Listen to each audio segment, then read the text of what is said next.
Well, hello everybody, and welcome to the Splatoon 3 North American League 2026. We are here with event number 4, regular season week number 2, and if last week's action was anything to go off, we are in for a dogfight every single week. My name is Ninehole Grains, delighted once again to be in the commentary booth, and joining me today, a couple of M names cutting it up.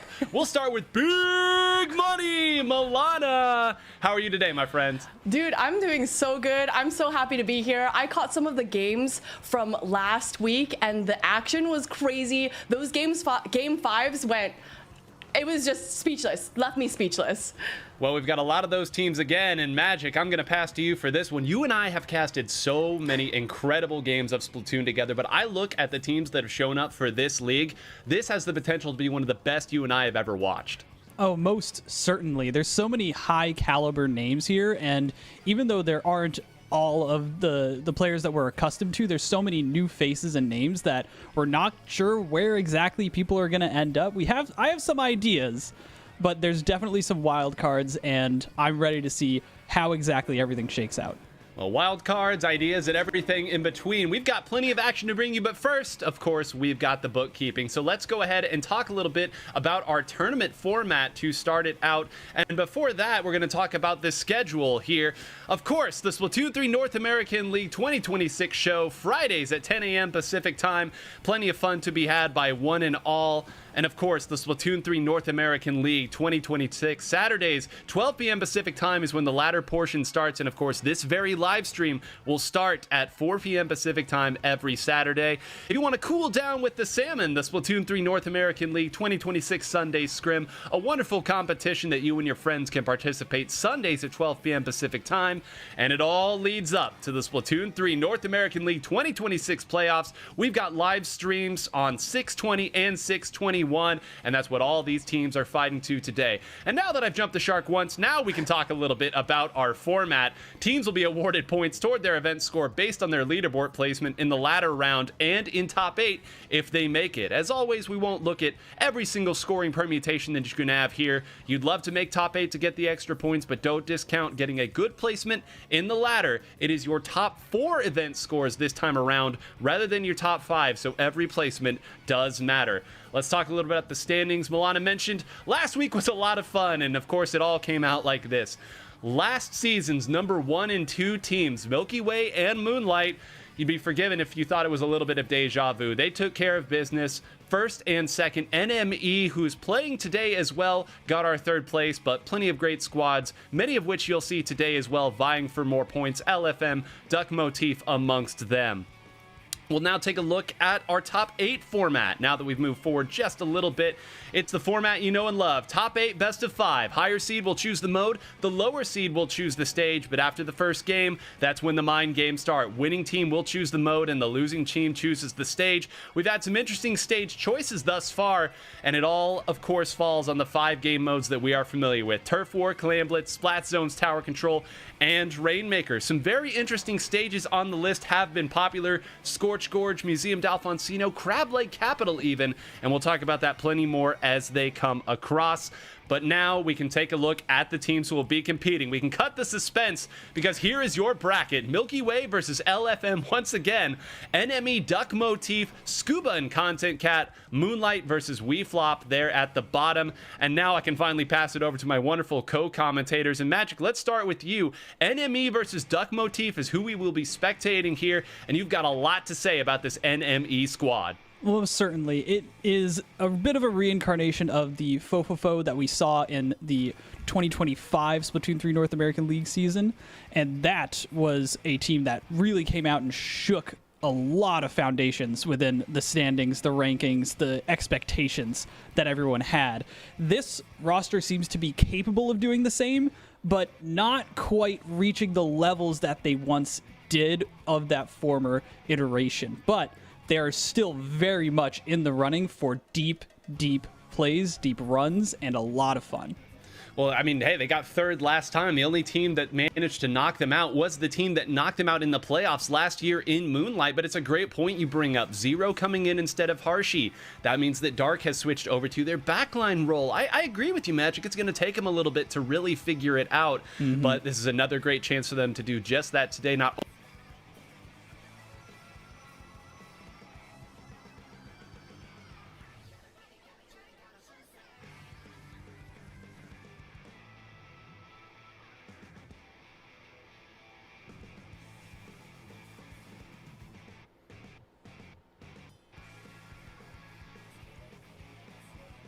8 playoffs.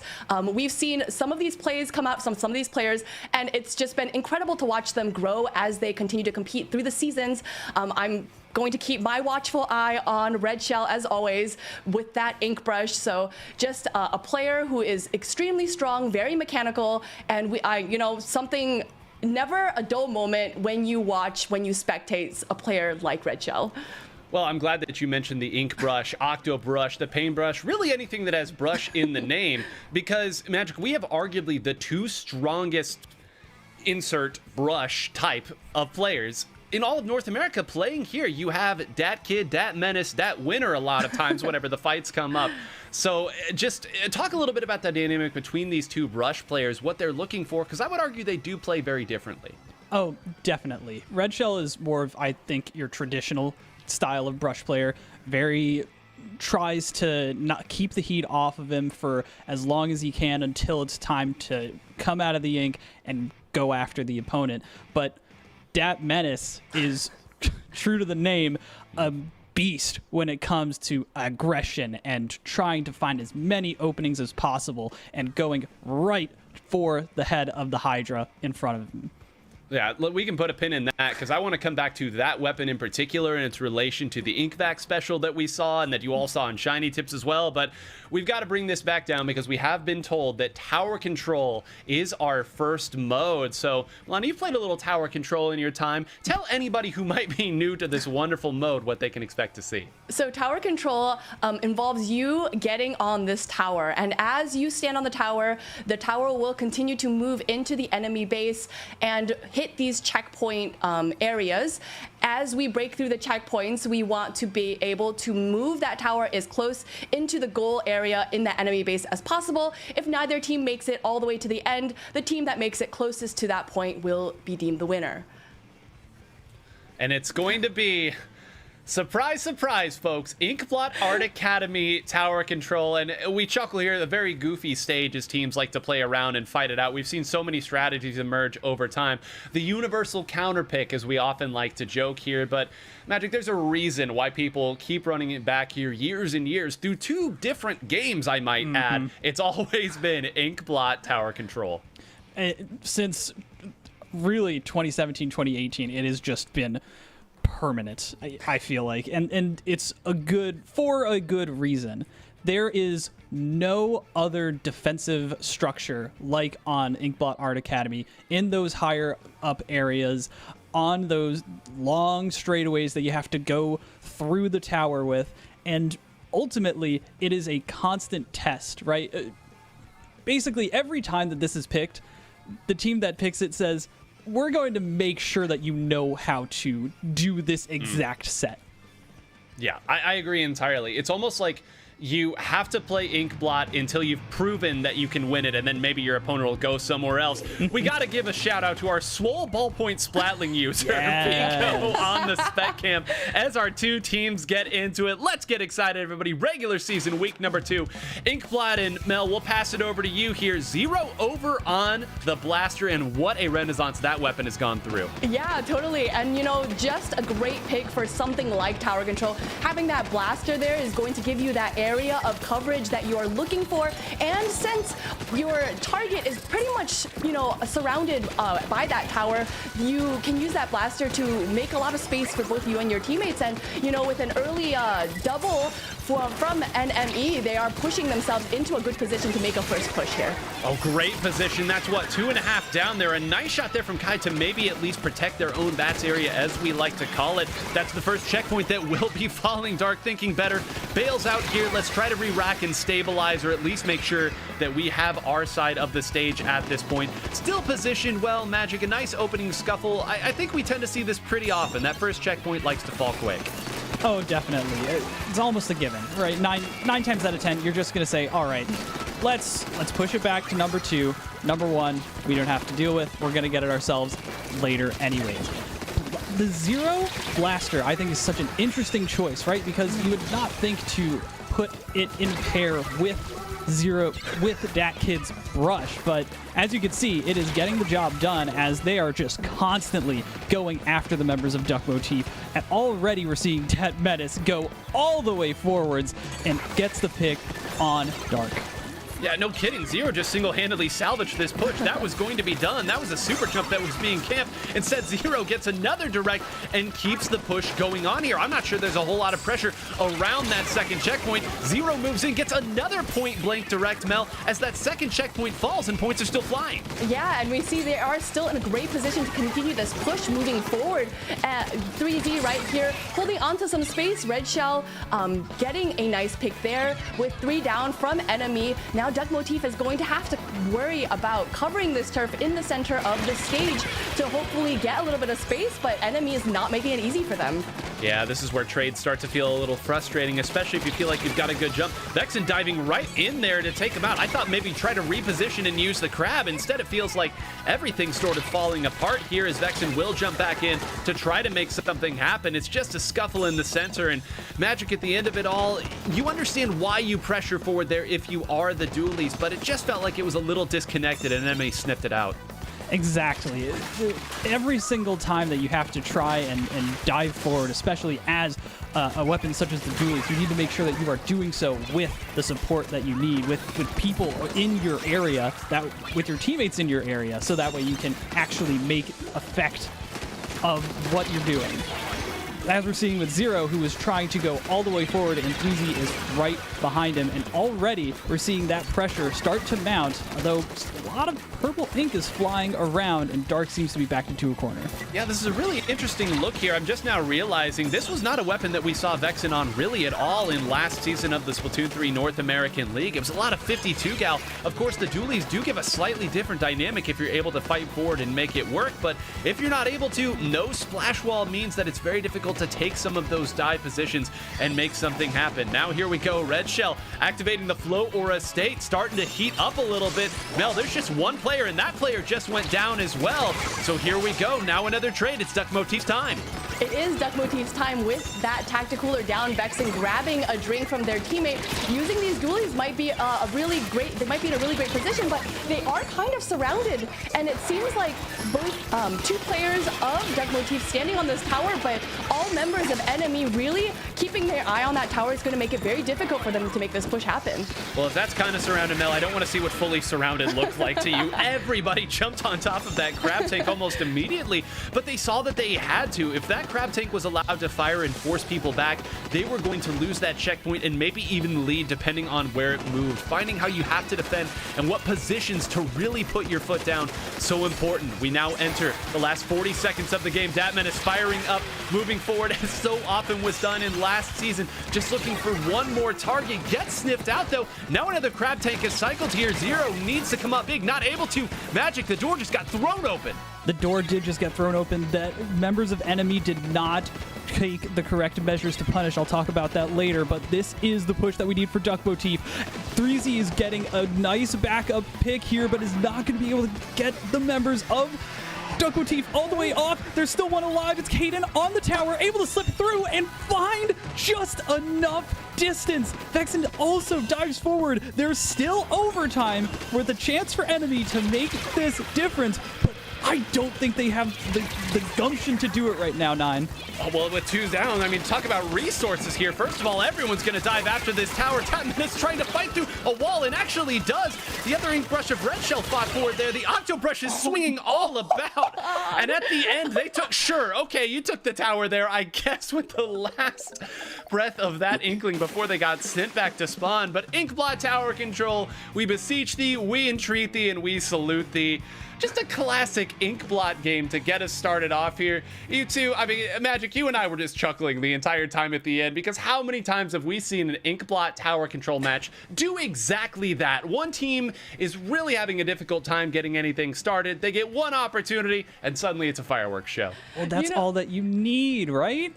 That's all that you need. And really, they knew that they were setting up for it ahead of time. I mentioned that enemy did not take enough precautions there, and that's because the members of Duck Motif were setting up for the long haul. They had the beacons, they had the Sniper Rider 5H and the cooler to constantly be able to keep refreshing their spawns, right? They were always active, it felt like, and there was not enough ground covered on the side of enemy to shut that down. And especially in a clutch moment like that, that's the kind of difference that a win and a loss makes.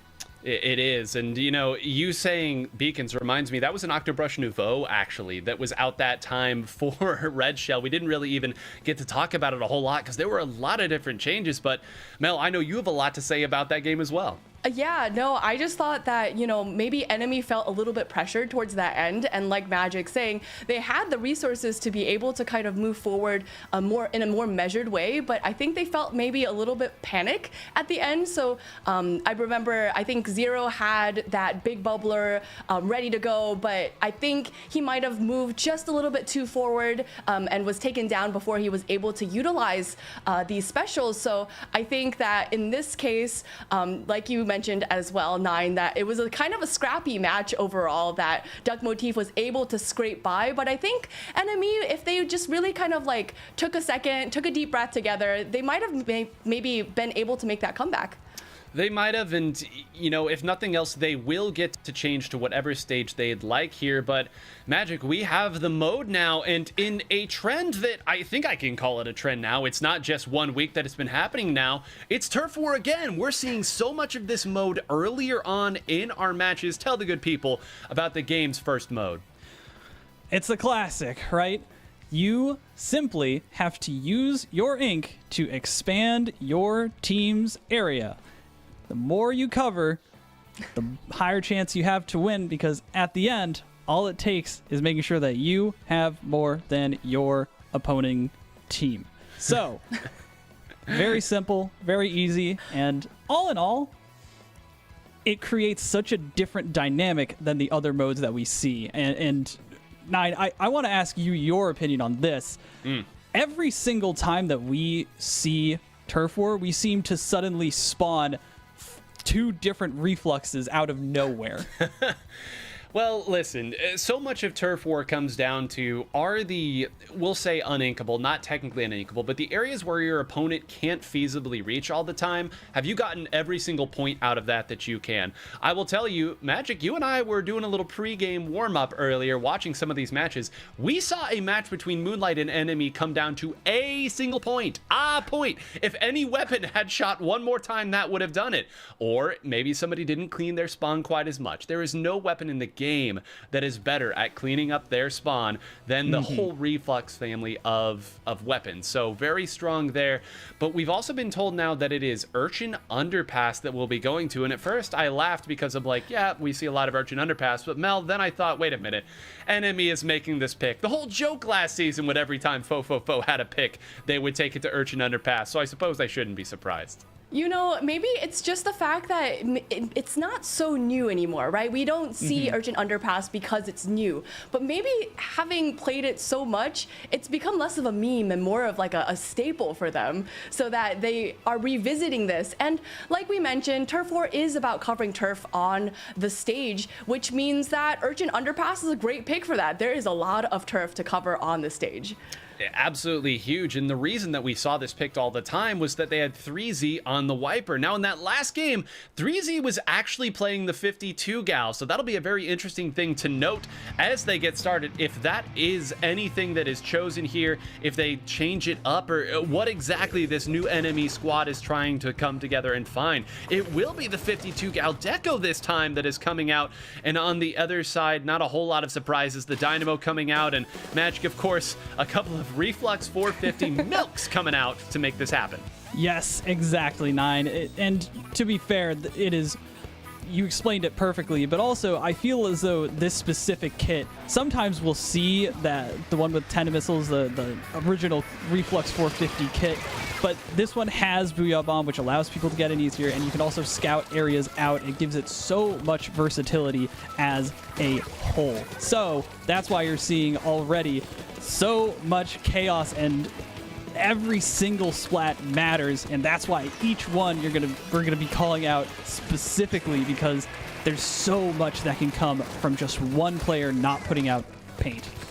And I do love that, we got to see there from Pico going back there to show you exactly what these reflexes are doing here. You don't need to look at it very long to get the picture of what it is. Like, yep, there go the reflexes doing their thing on their side as everyone else fights it out in the center. Another very popular Urchin Underpass pick coming out of Zero here. It is those Dapple Dualies. We talked a lot about the beacons as Red Shell still on this Octobrush Nouveau will be trying to do the same thing. But Mel, you've already said huge stage, huge stage. I don't want to belabor the point anymore, but the bigger the stage is, the stronger those beacons can feel. Yeah, totally. So if you're trying to make your way into the center of the stage and you have a kind of a long ways walk back from spawn, having those beacons is going to give you a little bit of a easier access to the center of the stage so that you can get back into the action a little bit quicker. But I kind of wanted to mention that there's this Dynamo Roller here, and Dynamo Roller to me doesn't feel like the weapon that turfs the most, but I think with all of these altitudinal changes in this stage, I think it could definitely be something that to look out for sure. Well, also, if you think that your opponent's going to be running a lot of short-range weapons, which, hint, it's enemy, of course they're running short-range weapons. I mean, why not? Just one swing can clear people out, and altitudinal, I'm going to add that into the Rolodex here because you're absolutely right there, too. Whether it's the hills, whether it's the ledges, one swing can cover a lot. We enter the last minute of the game right now, and Magic, this is Duck Motifs to lose. They're set up well with the right people at the right spot. They definitely are, and like we've mentioned, they've got the beacons, they've got the entire setup ready. It's just about keeping the members of enemy contained, which is a tall task to fulfill because they are very experienced on taking down other players in isolated fights, so they need to avoid that. As we see the killer whale come out from Dat Menace, Red Shell making a perfect play and already just constantly dipping and dodging around. That's a full wipeout from the members of Duck Motif, and this very short-range composition from NME does not seem to be getting the job done, but they're going to be trying to go for this long flank and already just gets called out. This is looking like it is completely blue. Yeah, we'll call it 2 wipeouts in the last 30 seconds. Sometimes we have a little, and oh gosh, even a Booyah Bomb just for the fun at the end of it. But hey, Mel, we don't need Judd to tell us exactly how this one went. You can pretty well put it together with your own 2 eyes, but that is one of the games where we see a team with the right players in the right position with a minute left. And, we talk about the last 10 seconds, the last 30 seconds, but if you're set up properly with the right resources, sometimes it never gets into that hectic moment that we're so used to seeing in Turf War. Yeah, totally. We saw Duck Motif really utilizing the spacing between themselves and enemy extremely well. Even a minute into that game, we saw that Duck Motif was very well stationed in the center of the stage, and they really never moved much farther back from that center area, and having control of more or less half of the stage is going to give them an advantage, especially if they're able to keep that space and continue to push forward through all of those wipeouts. And now, down 0-2, NME Magic, I think it's finally time that we can talk about the switch that 3Z has made. Because if you've watched any of last season's Splatoon 3 North American League, you will know 3Z, a human highlight reel, right? We saw, what was it, 9 splats in a row, many, many huge plays. Dat Menace got a lot of the coverage, but 3Z opened up a lot of those plays with that Splatana Wiper. Here, listen, the 52 gal family of weapons here, it's hard for me to say definitely don't pick those, okay? That's a weapon that can get a lot done. But it is undeniably a very different look from this team. We said they've got some stuff to figure out. Last week, we saw really exactly what we expected from 3Z and Dat Menace on the front lines. Now, they've changed up a little bit, and I think that's contributing to some of their struggles in these extended team fights. I definitely think so as well. We're seeing just almost a complete paradigm shift from their entire selection process, right? We see Dark, instead of being on those Splatlings that we saw all last week, going towards the pencil. We see Zero, instead of being on that NZAP, going towards the aggressive weapons, right? The blasters, I think the Dapple Dualies that time. And so because of that, and I assume it is because Zero wants to be on that front line, I don't think he was super happy with being on that NZAP last time, if I know anything about Zero. But that does create such a big difference, and because of that, there's so much that they have to figure out, right? It's not like 1 week time is going to be enough to fully adapt. Well, You talk about adaptation, and the nice thing is this is a long season for these players. You look at the composition that Moonlight ran at the start of last season versus what they ran in playoffs. Total night and day, so plenty of time. Maybe enemies looking at this and saying, hey, we've got time to figure something out, to swap things around here. You got to test it against the top level sometime. Maybe that's what they're trying to do here against Duck Motif. But we now know that our third game will be headed to Splat zones, and Mel, I gave you tower control, so I guess I have to go ahead and give you the most popular mode of Splatoon 3's ranked modes, Splat zones. You talk adaptation, this is basically just an adaptation of Turf War. Each team is going to be covering this designated zone in the stage, and as they control that turf, they are ticking down the points, and if the team is able to take down the points all the way to the end, that results in a knockout. If neither team is able to achieve a knockout, whichever team has the fewest counts at the end of the match will win. Splat zones is so popular, and really this is probably the last week that I can talk about this, because the two most popular Splat zone stages from the last season of the league are no longer here anymore. Barnacle of Diamond and Mama Ruins, they're gone. So teams have instead had to try to find another sort of place to play on, and last week 5 times Splat zone's Undertow Spillway was selected, Magic, and hey, the voice in my head that maybe our producer just said, we're heading back there again.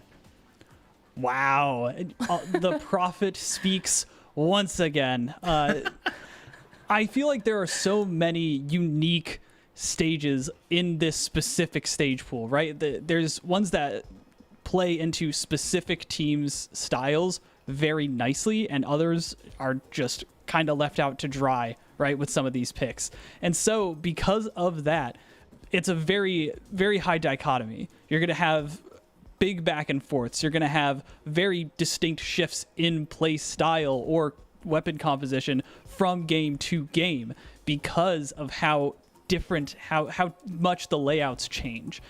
I really think that's, like you said, such a big deal on something like Undertow Spillways as well, because there's so much room to find all of these fights, but also it's so broken up that it's segmented and you can't get to your teammates quickly. Well, and that's exactly what MNE tried to do last time. We saw them get an incredible comeback win over Hypernova. Maybe it wasn't technically a comeback, but a last-ditch effort to take the zones back. And they also almost were able to take a game off of Milky Way here. So to see this is really no surprise, but you're absolutely right. Of all the stages in our pool, this is the one where I feel like if you have one player who can slip between enemy lines, kind of divide up where the opponent's trying to attack and build up their set play, you can really stop big plays almost single-handedly. It's why I love seeing this. Clearly, NME has enjoyed the types of games that they've gotten out of it to bring back here, but to win 3 games in a row, Mel, will be very difficult, and that's now, unfortunately, the road that they've set themselves up for. Yeah, you have to really be disciplined in the way that you play, that if you're down 2 games, you can't let that affect your mentality, right? But we know, we've seen these players play, and we know that they are extremely well-seasoned veterans of the Splatoon competition, right? So we know that they are going to be able to come back into this with a fresh mind. And like you said, this stage in particular, it just needs one really good play from one really good player, and we know that NME is full of great players. Great players make great plays, or at least we hope they do. And Magic, I'm going to put you on the spot here. What weapon is Dark going to play? I don't know. Probably no. pencil. Probably pencil. Okay, first of all, that's not the fun answer here. Yes, the Sniper Under 5H very popular, but give me something else here. We only have a couple seconds. Okay, let's see a regular Hydra Splatling. Let's see it. I want the big. Oh, okay. Ooh, had half of it right. It will be the heavy Splatling that's come out here instead. And Red Shell now. Mel, this is a totally different look. A big swig roller coming out of Red Shell. I did not know that this was in the arsenal. I don't even think I've ever seen Red Shell touch anything other than an ink brush or a brush type weapon. So seeing that big swig roller and a weapon so uncommonly played, I would say, in competitive, come out with that ink back, I think is incredibly interesting. Well, yeah, I mean, listen, this is a weapon that has been talked about more and more lately, and it is no small coincidence that it has been talked about more with the rise of the Ink Vac. Magic, this thing can build up Ink Vacs incredibly quick, not a whole lot of points that it needs, a lot of big swings as well, almost was able to take out 3Z there. What a nice pick to have if you feel like you need Ink Vac. Oh, most certainly. It's got a swing that's almost as wide as a Dynamo's, if not just as wide. Great plays from that 52 gal from Caden. Holy cow. Another player that we probably aren't talking about enough who is doing so much work on the offensive. But there's a reason that the offense is able to be supported. It is because that Ink Vac just shuts down any kind of progress from the enemy team. It is so hard to use it to try and fight it when you're on the back foot, and that's why you really need someone like 3Z to be on this wiper, constantly diving and trying to take down anyone who's trying to set up these plays. Fortunately, it seems like it's quite the opposite is happening. NME is getting dove. Oh, and there another one that goes down. At least you're able to take out the Ink Vac there, but of course Caden is able to roll over as well.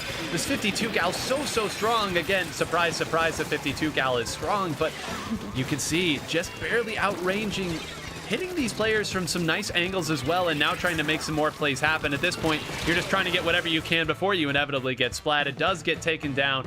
Now, enemy gave up a lot of points there at the start of the game, but now they've been rewarded with a great position. Yeah, they are in a great position to make these points matter. They don't have a penalty that they have to worry about, and really, points without penalty go so quicker than you might even expect in splat zones, and they still have the zone, the tactic cooler coming out as well. Dat Menace with with that special, trying to get a couple of picks. They are able to get one, but we have to make sure that you keep control of both of the zones in order to get both to get those points to take down. So they have taken the lead. Enemies still in a great position to hold on to this space. Duck Motif is going to have to work together to move back into the center of the stage. Now this is working it a little difficult for this comp. Now, yes, you have an Ink Vac, but that Ink Vac got taken out, and all of your players now getting taken out as well. This is what we expected to see from NME. All they need is one opening to make this happen. Caden's going to try to neutralize, get somebody else here, and make it interesting, but there's just not a whole lot of time. Yes, they'll lose the zone, but they have been flanked and pincered and just every awful verb that you can imagine in that position. NME needing only one opening. And Magic, I can't help but notice it was a switch back to the old tried and true comp that we saw last week. And it feels much more like the style that they were playing last week. I feel like they succeed so well at this glass cannon archetype where they are going for these high risk, high reward plays, right? These very aggressive, we're just going to get all the way in your face. And even if we do wipe out and look like we're on the back foot, we're just going to go right back at it again. And that's ultimately the kind of mindset that you need to succeed, especially at a level like this where you are constantly being on the back foot, and they play it so well. And I agree, I think it's because Dark is very comfortable on that class of weapons in the Splat lane. Well, listen, not a whole lot of weapons can put out more turf either. And if part of the design of your team is, hey, we need enough turf so that our big playmakers can go up and do what we ask them to do so often. Listen, these players want to dive forward and make these plays happen, but you can't do it if some of that road hasn't been paved. So great work from Dark and Co there. And now they get to decide what the mode is. And Magic, this is a permutation of Fo. There was only one mode we could go to, and that's Rainmaker. Rainmaker is one of my all-time favorites. I love it so much, and I'm ready to explain it. It is very simple. You have one giant Rainmaker shield in the center of the stage, and you have to pop that thing with your ink, take control of the Rainmaker by grabbing it, swimming up to it. You carry that thing to a checkpoint pedestal, and that is where you do that fancy little dunk, and that advances the Rainmaker into the opponent's territory. And if neither team reaches that final goal after the checkpoint, then the team who comes closest will win. And this is an interesting mode as well, Mel, because we have seen a lot of different stages be popular choices here as well. Some of these other modes have had, well, we already talked about Undertow Spillway has been one of the de facto Splat Zone stages. Inkblot has been the de facto tower control stage. Rainmaker, we've seen some shifts. We've seen some Scorched Gorge. We've seen plenty of Undertow Spillway. We can't see that again now, of course. We saw some hilarious games on Mahi Mahi Resort. But why do you think it is that teams are really taking Rainmaker to a lot of different avenues? You know, I really think it has to do with the type of gameplay that each of these teams bring to the battlefield, right? So if I'm thinking like Mahi Mahi, that is an incredibly small stage, which then maybe you might be in a team that utilizes a fast and furious kind of approach, whereas maybe something like Scorched Gorge might be a little bit measured because that stage is just a little bit longer and a little bit more straightforward. Well, it is Scorched Gorge that we will be going to. This has been, of the many stages that people have gone to, this has actually been the most popular Rainmaker stage. So I guess we're playing everything to stat at this point. It's also been just the most picked stage thus far. And again, I know we're very early in the Splatoon 3 North American League, but it's very interesting, Magic, to note which stages have become darlings. I've talked about it all the time. It was Urchin Underpass last season. Now we've seen a revitalization of Scorched Gorge. And I feel like it's something that never really went away, but I feel like you're right, seeing a whole new kind of resurgence. It's always been very popular for Clam Blitz and for Rainmaker specifically, just because similar to Inkblot, you have to follow a certain structure, right? It's a test to making sure that you're clearing your areas correctly. But also, we saw last week on Scorched Gorge Turf War, which was a wild game in its own right, but just shows that there's a lot of versatility on this stage, and players are actually willing to start entering it. Well, here we go. Part of why people have loved it so much is the rise of InkVac. And Mel, that 96 gal, we're going to have to talk about it because I would wager with the teams that we have, we're going to be seeing it a lot over the course of today's action. Yeah, 96 gal, an incredibly strong weapon. It just takes 2 shots to be able to take down your enemy. And so it is able to cover quite a lot of turf and have that InkVac readily handy so that you can make these pushes with the Rainmaker well. Here we go, 3Z working through. Caden continues the reign of terror. Just great shot. Hey, there's another weapon that can take you out in 2 shots as well. The 52 gal, so good at it. A scuffle here in the center. No team really staking their claim at this point. The health bars will show you how strong that Killer Whale 5.1 was as they start to move through here. Loss of the Rainmaker. One player was probably sharking behind, and it was 3Z. Got to clear that out and do. It's already a Flow Aura state activated. Red Shell in the comments, Octobrush moving forward with the Kraken. Magic, you have to feel at this point just a matter of time before that checkpoint falls. Oh, most certainly. I'm very impressed that it didn't fall already, quite honestly. Red Shell usually able to successfully protect that Rainmaker with the invulnerability of the Kraken Royale, but was not able to get it that time. Just missed a couple of quick inputs on the controller stick. But speaking of brushes, that Menace, still using that Zipcaster version. Red Shell, though, was able to come sneaking back and is able to grab that Rainmaker all the way from behind where the members of enemy were standing. And now it's another pop and another push. And Duck Motif is looking like they have basically already put this game into a full-on corner, into a full-on stalemate all the way in the enemy base. Great work there, just patiently waiting for the opportunity to get everybody back. Bait out the specials if you can. The InkVac, no match for a Kraken Royale that moves forward as Red Shell continues this torrid pace here. Certainly has to move forward and maybe even take out another. Everybody waiting. They're going to wait and grab just a bizarre game of hopscotch being played, Mel. But again, it's still all Duck Motif at this point. They grab it again. I just watching Red Shell do Red Shell's thing and somehow stay alive for as long as he did. It's just always so fun to watch. But you know, at this point, when you have the Rainmaker so close to the ending pedestal and that the goal pedestal in your enemy base, you really just want to push for as many points as you can, and that's exactly what Duck Motif did there. That they were able to push that to 27, and 27, I would wager, is a relatively safe push for a stage like Scorched Gorge. Well, I mean, judging by Vexen's play there, Magic, they're not content with just 27. The game of chicken that was played in that exchange with players making it difficult to know when they were going to pop out, when they were going to attack, when they were going to dive. We're used to seeing it in every mode, but in high-level Rainmaker, so important as well, and now NME's going to get the chance to do the same. Right, they have to try and replicate the success that we saw from Duck Motif if they want any chance at pushing all the way to a lead. We see that they're trying to get their specials online. They're trying to just hold their ground, but already we're seeing Duck Motif play this defense properly. Just put down paint, get their specials out. Do not let them move past that bottleneck that is this high ground right next to that large little platform. And even though they've done a good job, they have not fully cleared enemy, and this is when the opportunity strikes. But no, that's a shutdown on the Zipcaster from Dat Menace, and Zero is just stuck all the way in the backfield. That time, the stalemate once again went in the way of Duck Motif, just on the other side of the stage.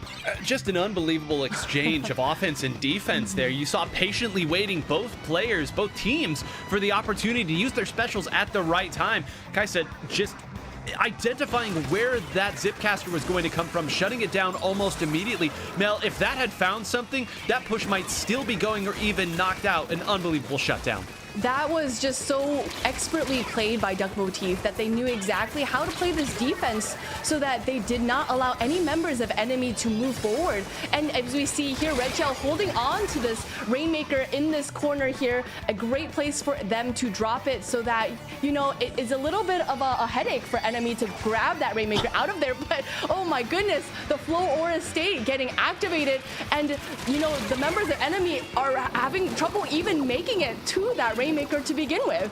Oh, Magic, this is where the game gets real fun. When you see Red Shell taking a dive like that for a couple more, you know Duck Motif feeling great.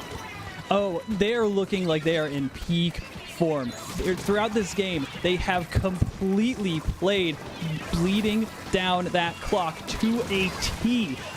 When they were pushing, when they were defending, they just constantly were trying to chew away at the opportunities that enemy had, and they were doing so successfully. And now they're setting up for what is looking like a guaranteed win with that Kraken Royale from Red Shell. Unless going down to a stray Inkvac shot in 9, suddenly this is not looking like it is the guarantee that we thought it was. I thought they were feeling good, maybe feeling too good right now. Kaisa just doing a great job holding up there at the top, making life difficult, and they are so lucky that Kai hit those shots there to close it out. I don't even know what was still on the table. It looked like maybe a couple of them went down when they were trying to push forward, but hey, Duck Motif very, very happy with the points they had. If that had been 40, that it was their score, Mel, that's a completely different end of the game. Because they had such a big lead, enemy knew they had to wait for the perfect sort of push. They never quite found it, but that was way closer than it needed to be. That was just like, left me speechless. I really thought that Red Shell was going to pop that Kraken Royale and kind of chase that Rainmaker down, but maybe he just held on to that special for just a moment too long and got caught in the outer edges of that Inkvac shot. And you know, that was, you know, when you said, Magic, this is a guaranteed win, no problem, I got really worried for Duck Motif.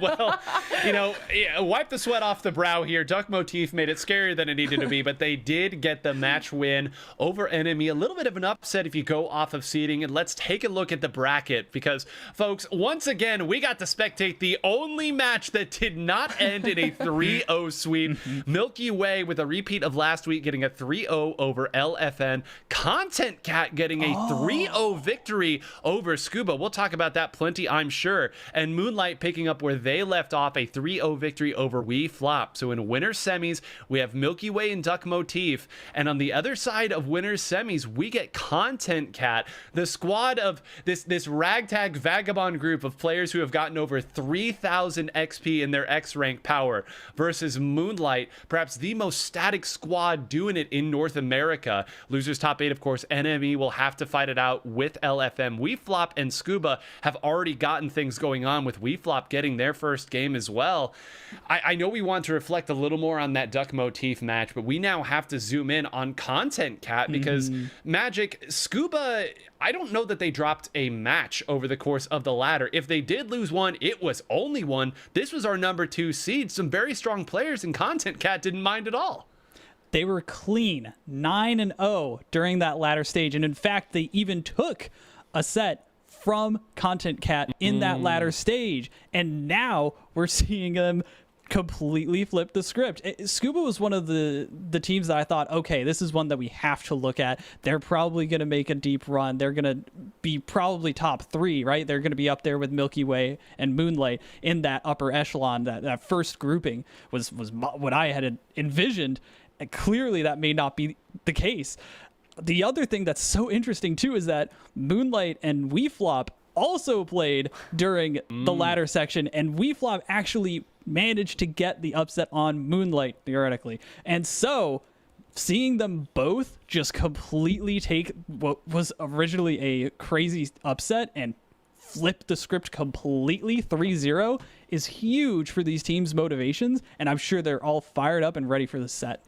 Well, the word of the day is adaptation, and what better way to adapt than to play a match against your opponent on the same stage list, mind you. I mean, really all that's changed is that now we play a best of 5 instead of a best of 3, so I love what this league is able to bring out in little storylines like that, because you do get a chance for immediate revenge. And it's so rare that when you lose to a team and you say, oh, all those games felt winnable. Well, guess what? An hour later, now you get to prove that they felt winnable, but this time actually cap it off. And let's zoom in a little more onto Content Cat, Mel, because last week we watched them and they ran a very unique composition. You had Gimme, who was playing some Dapple Dooley's Navos. We saw some Inkline Tri-Stringer, which Nox very much loved, but the whole time I'm watching saying, can this really work? I mean, this is a difficult composition to pilot at a high level, but as we also talked about last week, when the players are just that good, you can make almost anything work.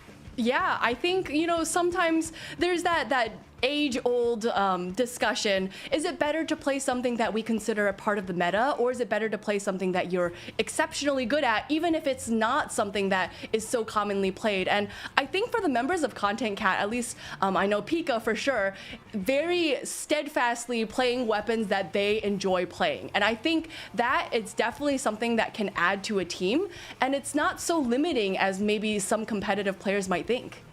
Well, it also helps that the weapon Pika is playing right now, it tends to be the S-Blast or the Slosher. So, always nice when the S-Blast 91 is your, I'll just play what I enjoy, and it happens to be one of the strongest weapons. But, I think kind of going back in here in Magic, we'll get into team comp talk right now, which I know is absolutely catnip for you, because the Inkline Tri-Stringer that we saw so much last week, and the Dapple Dooley's Nouveau, and then a Blaster, and then a 4th Flex player. When I watched that composition last week, I said, okay, I get it, if it can stay connected. And for years, we've talked about how your team needs to be on a bungee cord, rubber band physics in an old racing game. When one moves forward, you've got to bring everybody with you, and you have to move as a unit. I thought that was a very tall task to ask of this composition last time. Maybe they've already figured something out. It is a pickup, but it does create very unique problems for your opponent when it works. Oh, most certainly.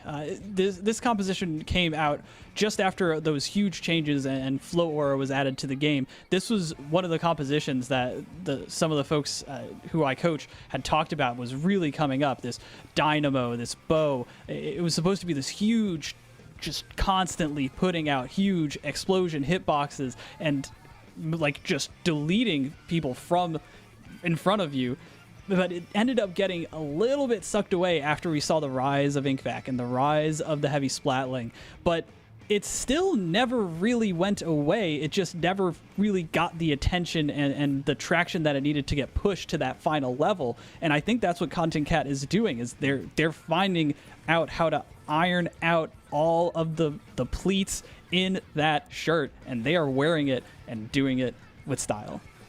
Snaps and claps. Pleats in the shirt. Once again, my plagiarism will see a new day thanks to the two of you here. We're headed to Turf War. Of course, Moonlight gets to pick game number 1, at least the mode, because they are the higher seed. So we knew we would see this early on. And Mel, we'll talk about Turf War quite a bit as it relates to Moonlight. Again, they have always picked it. They legitimately love this mode, and it helps that they feel they're the strongest Turf War team. But let's continue to talk about Content Cat here, because this was the mode where I looked at this composition and I thought, okay, I mean, this is going to be a tough one to make it work on. And we're headed to Scorch Gorge as well, a huge stage with a lot you have to control in the center. But I will say, I think their comp works here.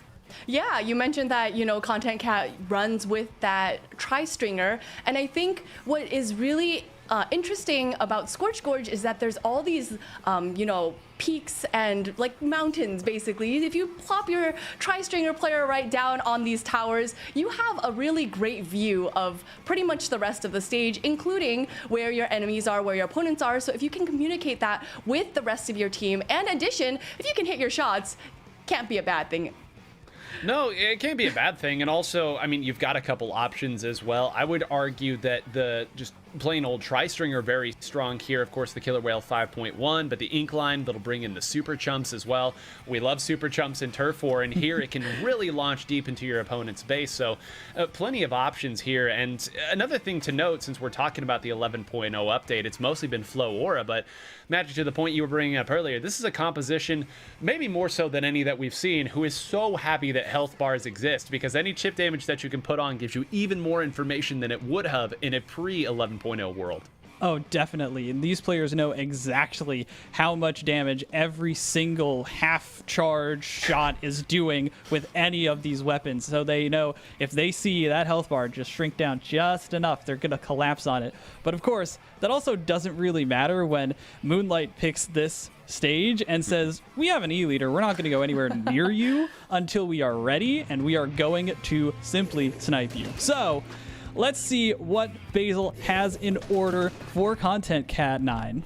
Well, it is not the E-leader, it's the Snipe Rider 5H, and on the other side, one of the only teams you're ever going to see run a double stringer composition. Pika switching over to the Reflux 450 Milk, of course matching, well actually not matching, excuse me, Shadow is going with the vanilla variant of the Reflux 450, so going to see a couple of different ways to play it. The Super Chump's already coming out of that Inkline tri-stringer. As promised, that thing is going to put up some incredible turfing numbers by the end of it, but Mel, here at the start, the team's just not wanting to make crucial mistakes. Get your players where you need to, jump out if you have to, and we'll play it for the last minute. Yeah, so, generally for Turf War, we see both of the teams are going to be scrapping it out in the center of the stage. Oh my goodness, that was really unfortunate going down by Omega there, I believe.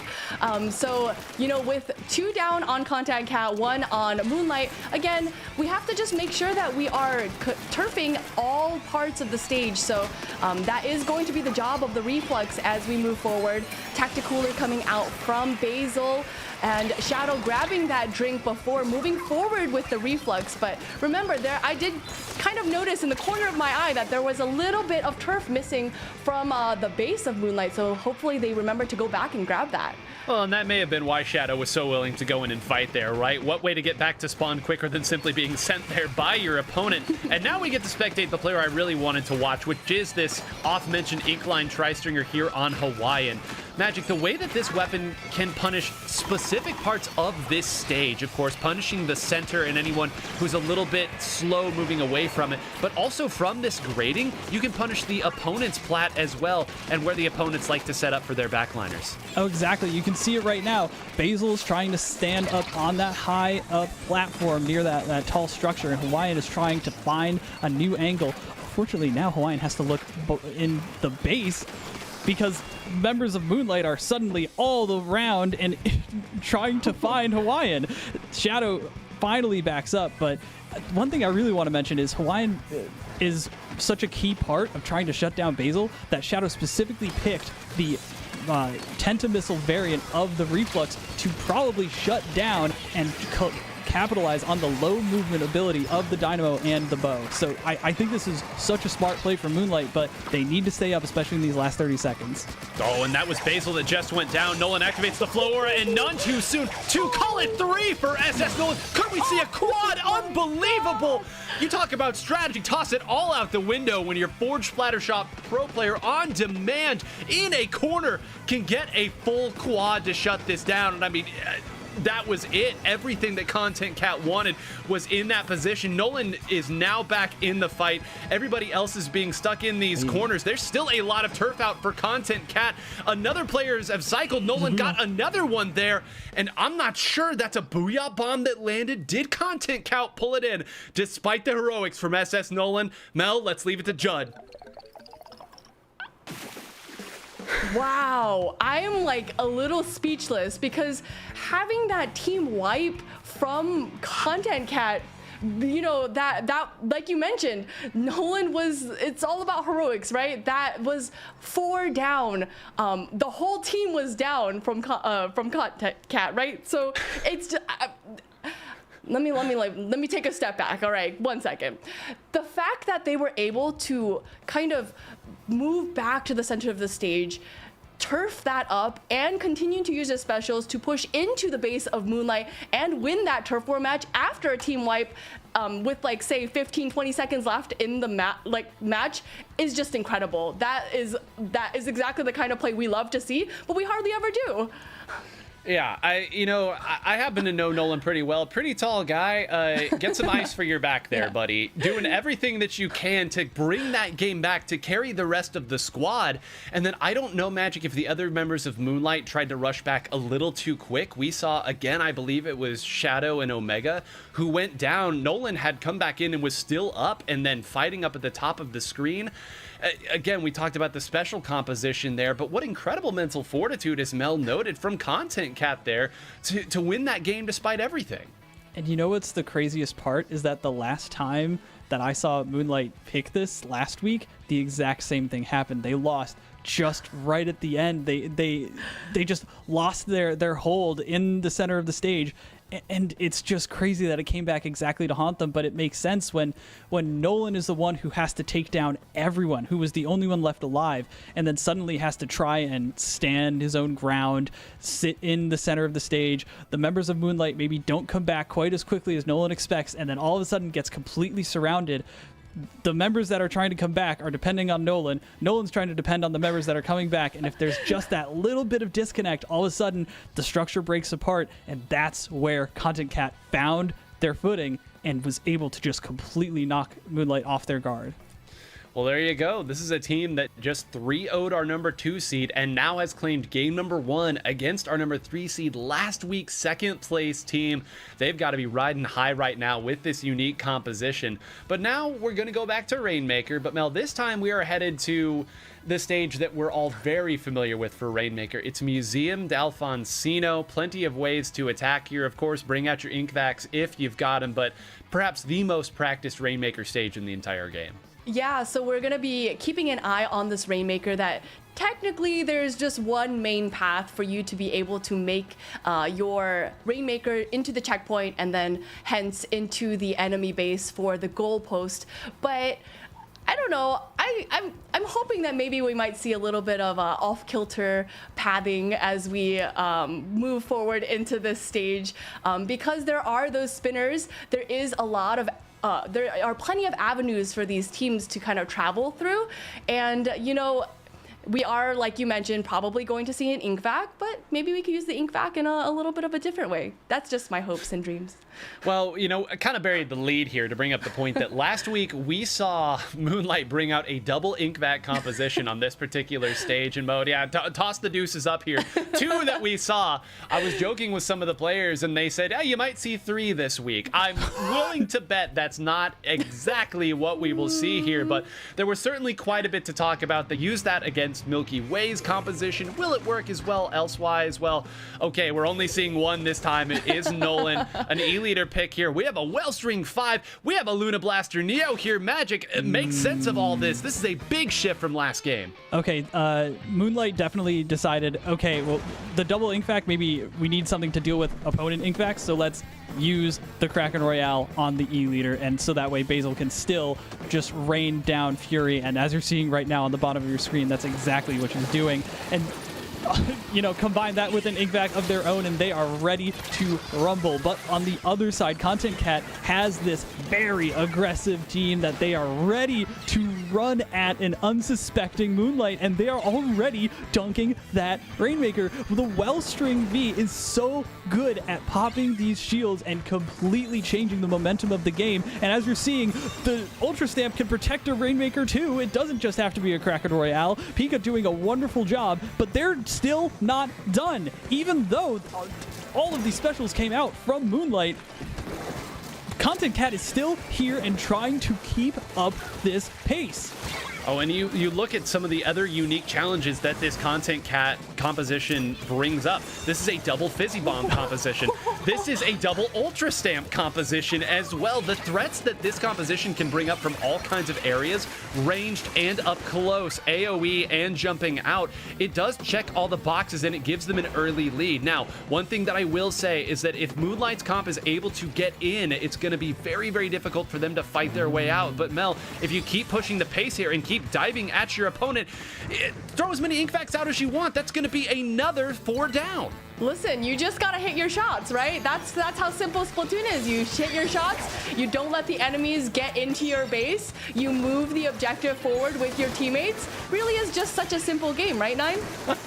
Yeah, absolutely simple. What else is simple is that they're down to 25 already, 3 minutes left in this game. Hawaiian gets more. That's their well-string backline player, by the way, that's up there pushing with that Ultra Stamp. You talk about having a different kit. That weapon is made for exactly this mode, as Magic pointed out earlier. It's going to be a grab of the Rainmaker of Moonlight here, and Magic at this point, they're in a great position. They should be able to get this checkpoint, and it appears they just barely do. Basil gets away. There is an opportunity here, but they've got to find these picks very quickly. They do. Basil's Kraken Royale is running out and is going to have to jump out very shortly.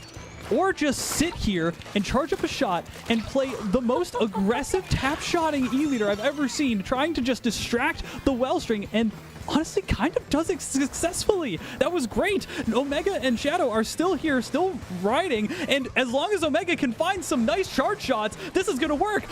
Using that super jump to reposition at the perfect time, they're just trying to stall out this ink back. Shadow's doing a great job to try and find something here, but at the end of the day, that was a great showing from Moonlight. They bled down the clock a little bit. Like they weren't fully using all of the resources that they had to actually make a capitalization, but instead they're just trying to set themselves up for this, because unless Hawaiian has something to say about it, Moonlight is trying to make a long game play. I'm willing to bet that Hawaiian might not have even known that Shadow was there. Shadow dove right down into the exact wrong spot. Nolan tries to swim away. I mean, what a wonderful counter when you know that your opponent is going to be bringing out an ink back.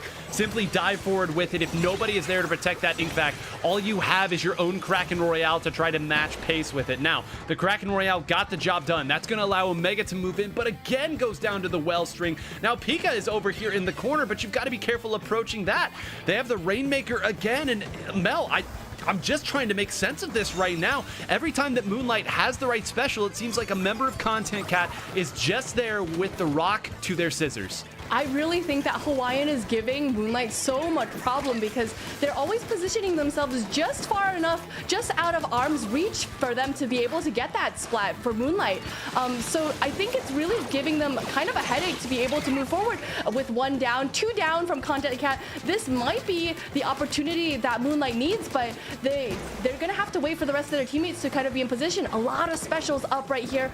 So hopefully this is going to be their opportunity with 30 seconds left on the clock. And Magic, 30 seconds left. We've got to talk now about where that Rainmaker was positioned. I mean, you positioned the Rainmaker right there. Yes, Basil is hitting these shots to give them an opportunity. That Rainmaker positioning single-handedly milked about 30 seconds off of the clock. With that said, Moonlight did what they had to, fought off. 2 of them are down right now.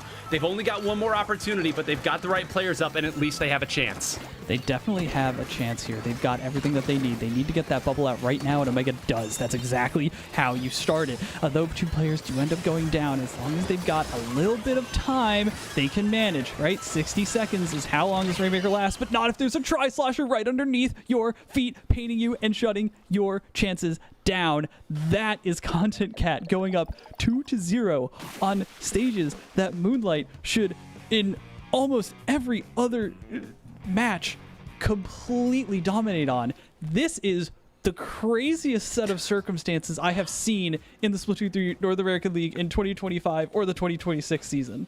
That's a big statement to make, but I'm trying to think the back of my head, like, Is he wrong though? Listen, the content cats are putting on a show here. It's in the name.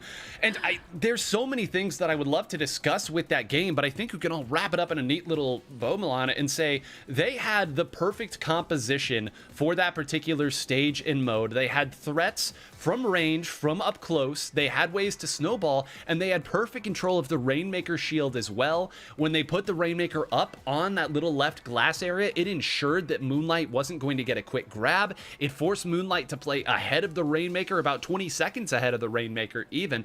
Just what an incredible show that they've put on, an incredible game plan, and they're now looking at another 3-0 sweep if they take this game. Unbelievable. They knew the strategy going into it. They're like, okay, well, if we're going to play Rainmaker on this stage in particular, there are certain things that we could probably keep an eye out for if we have an opportunity to kind of, tick down that timer as much as we can. Or, I think it goes back to, hey, I really like playing Wellstring, and I'm really good at playing Wellstring. Let me play Wellstring. And it turned out so well. Yeah, I mean, what a mode to be good at playing Wellstring on there. But it wasn't even just the Rainmaker control. We saw lots of great shots. We saw Shadow diving on top. And again, I'm not even sure that shot was intended for Shadow. Shadow just ended up in the worst possible spot. But, when you're not familiar with the unique technology that some of these weapons bring, I mean, Wellstring does a lot of damage, Magic. And if it gets you on the first shot and then the explosion, you're absolutely done and there's nothing you can do about it. But you also forget how much even 2 or 3 of those small explosions will do to you. Exactly. And the area that it can hit is so wide, and I think that's what people don't really realize. Backliners are usually so long range and with like a tiny little window that they can control through, but Wellstring is kind of the opposite. It doesn't have as much range, but it very much controls so much at a distance, right? And that's the effect that it can bring. And I also want to mention the Ultra Stamps were such a good call. And I feel like this is something that they've been toying with, and I know Pika's been talking about for a long time, is that Ultra Stamp is so good into Inkvac, into the bubble, right? Wellstring being able to constantly have that high object damage against that big bubbler, which we've been seeing decline in play, and I think for that exact reason is because it's constantly getting countered, and having 2 Ultra Stamps so that you can constantly be cycling them, constantly be protecting your Rainmaker, constantly shutting down 2 of your opponent's special weapons, and then a third is the Tacticooler. It was perfect counter from Content Cat. 9, go ahead. Hey, you laid it out there perfectly, and now we can talk about tower control on Mako Mart. This was the stage in last week's action that I felt Moonlight truly figured out. Last season, this was a stage in mode that they were fine on, but I thought, okay, if they get a little bit better on Mako Mart in particular, they could really go even further, and there's only one spot to go up further from second place. They look so strong here. This is the comp they use. This is the way they attack. Mel, I think this has to be the comfort pick that they can make it work on the other side, but look who's in control of the tower already. Look who's pushing already. It's Content Cat. Yeah, it certainly is Content Cat with 2 down on Moonlight, and Content Cat holding on to that tower, getting through that first checkpoint.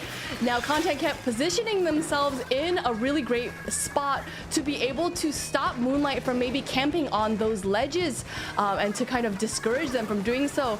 Big bubbler coming out, but I think this might be the end of the push, but so early on into this game and able to take down that first checkpoint, I think it's going to be big unless Omega can make the plays happen here with that roller.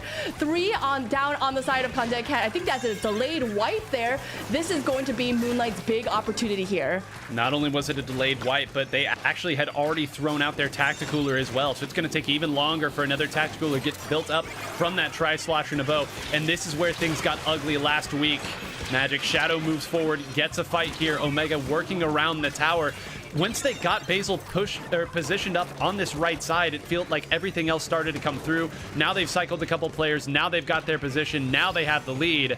And Magic, this is where we get to see Moonlight truly shine. Yeah, I'm expecting this to be basically curtains. I watched the exact match that you're talking about where they just, from this point, completely shut things down, and they're ready to do it again. They've got the Tacticooler at the ready. They've got Basil, who's already putting out so much pressure with just one laser pointer, and they're playing together. I love Omega on this roller, this Splat roller. It is so impressive how he is able to constantly reposition with that super jump, constantly be able to find these fights, sharking up, trying to play off of all of the craziness and the ink vacs that the rest of Moonlight members can throw out. And it works so well, and I think that this is Omega's best weapon by far and meshes so well with the entire mindset of Moonlight, which is to just constantly be putting things in your opponent's line of vision and basically just collapsing because of it. Well, I mean, the proof's in the pudding. You saw all three members who were on the tower for Content Cat there move to try and either pre-fire or figure out where Omega was coming from. Because of that, every other member of Moonlight was able to take them out. I know this is kind of a long and belabored point here, but Mel, that was a somewhat threatening looking push. Instead, Moonlight attacks from the angles, the practice way that they've gone forward. Now they're on the tower again, and they've got no real incentive to push here. All they have to do is make sure Content Cat doesn't take 2 or 3 of them down. Instead, it's them up 4-2, and this is what they did last week. And that was a nice jump right there, being a little bit wary of Omega here. But yeah, like you said, Nine, it is their game to lose, which means that maybe it's just easier to play a good defense here instead of having to push that tower any more forward than they need to. So here we have just Moonlight really holding onto the stack Shadow in a great position here to be able to create space between themselves and Contact Cat. Omega with the sneaky shark right here. And really all they're doing here is keeping Content Cat back. They're not generally going to make too much of a strong push here, but with 3 down on Contact Cat, maybe it's an opportunity to make just a couple more points on the board. I mean, all you have to do is push up far enough to get Basil into that position, to get Omega in this position, and then to get Nolan on the tower, right? Last week, the term that Falco coined was algorithmic Splatoon, which is great, and he should honestly trademark it, but the point is, when your game plan is so easy to consistently execute, when all it relies on is just getting a couple players in a couple positions, Magic, this has been, what, 2.5 minutes now? Almost 3 minutes? And we're seeing a cycling of basically the same sequence of plays. The names change a little bit, the positions change a little bit, but it's only just now that Content Cat has finally broken through, and they had to get desperate to do it. Yes, they did, but they were able to find it, and that's the issue with not being able to switch up your positioning constantly, is that if you're locked into a rigid plan, your opponents will be able to exploit that. If you're constantly making the same habitual plays, your opponents will be able to exploit that, and I can see already the gears turning for Content Cat. They are trying to figure out exactly how to displace Basil on that E-leader. They're trying to make this last-minute play. Oh, Nolan, though, has a lot to say about it. This is all ready to go down. It's only Kronos who's alive and trying to sit on this tower. Has the Tacticooler to work as a little bit of a shield, but that Fizzy Bomb comes through. Pika's able to get on, but no, Dice is going to end up falling. That is Moonlight, at the very least, taking things down, making the right plays for long enough, and shutting down the adaptations of Content Cat. That was fantastic. And 9, this is hopefully another good, hard-fought set. Well, at the very least, it's not a 3-0, so our streak continues. Great work, everybody, picking the wonderful matches that just seem to go on and on and on. But, you know, you're kind of right there. I agree that the gears started to turn at the very end for Content Cat, and maybe Moonlight a little lucky in that situation to have the clock on their side. If Pika had landed there and hit an immediate direct on Shadow, that could have gotten kind of interesting. I still think Basil was in the position to hit the shot that was necessary, but credit to Moonlight. They did what they needed to do, looked very, very strong and in control of that particular stage and mode. That's certainly going to be a talking point as we go on, not only throughout today, but the entire season. Can anybody beat Moonlight there? They haven't dropped a game there thus far. They've looked so strong there. But now we start to go into the other end of what these counter picks are. Of course, we've already seen Rainmaker. We've already seen Turf War. Now we've seen Tower Control, Splat Zones, and Mel, we have yet to see Clam Blitz. I wonder if that's in play. Listen, I'm always a big fan of seeing Clam Blitz played at the highest level. And like you guys mentioned earlier, these teams are some of the best, made up of some of the best players in North America. So I am, you know, I'm never going to be saying no to Clam Blitz. You know what I'm saying? Oh, No, you know what I'm saying? Because the voice All on you. high All has you. said this is Clam Blitz. So let me take you guys with me for some of the rules of Clam Blitz. So the purpose of this game mode is that you collect 8 clams that are sprawled all across the stage.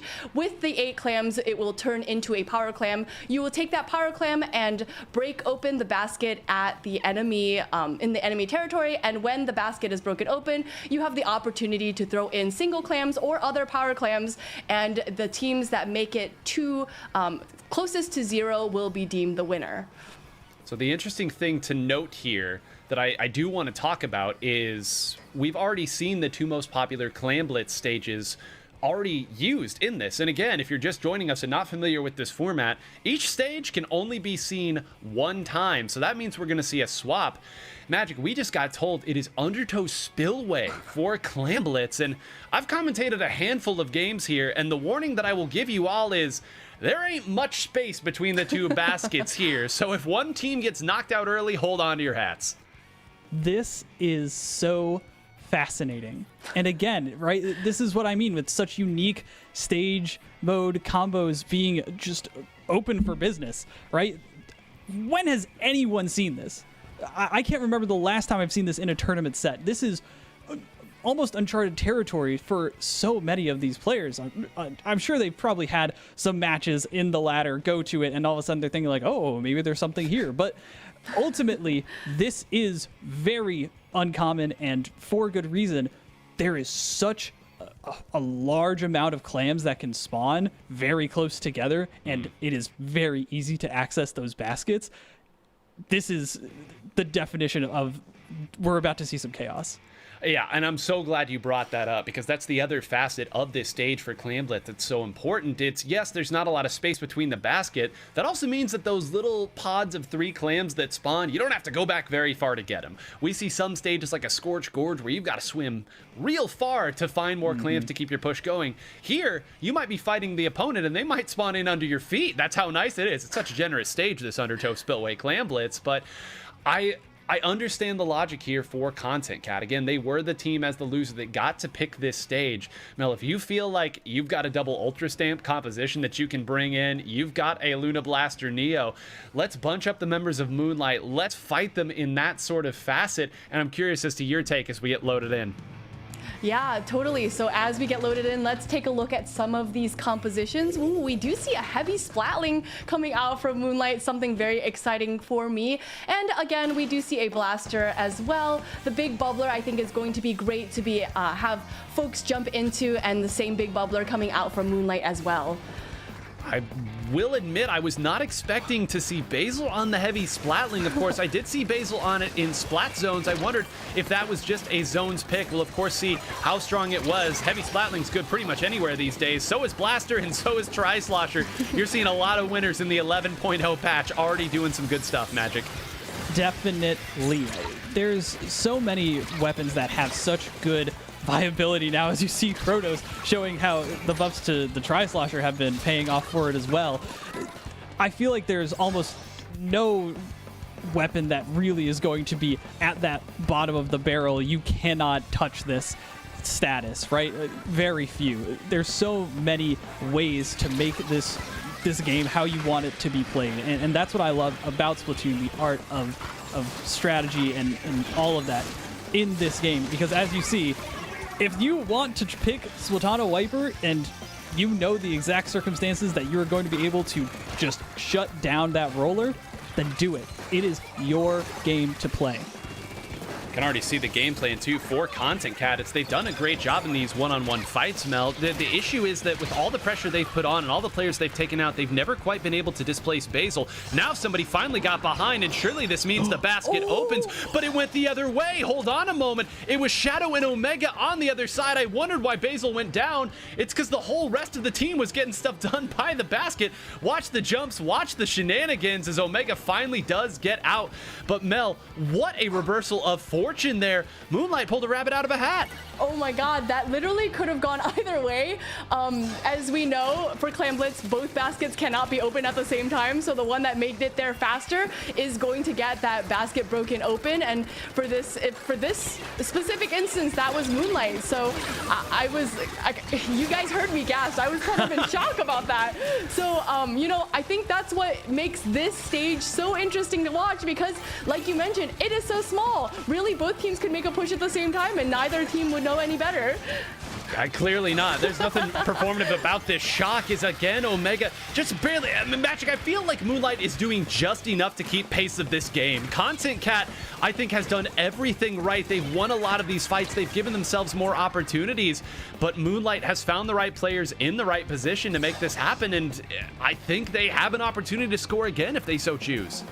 It really does come down to how you are able to move together and use those specials. Like we saw, that sometimes it just takes one well-placed ink back, and I think that's something that I don't see enough of out of Content Cat when they are on the back foot, when they are in those losing scenarios, is their specials just don't have enough oomph, right? They've got the bubbler, they've got the whale, right? And sometimes they just don't use them exactly in the right coordination. When they do, like we saw on Museum de Alfonsino, that is when they're at their peak. But if they're constantly getting shut down, if they're constantly getting into these fights, they're not being able to cycle as consistently as they want to, and that gets in their head, and they're not able to use them all together. And especially when you have something like this Inkvac that Nolan pilots super well, it gets very hard, but they're trying to get this score despite it. Yeah, a little ham-fisted there to try to make it happen, but at some point you've got to score. Now the question is, will Undertow Spillway fight back? Will there be enough time to get to an immediate score? The answer clearly for the time being is no, whether it's because Content Cat spawned in time or Moonlight simply didn't want it, or they wanted to wait a little bit before they tried to make their push. We will see Omega barely surviving, as you see by that health bar. But Magic brought up an interesting point there, Mel, that I kind of want to note.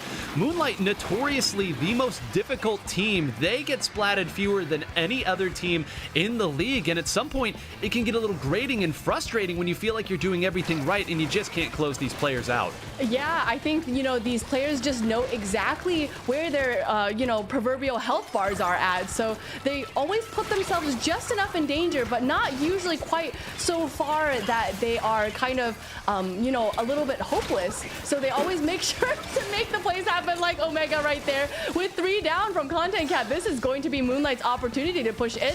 They're going to Omega grabbing that power clam, putting the power clam in, a second one and a third one going in at the same time. This is an incredible push for Moonlight. And now the entire game changes. Magic, 1 power clam and a few more, or just 2 jumping in at the same time would have been enough for Content Cat to take the lead in overtime. Instead, now a lot of work to be done. Can they close out Omega? The answer, no. Omega escapes, even takes another one out.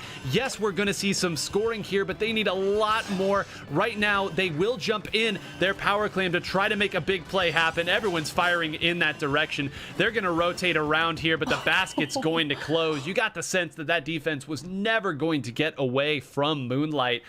And what a show there again. So difficult to take down. How many times, Magic, did we see a player sneak away with just a fraction of health? Those are the fights that Moonlight survives, and it's why they're so difficult to play against in any situation. They are players that have the movement prowess, right? The control over their little avatar on their screens, that they can just dip and dodge and dive. And you saw it happen with Omega underneath the basket.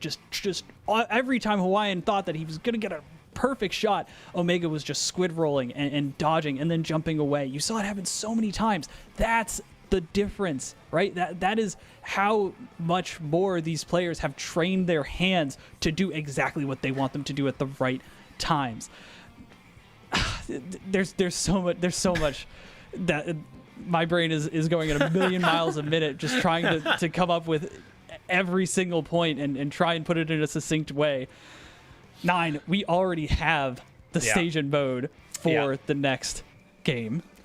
For the second week in a row, stunningly, we have our Game 5. These teams just not wanting to play Splat Zones until the very end, apparently. And it is going to be Urchin Underpass. And there's so much to break down here.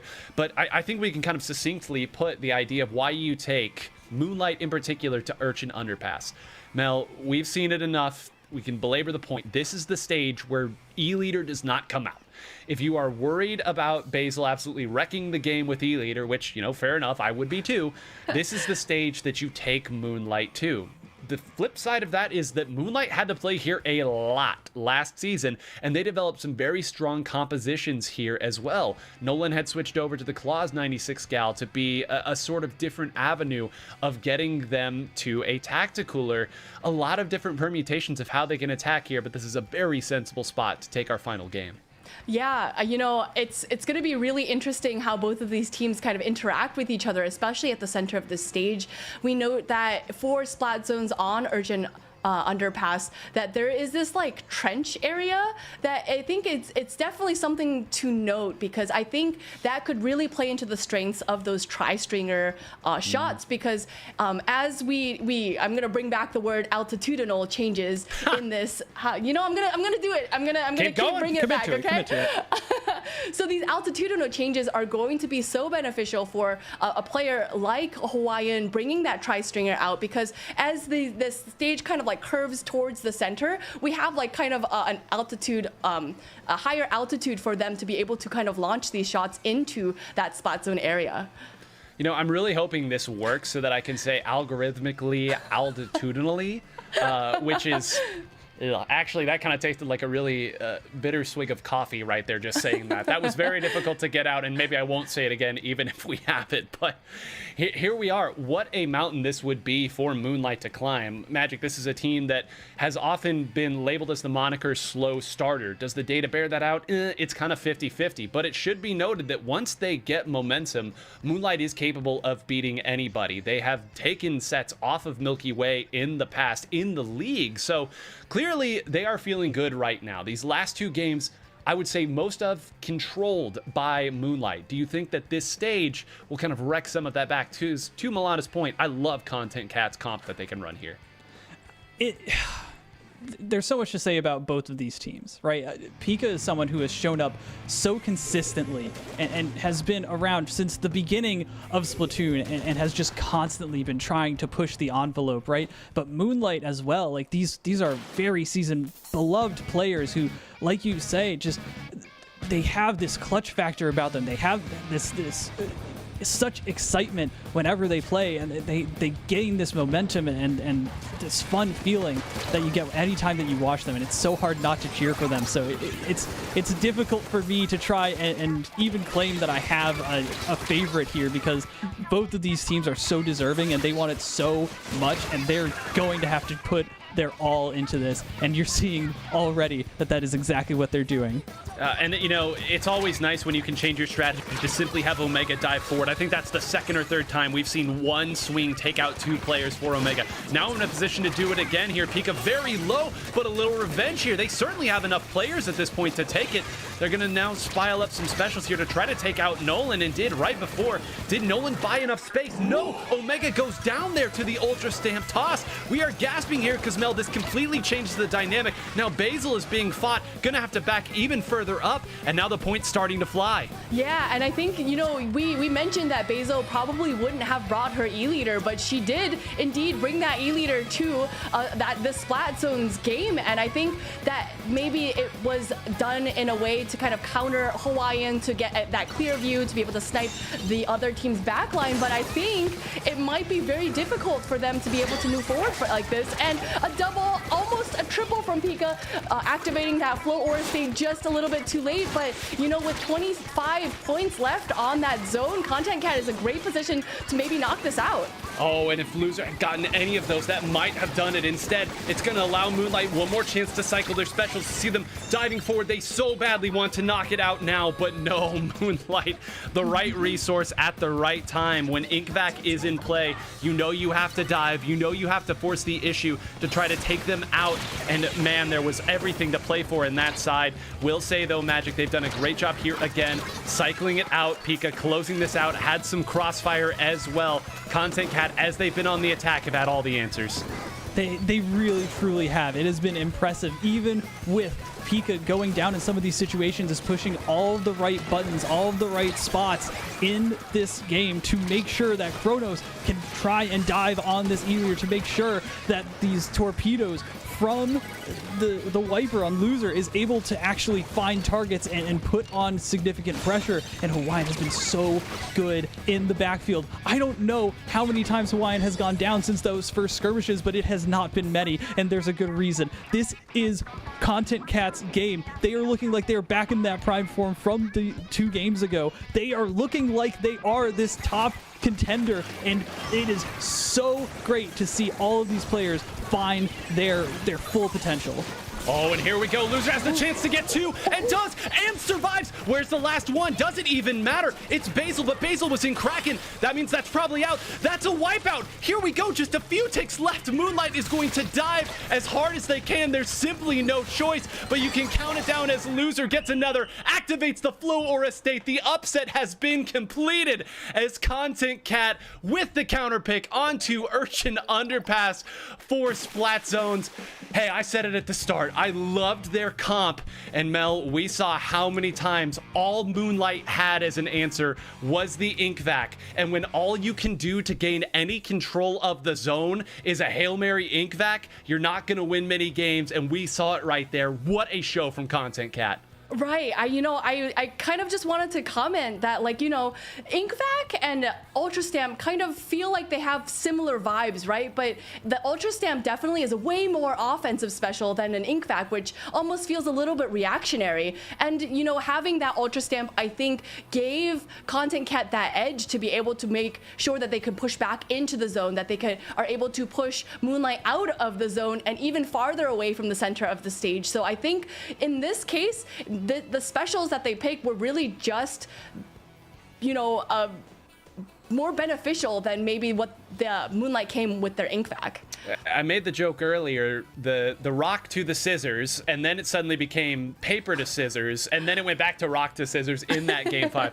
So much I want to talk about, and we will talk about plenty in that game and in that match, because again, our second place team is now in the losers bracket, and let's talk about the bracket right here, because there have been other teams playing and showing up. Milky Way gets their win, no surprise. Duck Motif scratching a game out though. Look at the Ducks getting it done. A good showing from them, which means our winners finals will be Milky Way and Content Cat.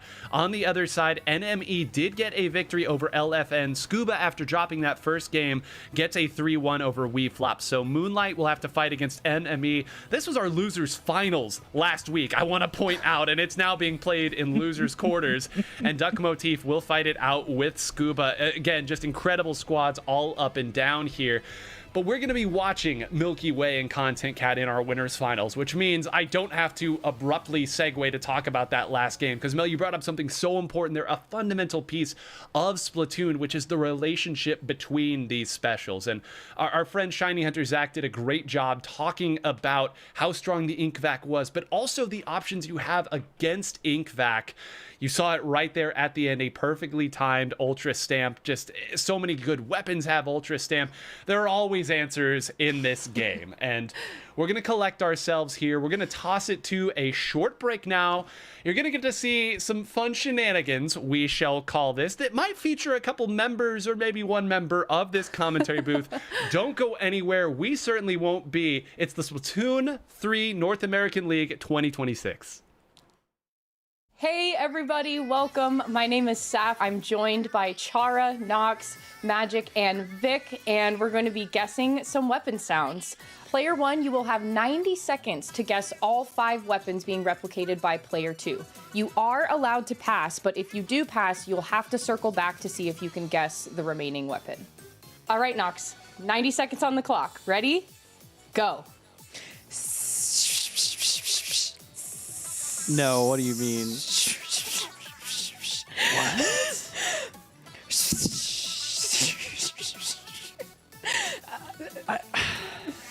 Slosher.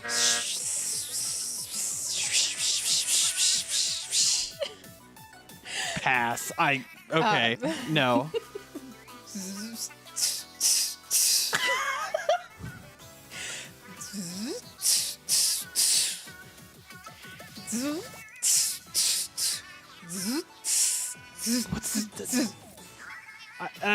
Mini splatling? Pass again.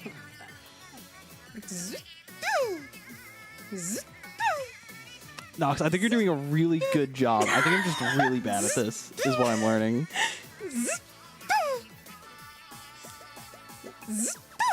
30 seconds. Bamboozler? YouTuber? Pass. I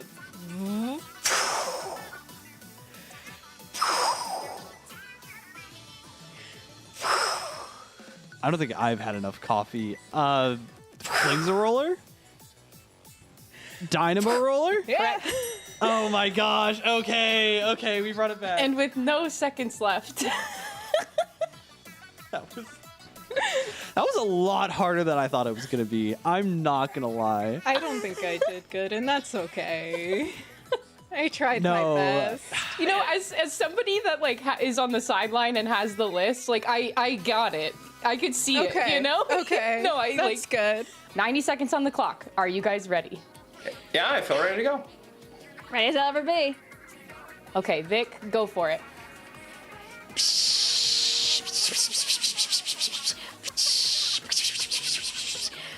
Yeah, pass.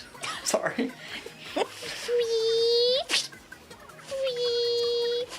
Squiffer? No. Splat Charger? No. But it's like it's maybe more of like a buoy wee. Pass. Beep beep beep beep Is this one Swiffer? beep. No? Okay. Wow, I'm much worse at this than I thought. I'll pass that one too? Okay. I gotta get at least one, right?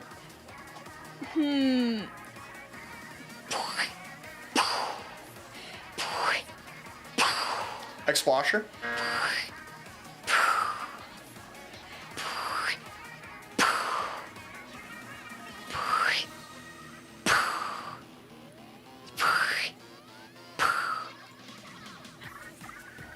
Fifteen seconds.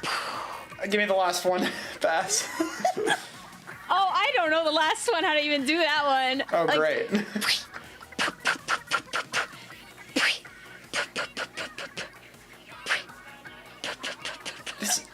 Okay, that one. I'm so sorry, Vic. It's okay. I don't know if I was doing them good to save my life. All right, everybody, let's have our mid-game check-in. Now, team number 1 has 1 point, while team 2 has 0 points. So weapon number 1 was the ink brush. Okay. Okay, I was gonna magic. That makes sense. Weapon number 2 was the mint decapitator. Oh, that makes sense. See, it's I was all... really hoping that could be the one you got. I was like, okay. definitely should have. Right? Okay, weapon number 3, the reflux 450. I honestly should have guessed it. I assumed if it was reflux, you would have done the tap shots. Oh. Right, it's like, what, Next what time. sounds That's the do you sound that's in change? my head for missing. reflux. I can still hear it tap shotting. I've watched too much turf war. the pachoo, pachoo, pachoo, pachoo.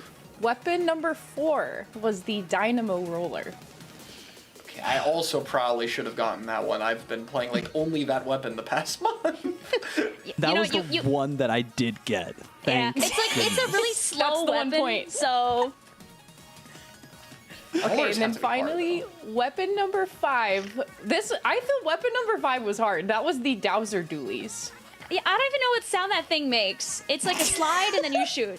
I am back again with team number 1. Now, Magic is the one making the noises this time, and Nox, you have 90 seconds to guess. Are you ready? As I'll ever be. All right, let's play.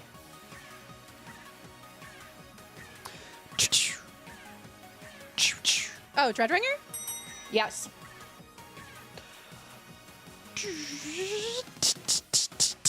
Oh, Snipe Rider 5H. Yes.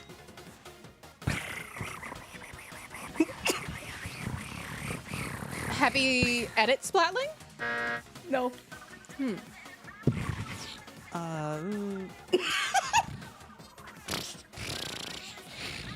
Aerospray?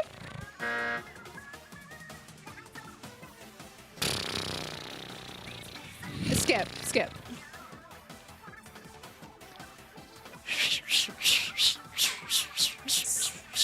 Slosher? Octobrush? Oh, paintbrush. Correct.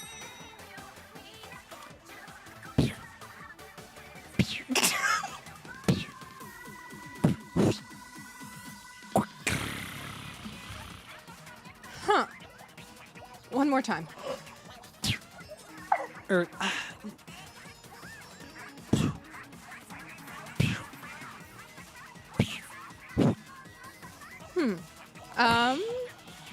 10 seconds. S-Blast? No. Squeezer. I'm really stumped And on this time. one. Magic, that was amazing. Thank you. Thank you. Round 2 coming up here. Chara is going to be the one making the sounds. Vic, you have 90 seconds to guess the sounds. Are you ready? I need to get us a point.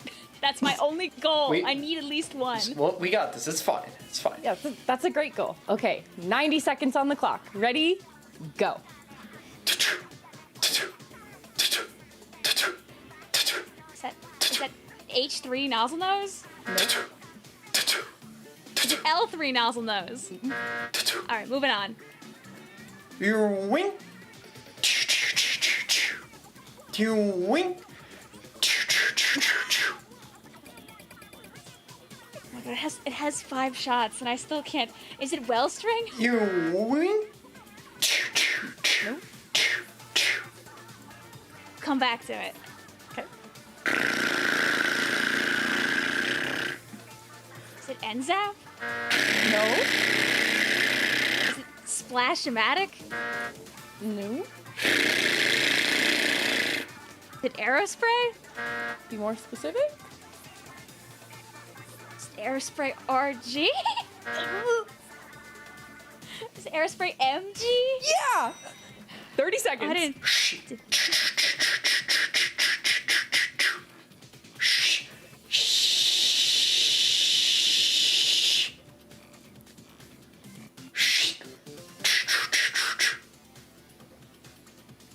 15 seconds. Heavy edit splatling? No. All right, move to the next one.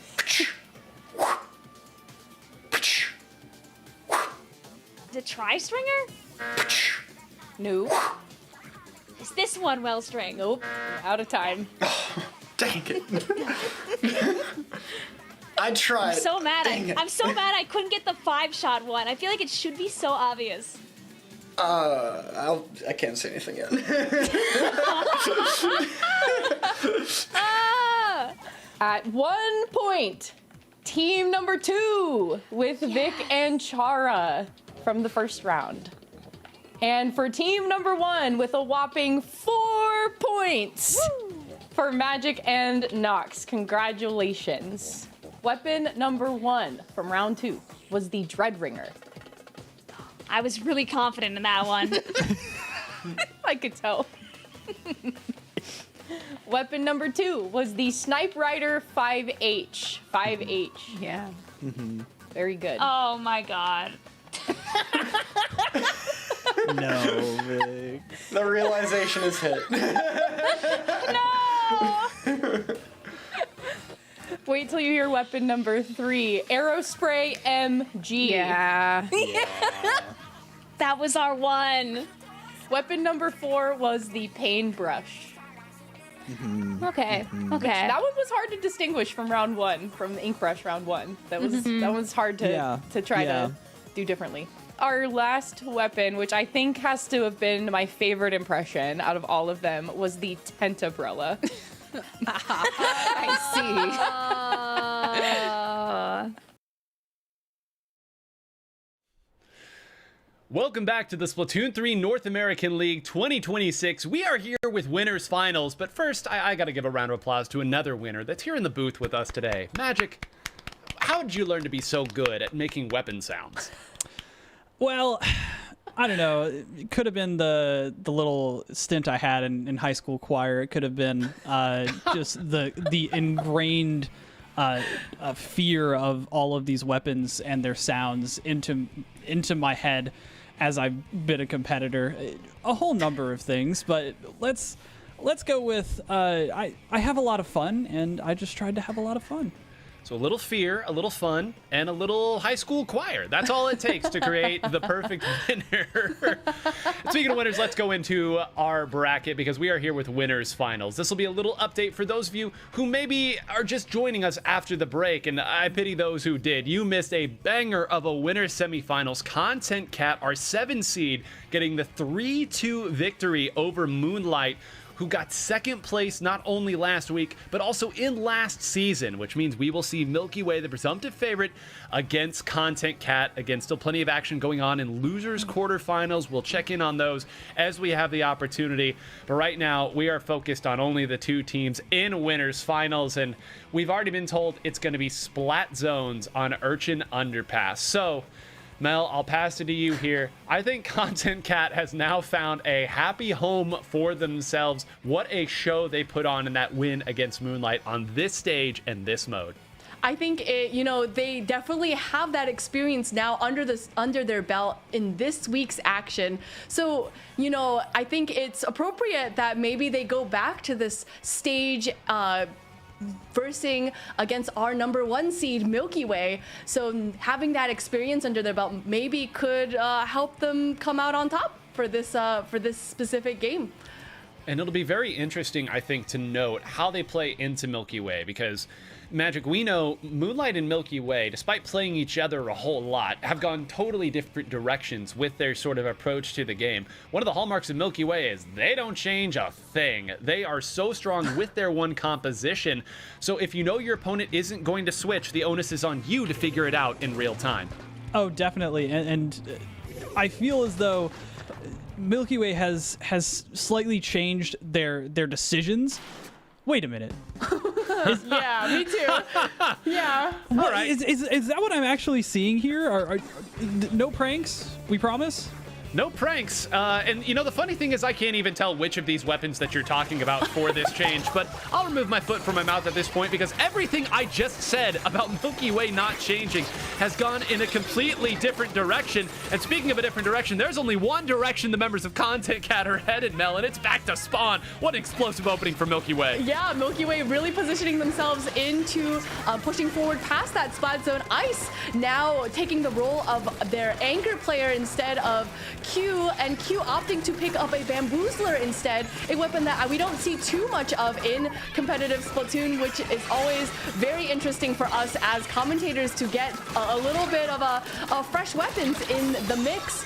But with still, again, both Milky Way holding on to that zone and moving forward. They are grabbing the picks from Content Cat, and really, I think this is turning out to be kind of a smooth walk in the park for Milky Way right now.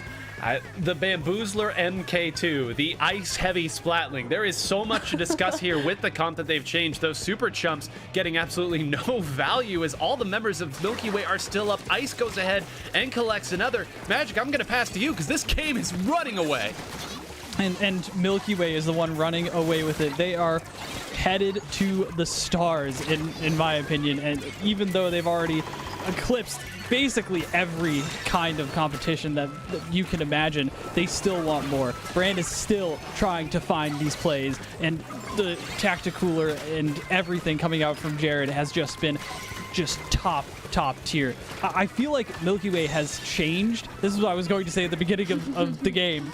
They've changed into a much more explosive playstyle, and this composition is exactly emblematic of that. They are trying to focus on putting Jared in the right spots. They're trying to focus on making sure that he feels comfortable enough to do what he needs to do, because they want to give him the support. They want to be able to play off of those aggressive plays, and I feel like now they've found the style to do so, because Bran on these blasters and Ice on this heavy Splatling and DotQ just putting in these aggressive positions is so perfect, and you saw exactly how they can take over a game right there. Well, I mean, the thing with Milky Way was always that all of their players could do a little bit of everything, and their comp was something that allowed all these players to do it. And we always wondered, would they ever switch to a composition where one player is asked to dive and one player is asked to turf? Well, the answer, as Magic has nicely noted here, is apparently yes, they can do it, and yes, it still works. A Content Cat Ultra Stamp here will try to open things up. They are rushing towards the zone, and Jared more than happy to simply wait on them to dive. It is 2 that go down. It's 2 ticks left on the timer. Content Cat somehow finds a way to at least neutralize Mel, but you get the sense that as desperate as that play was, it's going to take a mountain of effort for them to put a crack in this. And you see all the specials coming out, Super Chumps as well. And, you know, Content Cat is going to have to really make use of space, but space is exactly what they don't have as Jared closes in the gap between himself and Hawaiian. And, you know, as we see here, they're moving forward. They are keeping Content Cat away from the center of this stage. And, you know, maybe that experience that came, oh my God, a double wipeout. Very, very unfortunate for Content Cat as they are all moving back from spawn. And, you know, with only just a couple seconds left on the clock, penalty almost gone, they are going to have to make one last-ditch effort. Well, it worked before. Will it work a second time? Yeah, it doesn't work twice against Milky Way. What a showing there. Explosive, as Magic put it. And we know that Milky Way can do basically anything you ask them to in the game of Splatoon. These players have been at the top of the game for so long.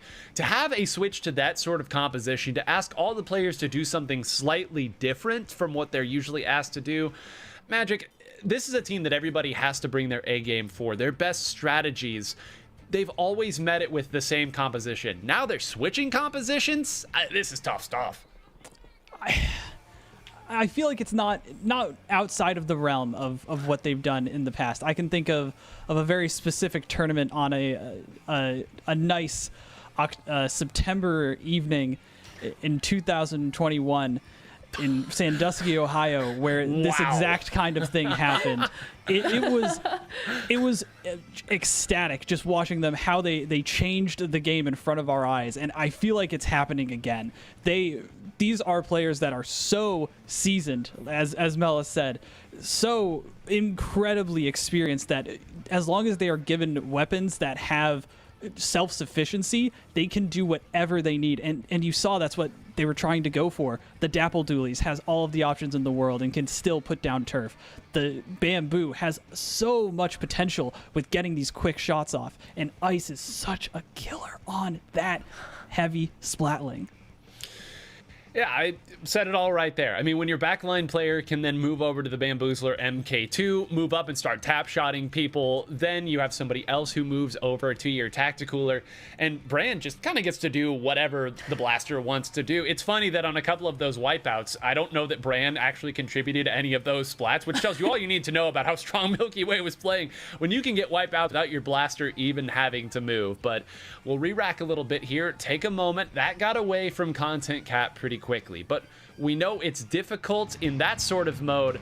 The unfortunate thing is that now you have to move to Milky Way's strongest mode, which is tower control. Mel, this is the composition that we're used to seeing from Milky Way, and I'll warn you, it doesn't lose a whole lot of games either. You know, it's almost like the last game was a little bit like a fever dream, and I'm like, oh wait, I'm waking up now. I see Ice on the Classic, Forge Pro. We see the Snipe Rider coming out from Q again. This is tried and true, and we know that it works for Milky Way. So we'll see that maybe, you know, if it's tried and true, hopefully it'll continue to work as we bring something a little bit off the kilter like what Content Cat brings to the battlefield.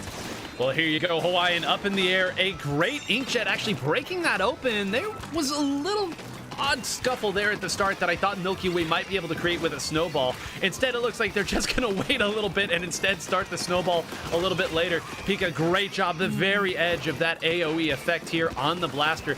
Now trying to take an angle is called out, but you've got to commit at this point. Hope that the rest of your team can make something happen here. All the while, that second checkpoint is under siege. Just a few more ticks. Can they make it through? Another inkjet here will again stall it out. Magic Content Cat is defending, but they've got to be very careful here. This is close to slipping away. This is close to slipping away, even though Pika did what Milky Way does to other teams, right? Just trying to use as much distraction and control of specific flank routes to pull all of their resources away, Milky Way just turned around and said, all right, well, now we just have the road ahead of us cleared already without actually having to do anything, so let's go in. And they're completely just storming the castle with no guards left to defend it. Well, the Bulbs Tri-Stringer might be the only defense that's left. That Inkjet, which I think this is the third Inkjet that we've seen already, which is pretty remarkable. Great showing there from Hawaii, and it's at least, again, kept this game manageable. They held on to that checkpoint. Jared jumping out here means this will be a full-on defense. Now, there's still opportunities for Content Cat to make this push, but they've got to watch out. This is another crab tank. Oh, was this a bait? Was Ice waiting this whole time, not able to close it out? They've all moved in, and again, 3 now go down. So we'll call this a win for Content Cat, finally pushing another just special coming out here from this Bulbs Tri-Stringer. I feel like I'm finally getting my footing in this match, and I think Content Cat is too. Yeah, they certainly are. The Tactical are coming out, going to give a bit of support for hopefully their teammates, or maybe just for themselves, for Cronus to hopefully get a couple of picks here, but unfortunately going down without being able to get any picks on Milky Way. But they do, a loser right here, getting a nice pick, maybe a second, a double right here. This is going to be maybe an opportunity for Content Cat to move up. Hawaiian with that Inkjet, hoping to create a little bit of space. But you know, the specials are also coming out from Milky Way, and they're making it very difficult for Content Cat to stay on this tower long enough, and especially with Q's sharp eyes on the tower, it is going to be difficult for Content Cat to make this push happen. Magic, you're gasping, you're oohing and awing, and I am too. Will they finally get through this checkpoint? Hawaiian not going to do it. Hold on. Okay, they had a jump moving in. I was going to say not like this. Ice moves and storms the tower here. Another Inkjet once again. They'll both recall. There's an opportunity. Hawaiian has to be my MVP for Content Cat throughout this entire tournament, and even though Pika's been doing amazing on this blaster as well, just the consistent output, the crazy plays, the crazy shots that we've seen Hawaiian landing with this bow. And there it goes again. Did you see that pick on Jared right on top of the canopy? And all of a sudden, there's 3 down for Milky Way. Content Cat, they're here. They're here to stay. That's a direct on brand. One of the best fighters, one of the best blaster players in the nation. And Pika is just taking every chance to get these fights. Loser and Kronos jump in once again. It did not get the lead, but this shows that Content Cat is more than ready to bring the level of play that Milky Way is bringing. I mean, they're ready to bring the level of play, but if you don't get the lead, what was it all for? They're going to have to get back to that checkpoint as well. They had cycled so many specials, and I have to wonder if they'd waited on that Inkjet just a few more ticks, if it would have taken the lead, and then they could have used it, but it's all water under the bridge now. 40 seconds left, and it's Milky Way on the attack. Another one. This has to be 9 or 10 of these Inkjets as well. Pika had worked around the other side here. They've stalled out a little bit. Now Ice is moving and juking. Pika does win the fight, but that's been called out. It means that everybody else has respawned and is now in the prime defensive positions. Mel, Content Cat is going to get an opportunity, but there's no room for error. This opportunity is going to be maybe their only opportunity, and that Ultra Stamp going down, 3 down going on Content Cat, and a full wipeout. This is, I think, the nail in the coffin. There you go. .Q gonna ride the tower at this point, and they're going to dive at it to make it work, but there's every special in the kitchen sink. And honestly, if they didn't have a single special, it wouldn't have changed there. 2-0 in favor of Milky Way. And you could spend, Magic, 5 minutes talking about just that oh so crucial engagement where Content Cat got so close. They stalled it out. We saw 3 directs in a row from Pika, one of them being the trade at the end, and yet even that wasn't enough to knock off this Titan. Often when I'm reviewing matches with the players that I coach, I will spend almost 30 minutes to 40 minutes on just one 5-minute game, because there's just oftentimes so much to go through, so much depth and little tiny interactions to unravel to try and explain. So I fully agree with you, Nine. Just that little 20-second stint alone is something I'd probably be able to just never stop talking about, quite honestly. Pika did, in my opinion, almost everything right there. Just there's nothing else to talk about, really. It's what happened on the other side that we didn't get to see as much of, which is what I'm really wondering. How did .Q aim their shots to just barely keep people off the tower? How was Hawaiian positioned? How was Loser trying to use that wiper to distract as much as possible and create those skirmishing opportunities?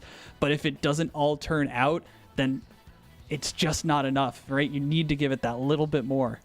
And that's why it's oh so important to get to the checkpoint early on, to force your opponent to then have to also get to the checkpoint. It means you know exactly where you have to defend. And also, if you ever wondered why we play Tacticooler, I hope that that can now be Exhibit A for you, where 3 players go down so quickly and then are immediately back up to contribute to the defense. So we are now going to Clam Blitz. Mel, it is Ship-Shape Cargo Co., one of our new stages. Now, we did see this in last week's action, and Nox talked a little bit about it and said, hey, this is one of those stages where that opening score can sometimes be a little difficult, but once you get that opening score, there's a lot of avenues to attack your opponent, and it can make the follow-up scores a little easier. Yeah, so I think this is a really interesting stage for Clam Blitz in particular, just because on the left side we have a couple of graded areas, graded paths that will lead into the basket, but also there's this like step, right in front of the basket, and also you can also go around through the path in the middle towards the back of the basket. So a lot of avenues that these teams have to keep an eye out for, and especially if you are notable for having, say, a player who really enjoys sharking, or potentially a brush player, those are things that we all have to keep an eye out for, especially when we're playing Clam Blitz on this stage in particular. Well, this is where the open air nature of this is very interesting as well. We saw, again, it had to have been 8 or 9 inkjets come out that time from the Bulbs Tri-Stringer of Hawaiian, but this is a spot where we might see potentially even an E-leader come out of .Q. There are so many avenues to fire at just any area that your opponent would drop down from. Again, you see everything. Even though this is a wider stage, it's not exactly an opportunity to be stealthy when you're coming out of your own side. Like Mel said, hey, it's shark season when you start breaking your opponent's basket open, but getting back out, not so easy. So again, this was Clam Blitz, the choice of Milky Way as the winning team. They've earned the right to choose the mode, which means this was the stage chosen by Content Cat, their last opportunity on what has been the run of all runs for this ragtag team. Magic looking at one side, I see a lot of the same, and I think both teams have now settled into the comp. Yeah, they're definitely trying to just go to their strengths, use what tools they can, right? These inkjets, the ultra stamps, the big bubblers, like this is what these players are suddenly now being known for, right? Because the blaster can do so well at clearing these ground areas, right? The inkjet can do the same thing, just with a little bit more safety. And if they can just put all of their pieces together, they can get these long extended pushes, and that's exactly what we're going to be seeing from Content Cat. They have all of the tools designed, they just need to put them to the right areas.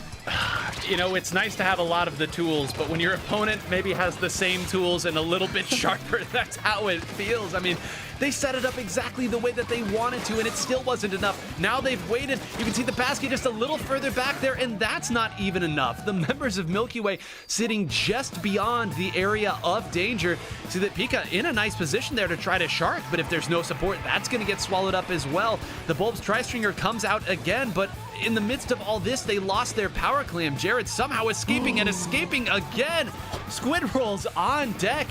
Mel, again, to Magic's point, Content Cat has seemed to do a lot right, but still no points to show from it. Maybe this 3 down will be the chance. I think this might be their opportunity.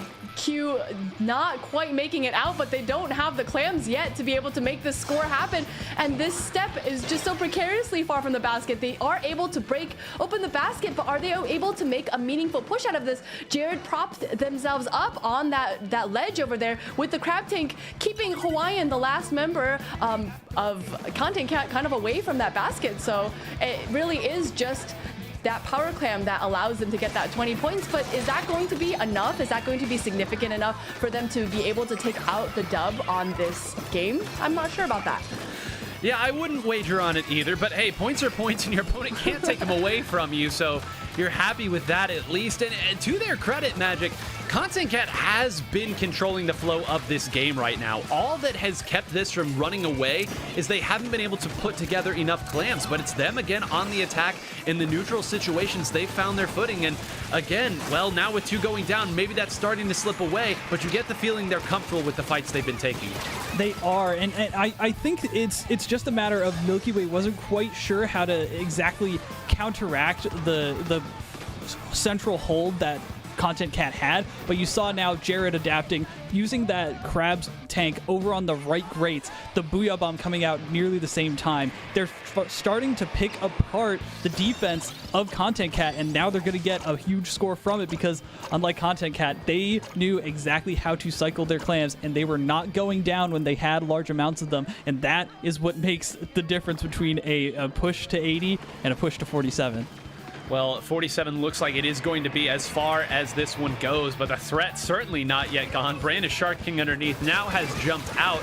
Still plenty of pressure to be put on, and this is really the stage where you're starting to see the difference between what the Snipe Rider 5H is capable of and the Bulbs Tri-Stringer here. I think .Q was the person who really opened this up with the range on that grading, took players out almost single-handedly, and allowed for them to really rally the troops and make the attack where they wanted, collecting clams all the same. Now that Bulbs Tri-Stringer is going to use that Inkjet to break people out and maybe break Pika in. Almost got the shot on Jared. Instead, is going to need Kronos to take this out. Now they have taken 2 out here. They have Power Clam to start this push. So Mel, again, an opportunity for Content Cat.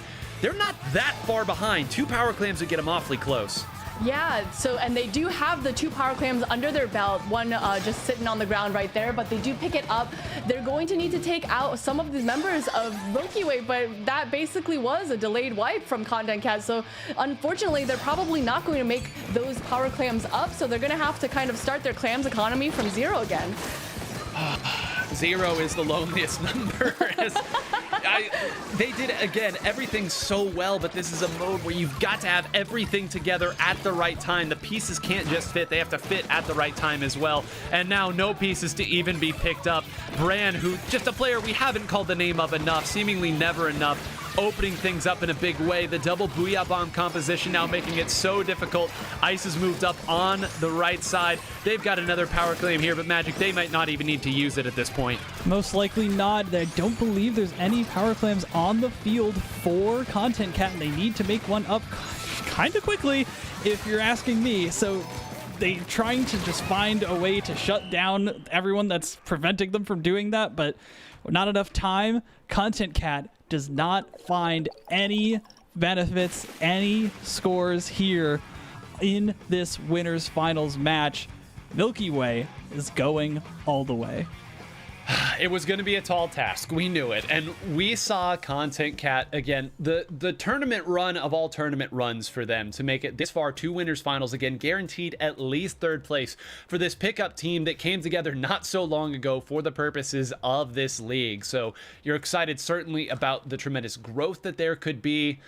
But on the other side, you've got tried, true, tested, any wonderful thing that you can talk about for Milky Way. And let's look at that push again that they put together for that, because this was when it really opened up, Mel, and every player contributed. Yeah, so as we can see, like you mentioned, Clam Blitz is all about having the right resources exactly at the right time, and all of the members of Milky Way holding on to clams and being able to make this push happen together was just so valuable, and, you know, it just shows to their expertise.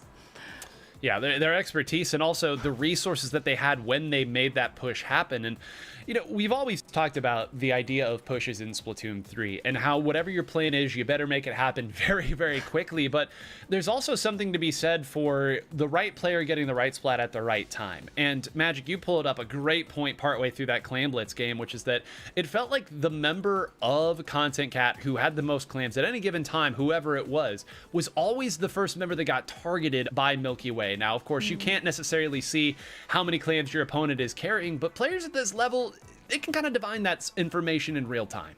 They can, and who knows, maybe they are counting the clams that show up every time that one of the players of Content Cat popped out of the ink and they said, no, we want that one. But I think in general, it's really just about understanding the aggression level that's needed, right? I don't know if Content Cat, like you said, had full aggression, full control for the first half of that game. They were ready. They were constantly shutting down anything that Milky Way had, but they weren't really understanding how to control the Clam economy at that level. Whereas Milky Way, as soon as they had any amount of ground to cover, they had everything that they needed, including the Clams. And I think that only comes if you understand how to pass them along and how to save them after you go down. Well, Milky Way has taken their very familiar spot on the winner's side of Grand Finals, and they will wait for whoever will challenge them from the loser's side of the bracket. And hey, speaking of bracket, how's this for a segue? Let's take a look and see how it's gone, as Duck Motif will get the 3-1 victory over Scuba. Again, our number 2 seeded team coming out of the ladder here, and not a fluky run they made either. As Match pointed out, 9 whole matches they ended up getting wins on. And yet, Duck Motif continues their run. I want to focus in on Duck Motif, and Moonlight and NME still fighting it out to see who will challenge Duck Motif. This is a team in the ladder today that lost their first 2 matches and 3 of their first 5 matches, and yet they brought it all together, went on an incredible streak to end it out, I believe 6 consecutive match wins. They then get that win that we spectated earlier over NME. Now they get a win over Scuba. This is a new look Duck Motif, Mel. As you noted earlier, this is not the same roster that they brought last year, but clearly they found some ingredients to make this work too. Yeah, I think this run has just been so impressive, all the way from when we started watching them in our very first match, that we had those wins that we didn't even expect coming out from Duck Motif. So I think that whatever they brought is good, whatever they brought is strong, and I hope that they continue to bring that as we continue through the rest of the season. It's almost a little bit unfair for us to say, oh, look at good old Duck Motif go, as if they haven't been a mainstay in top 4s in North American Splatoon for... I mean, Magic dusted us all the way off to 2021 earlier, and that's about how long Duck Motif's been doing it at a high level as well. A fairly static core roster. Again, we've talked about some of the changes here, but they're always one of those teams where they could take a set off of most of these top teams. It was just, could they do it to 2 in a row? Could they get a top 3? There's no doubt that they'll make top 8. I guess I can't say that because they didn't last week, but they seem like top 8. Absolutely, usually. 5th place seems to be about where they've topped out. They have an opportunity to go all the way to 4th place, 3rd place, a 2nd place even would be huge for them. The way the bracket is shaken out, I think, is favorable to them. And, Mel, I'm just going to pass this back over to you as our local Duck Motif expert. Caden being in on that 52 gal has given them an entirely different dynamic, whether it's opening things up for the brush, but I'm curious what your take is on what's opened things up. Yeah, no, I totally agree with you. I think that 52 gal is really shaking things up for Duck Motif, and that, as we've mentioned before, 52 gal, really strong weapon, got a little bit of RNG to the shots, but that's just the way the cookie crumbles when it comes to playing the gal weapons. But for a player as strong as Caden, holding a weapon as strong as a 52 gal, I think what Duck Motif really needed, even looking back at the last season, are opportunities to be able to move forward and push forward. And I think Caden is that player to make those openings happen. Well, again, talking on Duck Motif, we just got told that Moonlight won 3-1. So how's this, Magic? You talk about matchups from last season that mattered a lot. Moonlight, we've talked plenty about what they were able to do, but one of their real bugbears last season was Duck Motif. You look at their records against any other team that was not named Duck Motif, they looked very strong. But Duck Motif, again, I know this is a slightly different Duck Motif, and it's also a very different Moonlight. This was a tough matchup for them last season. Duck Motif has always been a contender, right? I mean, we're talking years and years back, different NA championships, right? Like you said, we all have these concepts in our head of where to group the highest ranking teams, right? Oh, these 2 are probably going to be your 1 and 2. These are probably your runners up. These are going to be who you're fighting for those last slots in the bracket. This entire day has shaken that up. So as much as we talk about the past, as much as we talk about everything that has been pointing in certain directions, there's no way that we can know how this will go. And in my opinion, Duck Motif is one of the teams that is the least predictable, and Moonlight is one of the teams that will lose when you are least expecting it. So both of those situations seem to be coming up, and I'm fearful for the Moonlight fans if they can light up the night once again. Well, there you go. I mean, some bold proclamations there from our friend Magic 8 Ball. And, given that that's your name, maybe I shouldn't, test fate at this point. Do want to note out Moonlight's 3-1 was over NME. So that means NME will be bowing out at 5th place today. Again, I want to point out losers finals being played in losers quarters this week should tell you everything you need to know, to Magic's point, about the volatility of the North American Splatoon scene right now. Nobody is safe and everything is at risk, except apparently Milky Way. They don't seem to care too much. But alas, it will be Moonlight versus Duck Motif. The winner will move on to play Content Cat. For all of these teams, Mel, again, only your top 4 event scores now will contribute to the playoffs. They all have to be looking at this opportunity. If you're Moonlight, you say, hey, we get past Duck Motif, we get our revenge against Content Cat. Worst place, it's another 2nd place, and we have to feel good about our points. For Duck Motif, you look at this and say, hey, the path all the way to Grands is totally open. And if you're Content Cat, you say, hey, we've beaten both of these teams. What an interesting final 3 teams to watch here. Yeah, I mean, as we've seen so far in this whole tournament, that seeds really haven't mattered too much at all, because our 7th seed Content Cat has made it much farther than Moonlight. Moonlight got knocked into the losers bracket much earlier than they did. So I think if I'm Moonlight, I'm like, okay, well, we made it 2nd place in overall finish for the last season of the North American League. We can't finish lower than that, right? So maybe there's honestly just a little bit of pressure for Moonlight and their players to kind of perform a little bit better, whereas Duck Motif is like, we made playoffs and playoffs were cool last season, but hey, maybe we could do a little bit better. And maybe in that case, the mentality, it's a little bit more relaxed, but not to say that there's no pressure on the line, but hope maybe that could make or break how they perform in the rest of this tournament today. Well, Magic, you talk about opportunity as well, and I don't want to spend too much time talking about teams that aren't here, but we know there are still incredibly strong teams in North America who, for whatever reason or another, aren't participating this week, and also some teams that placed very well last week that weren't even able to make top 8. So again, you talk about the potential for high-scoring points here, and I have to think these teams, to Mel's point, you're relaxed, you're feeling loose, but you can't ignore what's staring you in the face, which is a whole lot of points. Exactly. No matter what, everyone is trying to vie for a top 8 spot just for the sake of those points to try and get as many more as they can, right? I feel like so often teams have that in the back of their heads no matter what, right? They're thinking, okay, if I win this, then I need to do this, right? Like, if I get 3rd in one tournament, if I get 4th in another, and then, I land outside of the bracket on another, I have to get to this place towards the end of the season. That's what's going through these players' heads. There's still pressure on them to give themselves as much breathing room in the future to guarantee themselves playoffs, because 9, as you said, there's so many teams like Hypernova that aren't even in the top 8 bracket. There's so many teams like the FT Win, who is potentially going to be coming back and playing, but haven't played in any tournaments so far, so we don't even know how it's all going to stack up. These players are not focused right now on exactly what today holds. They're trying to focus on how to get themselves all the way to that title. It shows in their play because, like Mel said, there's pressure on these teams, and you have to fight that.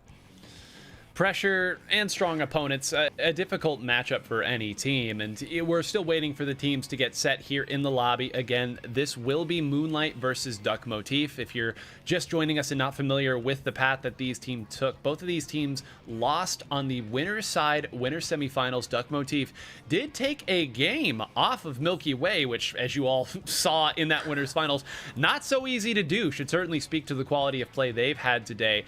And then Moonlight got knocked down by Content Cat in a wonderful back and forth 3-2 match where Content Cat took the first 2 games, and then Moonlight, as they so often do, mounted a big comeback, all for a climactic battle on Splat Zone's Urchin Underpass, where Content Cat just had all the answers for every trick that Moonlight had. This is a matchup we have not seen today here in this top 8 bracket. Again, will be very interesting. This is a slightly new look on Duck Motif.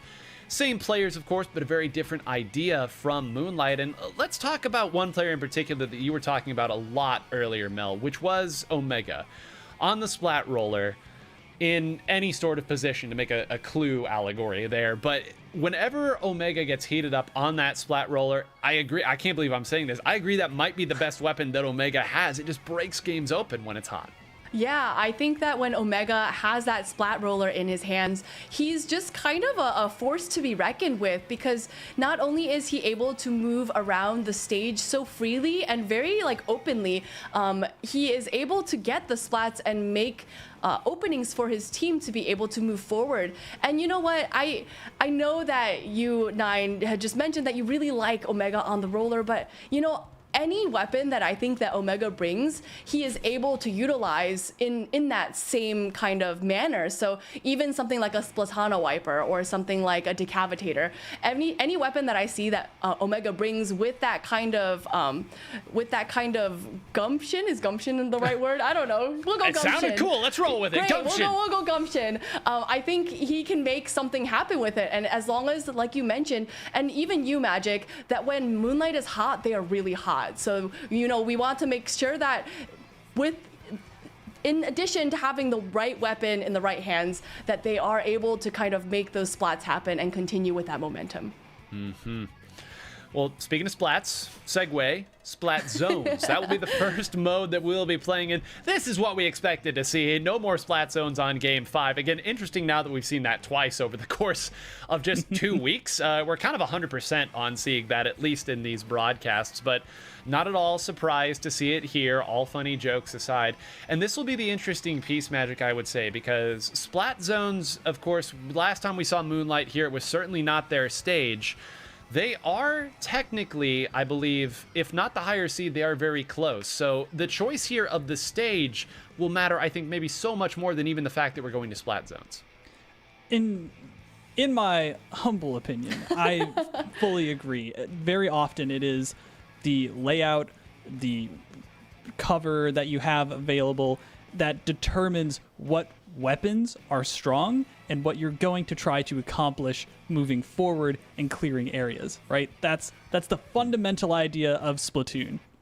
And it makes sense that Moonlight wants to pick something like Crab Leg Capital, which we just heard has been the choice because it opens up all of their opportunities. It opens up the E-Leader option for Basil to sit plenty comfortably to make sure all of those snipes and all of those angles are ready. And I've seen some very fun picks from Moonlight during an earlier Crab Leg game, so I'm curious to see what we'll see.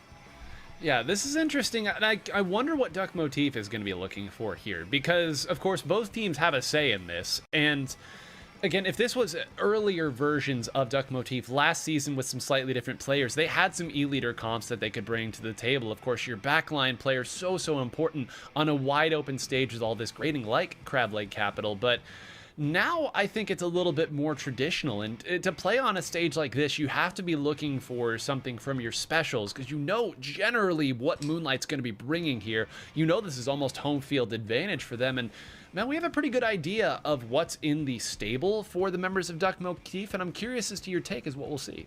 Yeah, so I feel like maybe we might see a couple of offensive specials, because I think something about Crab Leg Capital is that it's pretty easy to be able to be locked out of that center area of the stage.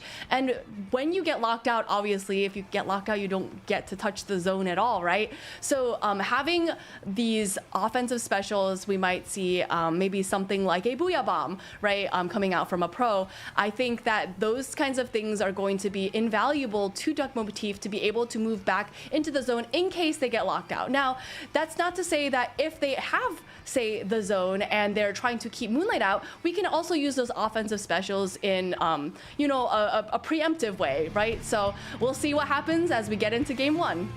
A quick shout out to our swole ballpoint Splatling user, Pico, there at the bottom. And you know, I really don't like that he's making me say this over and over again. The ego absolutely swelling. But here we go, folks, taking a look at is the E-Leader 96 roller composition that is emblematic of current Moonlight. And on the other side, Oh, Magic, this is a weapon that you and I love. Caden on the dually squelchers. I love this. I was actually expecting Jared to play this on that ship shape game, but I was surprised we didn't see it. But it's so good over these grates, over these long open areas where you can just have all the rain that you want to dip and dodge and dive. Unfortunately, it seemed like not even the opportunity came to Caden that time, as Moonlight is already showing that they want to completely take over this game and not even give the Duck Motif a single shred of paint on this lower ground. Yeah, you know, there's wanting to, and then there's actually doing it. And Moonlight currently has the ability to do exactly both. Shadow just very patiently. I love this position. You can throw bombs from one side, and then if you see the opponent move up, jump up and take them out with that Tri-Slosher. Now, I'm not really even sure where Duck Motif crashes back in from. It's a couple specials to try to do it, but Moonlight had just as many. Yeah, you know, we saw that Ultra Stamp coming in, hopefully Duck Motif trying to get a little bit of spacing in here. They are able to take the zone finally and forcing Basil to jump out here. But you know what? Moonlight already pushed that score to 18. They do have kind of a hefty penalty, but their Duck Motif is going to have to play their best game to keep Moonlight out of that zone. Well, here we go. Caden already moves up and takes out Basil, and this is why this was chosen.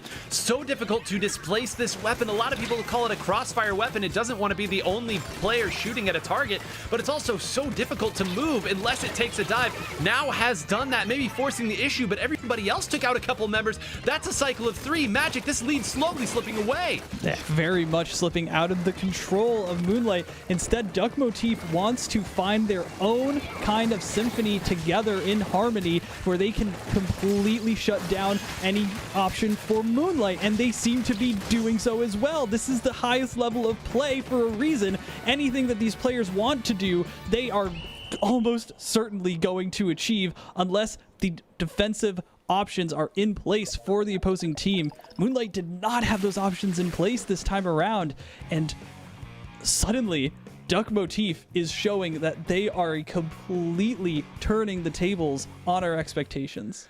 And again, I talked about this earlier, and I want to go back to this point. The higher seed chooses the mode, the lower seed chooses the stage, which means against all odds, it was Duck Motif that went to Crab Leg Capital. And we asked, why would you take Moonlight there? This statistically has not worked out. And then we saw almost immediately, Mel, when a little bit of control was had, when the lockout phase started, Caden, get up on those grates. Use those dually squelchers. No one's going to be able to take you out. We will save our Zipcaster and any special that we have for when the opponent is using that Inkvac special. It worked perfectly. And again, I cannot believe what we've seen from Duck Motif today. They are so sharp. I think what was especially interesting about the strategy that Duck Motif used was that they were kind of like cycling in and out. It almost felt like an ebb and a flow, as like a wave, where some of the members of Duck Motif would be pushing forward, and we noticed that Caden would have go back a little bit, and then the pressure would be coming from farther back from that snipe rider, and then they would come back forward again, and then as they came back, maybe the brush player would go forward. So I feel like maybe that strategy worked because it felt a little bit confusing. The focus of which players to target for Moonlight might not have been as clear as it has been in the past. So I think having that kind of strategy moving forward might be very positive for Duck Motif. Well, to that point, it makes it very difficult to know when and where to use the special that's been the thing we've talked about so much over these first 2 weeks, which is the Inkvac. And Magic, I don't want to aggrandize this point any more than I have to. These Inkvacs have not gotten the value that we expected or that we saw in week number 1. And I don't want to say that it's time to switch, but it certainly changes Nolan's role drastically. I would say makes him even a little bit more passive. And as we move into Clam Blitz this time, I wonder how much longer that Inkvac is going to stay in play for them. It really, when you pick specials like Tacticooler, like Inkvac, you are essentially giving up the option to have a displacement tool, right? Have a tool to get you in. As Mel was talking about earlier, it's so important to have those resources that turn the tables back, right? That just completely clears out where you need to go. Because of that constraint, Moonlight needs to play in a certain way. That it makes them very one-dimensional. Duck Motif was banking on that, right? And like you said, it makes these standout players like Nolan have to force themselves into using that special as often as possible and not really accessing the full potential of running over the opponents, right? I think Duck Motif's strategy, and I don't think of them as a highly strategic team, but now I'm completely changing my opinion. They are completely outthinking Moonlight. Well, I mean, it makes it a little easier again when you know, hey, they have an ink vac and it's splat zones and they need to use it. We'll just wait a little bit longer to attack. And, you know, to your point, that is the relationship of player and weapon in Splatoon. Again, we can't change these weapon kits on the fly. If you pick something, you are restricted to it. And why play 96 Gal if not for the ink vac? To that point, if you're going down all the time because you're fighting and not using ink vac, why are you playing the weapon to begin with? It is the back and forth. We'll head once again to Clam Blitz now on Shipshape Cargo Co., which has just been another darling at this point in the season. Nolan gonna stick with it, so they're not letting go of it yet. On the other side, it's gonna be that Comet's Octobrush coming out once again, Mel. That means we'll see a Kraken or two. Yeah, and I think the Kraken could be definitely very useful as it comes to making pushes in and be able to make space between both the members of Duck Motif and Moonlight and pushing hopefully the backliner of Moonlight so that they are able to kind of move forward more cohesively as a team. They talk about cohesive movement there. They've got a couple members here of Moonlight stuck on this side. They have control of the rest of the stage. Not trying to force the issue yet. I mean, every wiper wants to do this. At some point, you make the dive, and just not quite in the cards at that time. Credit Moonlight for holding the position. Now we're getting a little bit of a counter push, Magic. This is an opportunity for them. They aren't quite pushing yet, but as we saw when Milky Way played this, sometimes it's better control mid, build your resources, and then go for the big score. I'm not sure if this is some kind of poetic justice for Moonlight, but to not choose what was traditionally on their stage mode combo, what made them so famous in that time period when they used to pick this was that Kraken Royale, and now Red Shell is the one picking it against them, and it seems to be, at least for the time being, holding them back. But they seem to be very in control. I don't know if this 52 gal is putting out enough pressure. I don't know if this wiper is getting into these spots. I feel like Moonlight is just sticking to this high ground and is completely shutting down the way the aggression wants to come through. And instead, Basil is oftentimes being the first shot out from Moonlight. And here you go. You see why you keep with the ink vac against all odds. Already down to 48, and the threat not yet gone. Yes, there's a Killer Whale 5.1 here, but there's still clams to be thrown in. That's two players who've been taken out. Omega still up here. A nice wave breaker as well is going to keep that at the very last second. That basket was moving up. Shadow still has enough. Will keep it open as well. Mel, Moonlight absolutely done with being the team always defending. I think this is exactly what I was talking about earlier, that when that basket is broken open, there are so many areas on the stage where you can throw clams in from, whether it's from that path straight down the middle, or whether it's on that step, or whether it's through the grates, or whether it's past the grates, or you jump to your teammates. So honestly, I think when that basket breaks, it is almost like a state of panic to try to figure out where exactly are the enemies and where exactly can I stop this push from coming. And I think that also gave a little bit of an advantage to Moonlight, that confusion to be able to make that push to 30. Well, there you go. All you need to see. We spectate three separate players, and they all immediately go down to different members of Moonlight. It's such a great point. Not only are you worried about where the attack is coming from, but as we saw from that sick shot from Basil, it is so difficult to identify where is even safe to move, where is far back enough on the defensive side. You don't want to move too far back, but at the same time, you've got to do something about it. A great shot from Kai right at the edge there. Three go down. Basil pushed all the way back. Hold on. Now Duck Motif finally has an opportunity. They would love to get some value here. It's going to be a trade with Basil, but they will open the barrier. And Magic, if nothing else, they've got control of a decent part of the stage. They should be able to get their jumps back in and at least give themselves an opportunity. Yeah, Kaisa here playing beautifully, just allowing them to give some breathing room, keep poking at Omega and Nolan, prevent them from actually moving forward. This is what you need to do as that long-range weapon in a composition, is make sure that they don't get the chance to just completely come back and give a punch that's gonna knock you out, even though you were the one that was swinging, right? And they've done it perfectly. This ink vac here is going to do a wonderful job at shutting down this push. Unfortunately, and Nolan is going into the flow aura. As we saw, finally, we're seeing that this 96 gal, the main weapon that has so much power, actually getting its full use. And I think that that's the difference here, is that Moonlight is trying to activate all aspects of their play.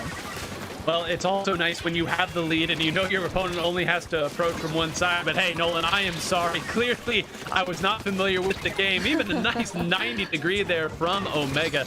There was a big scoring opportunity there for Duck Motif that got shut down. And Mel, rewarded now is the entire stage to Moonlight, and a couple more shots here. Not all that much time left. If they make sure that there's not enough resources on the stage, they should have a chance to win this against Duck Motif. Yeah, they do have those power clams on the stage, which means that if they are able to make it to the end of this timer, that the overtime timer will start ticking down, which gives them one more opportunity. So at this point, they might have one, maybe two opportunities to make a push. But you know, with 10 seconds left, they're going to have to hold on to this power clam in order for that overtime timer to come and tick down. Two members of Duck Motif kind of moving in, but they're not really in a great position to make this push happen. These altitudinal changes are just so precarious for them. All four members of Duck Motif up, Ultra Stamp up as well. Kaden getting that power clam in. They are going to have to make a couple more plays happen. Kaisa holding on to that power clam also going in. They're going to need just a couple of clams up, but it's looking like maybe the members of Duck Motif are just not in a position to make these tosses in. Red Shell with a couple of clams, but just not able to get those clams in, giving the win to Moonlight. Whoa, Magic and I gasping, hands on our heads there. Make no mistake about it, Moonlight, again, made it awfully tricky and awfully close there. They held on. Credit to Duck Motif fighting that out and making it very, very interesting. Basil hit an incredible shot early on in that push that I think took a lot of the teeth out of it. Then Caden makes a big play. The Wiper comes back in, and it's all in the scrum, but all on the back of that big initial first push there. Really every sort of defense that they needed to push, and Duck Motif needing to force the issue on the back of that. And Magic, I know there's a lot of plays you want to break down there at the end, but we've got to say that's why it's so crucial for that first score in Clam Blitz to be a big one, because look at how it sets you up for the rest. Exactly, Nine. It's so weird to think about how Clam Blitz changes in that way because of how the penalty applies, but that first push really can determine how the entire flow of the game goes. And if you're not ready, like we saw with the other game that we saw in Shipshape, you have to make the most of it, right? Or else you start getting panicked, right? You start not being able to set up your defenses correctly. You start to lose the option to actually defend correctly instead, and you have to make risky plays. So Moonlight was fantastic there, right? They even though Duck Motif made so much problem for them, they just stood their ground. They tried to find every single option, and right as Kaden and Kaisa stepped forward just a little bit too early, bomb at the wall, and it was over. Even though the Wiper jumped in, that was the play that made the difference, and that's the one I wanted to call out.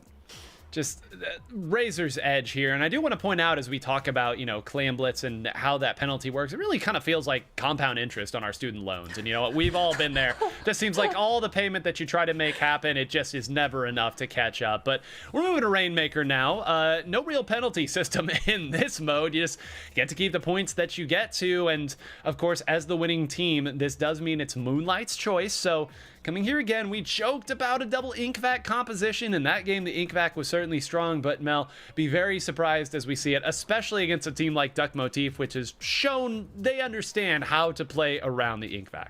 You know, we talked a little bit about like rock, paper, scissors, right? I feel like if an Inkvac comes out, the natural counter to that is an Ultra Stamp, which we have seen Duck Motif bring out. So I'm not sure that maybe a double Inkvac comp might be the play in this case. And definitely not a triple, that's for sure.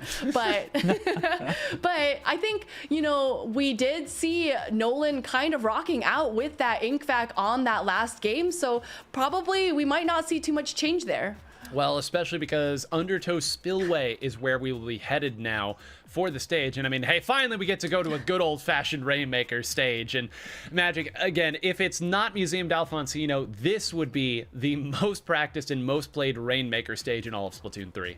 Oh, it is such a staple, and it has been ever since the beginning of the competitive life cycle of this game. It is so critically difficult to get past any of those choke points, and that's why, right? Rainmaker can, as we saw on Rainmaker Mahi Mahi, it is so easy to get so many points so quickly unless you have a stage that is laid out in a way that prevents that from happening and has high ground cave-in choke points that the players can defend from. And that's exactly what Undertow does. It has so many valleys, so many narrow nooks and crannies that you have to go through in order to get that Rainmaker all the way to the end, and it's a long stage on top of that. It feels like Inkvac is borderline necessary nowadays for any kind of high-level game on this combo. Yeah, that's a great way to put it, and that was my immediate thought too when I saw this. I mean, older versions of Moonlight that did not have the option to have both Inkvac and Kraken, depending on what Basil plays, struggled a little bit on Rainmaker. You can look at the stats from last year. I'm not making this up. This was not the mode for Moonlight. Now it's a totally different look for them. I think Omega, really any weapon that Omega has, very, very strong here. We won't have to wait long as we start getting into our game. Taking a look. Okay, I mean, Mel, that is a brush. It is not a brush that we have seen. The Ink Brush Nouveau coming out to play this time. Very interesting, but hey, you wanted Ultra Stamps and you're gonna get one. You know, I think it's interesting that the Ink Brush Nouveau is not held in the hands of Red Shell. Red Shell actually is coming out with a blaster, which is, I think, a really interesting switch up because, like I mentioned, I don't think I've ever seen a weapon other than, I guess, the Big Swig Roller that wasn't a brush from Red Shell's hands. So I'm wondering how this kind of switch up might mix it up for Duck Motif. Well, not a whole lot of switch-ups here at the start. It is an early Inkvac coming out, and poor Caden just has to get way out. What a horrifying thing to see. Just inches over your poor Inkling's head, the Inkvac shot. Now Omega moving through, and Caden has just had a real rough go of it at this point, dodging everything. All the while, the other members of Duck Motif go down. Caden again with the wall, fighting it out with Omega, asking for some sort of help, any sort of semblance. Somebody, please, and nothing to be found. Magic Moonlight controlling the game thus far. I mean, it seems like somewhere far away from wherever Caden is deciding to stand is the rest of Moonlight and taking down the entire rest of Caden's team in Duck Motif. This is perfect play from Omega because on this wiper, what you want to do is just completely dip and dodge and dive away and pull any attention into your welcome arms, or you can completely redirect it and turn it right back onto your opponent's base. That's why this wiper is so important and why I'm very impressed that decided to go with the Ink Brush Nouveau instead, because they were the wiper player on Duck Motif, and it's just, like you said, a very interesting switch up, and I don't know how well this is going to work out for them, man. Well, clearly not working out with them thus far, though I will also say, ever since I criticized the choice from Nolan, all he has done on that 96 cal is continually activate Flow Aura. All the while, Basil being her Rainmaker carrier, everyone jumping in. Yes, the blaster will close out maybe that push, but there's two members here. We have seen what one pop of that Rainmaker shield can do in this sort of position. Instead, it will be Duck Motif who gather control of the Rainmaker shield. Nolan again fighting it out, still almost taking out. That's a trade.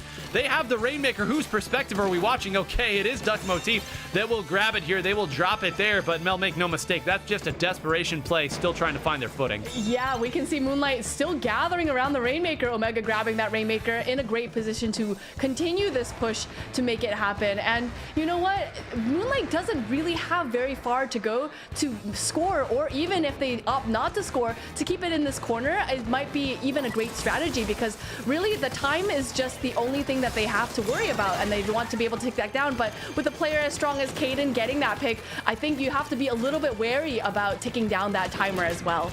Well, hey, you talk about how difficult it is for the members of Duck Motif. Magic, I know you've got eyes on this, so I'll bring it out too. Look at the range of the specials that Duck Motif has right now, because I'll tell you, it ain't a lot. You've got the Killer Whale 5.1, but then on the other side, you've got a Tacticooler, you've got an Ultra Stamp, and unless that Ultra Stamp is being thrown, how do you break out of a position like this? How do you even approach is my question. If you're not literally just Caden or the Inkbrush who is trying to find some way in behind a wall of cover, right? Like there's almost nothing that they can do, right? The splashdown is great. It creates a lot of space. And then what, right? Like, it seems like there's not a synergy of continuation that is going to be happening for the members of Duck Motif consistently enough beyond, all right, well, let's just get the pick and call it there. But that's not a strategy that you can rely on long-term against a team that is as macro-minded as Moonlight. They are going to think high level, they're going to figure it out, and they're going to prevent that from happening. There's only a minute left, and this is the first time Duck Motif has picked up the Rainmaker.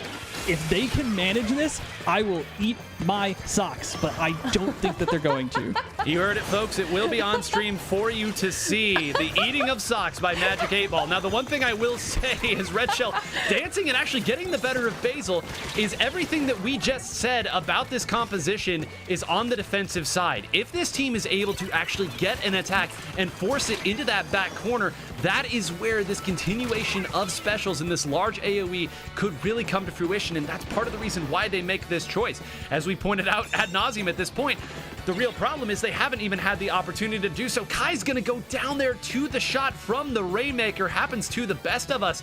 And Mel, with just a few ticks left on the clock, I don't know if they're gonna get anybody near the Rainmaker, much less grab it. They are going to have to pop this Rainmaker shield in order for them to even get an opportunity to have that overtime timer go. But the Ink Bag targeting Caden and almost being surrounded by the rest of the members of Moonlight, not barely dodging that Ink Bag shot, still alive. I'm honestly really impressed with the dodging that's coming out from here, but Duck Motif is going to have to make some big plays to kind of move Shadow out of this spot right here, but unfortunately Shadow coming from behind and taking out the Rainmaker, giving that game to Moonlight. That's one of those situations where, can I call that an all-time Rainmaker carry, even though it didn't score any point? I mean, just baffling how long that Rainmaker survived, but Moonlight 2-1, and let's go back to the story of that game as we talked about it, which is, again, the early lead that Moonlight comes out to, and then they just put waves of pressure and pressure, waves of game-winning pressure on the opponent, and they say, hey, you've got no range on your specials. You're going to have to dive after us to break up our formation. As long as we have the right players at the right spot, you're not going to get any of that. And Magic, that is the double-edged sword, or the double-edged wiper as the case may be in some situations when you pick a composition like that. Yes, when you get the right situation set up, it's dominant, but that's so difficult to do in a game that moves as fast as Splatoon 3. Right.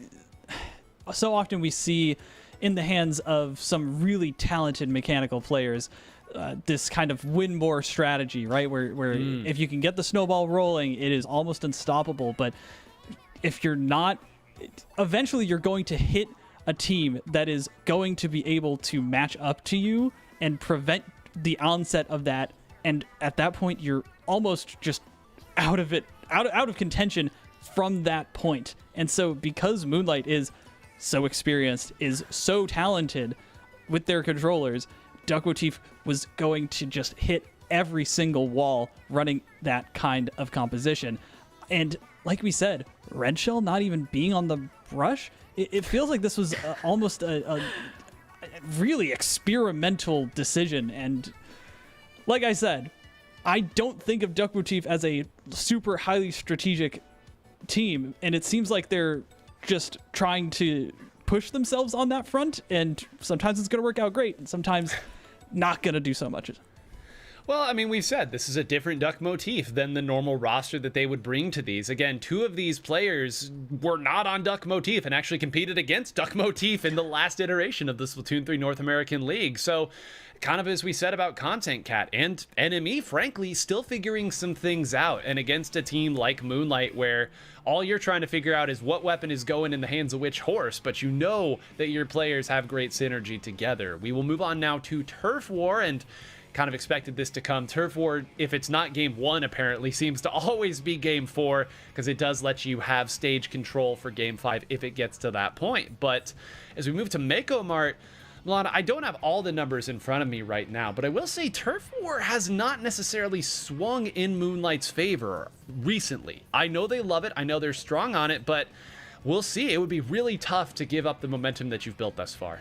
Yeah, I think maybe I would also wager to say that Mako Mart not really the most popular turf war pick either. There's just other modes that teams would prefer to play on Mako Mart, as it is like a staple in competitive play, right? So seeing Mako Mart being played for turf war, I think is kind of interesting, and maybe just the kind of switch up that Moonlight needs, because if they haven't been maybe performing well on some of the stages that they find themselves comfortable with, maybe it's time to play on something that maybe they feel a little bit more out of their element, but also the enemy might be out of their element as well.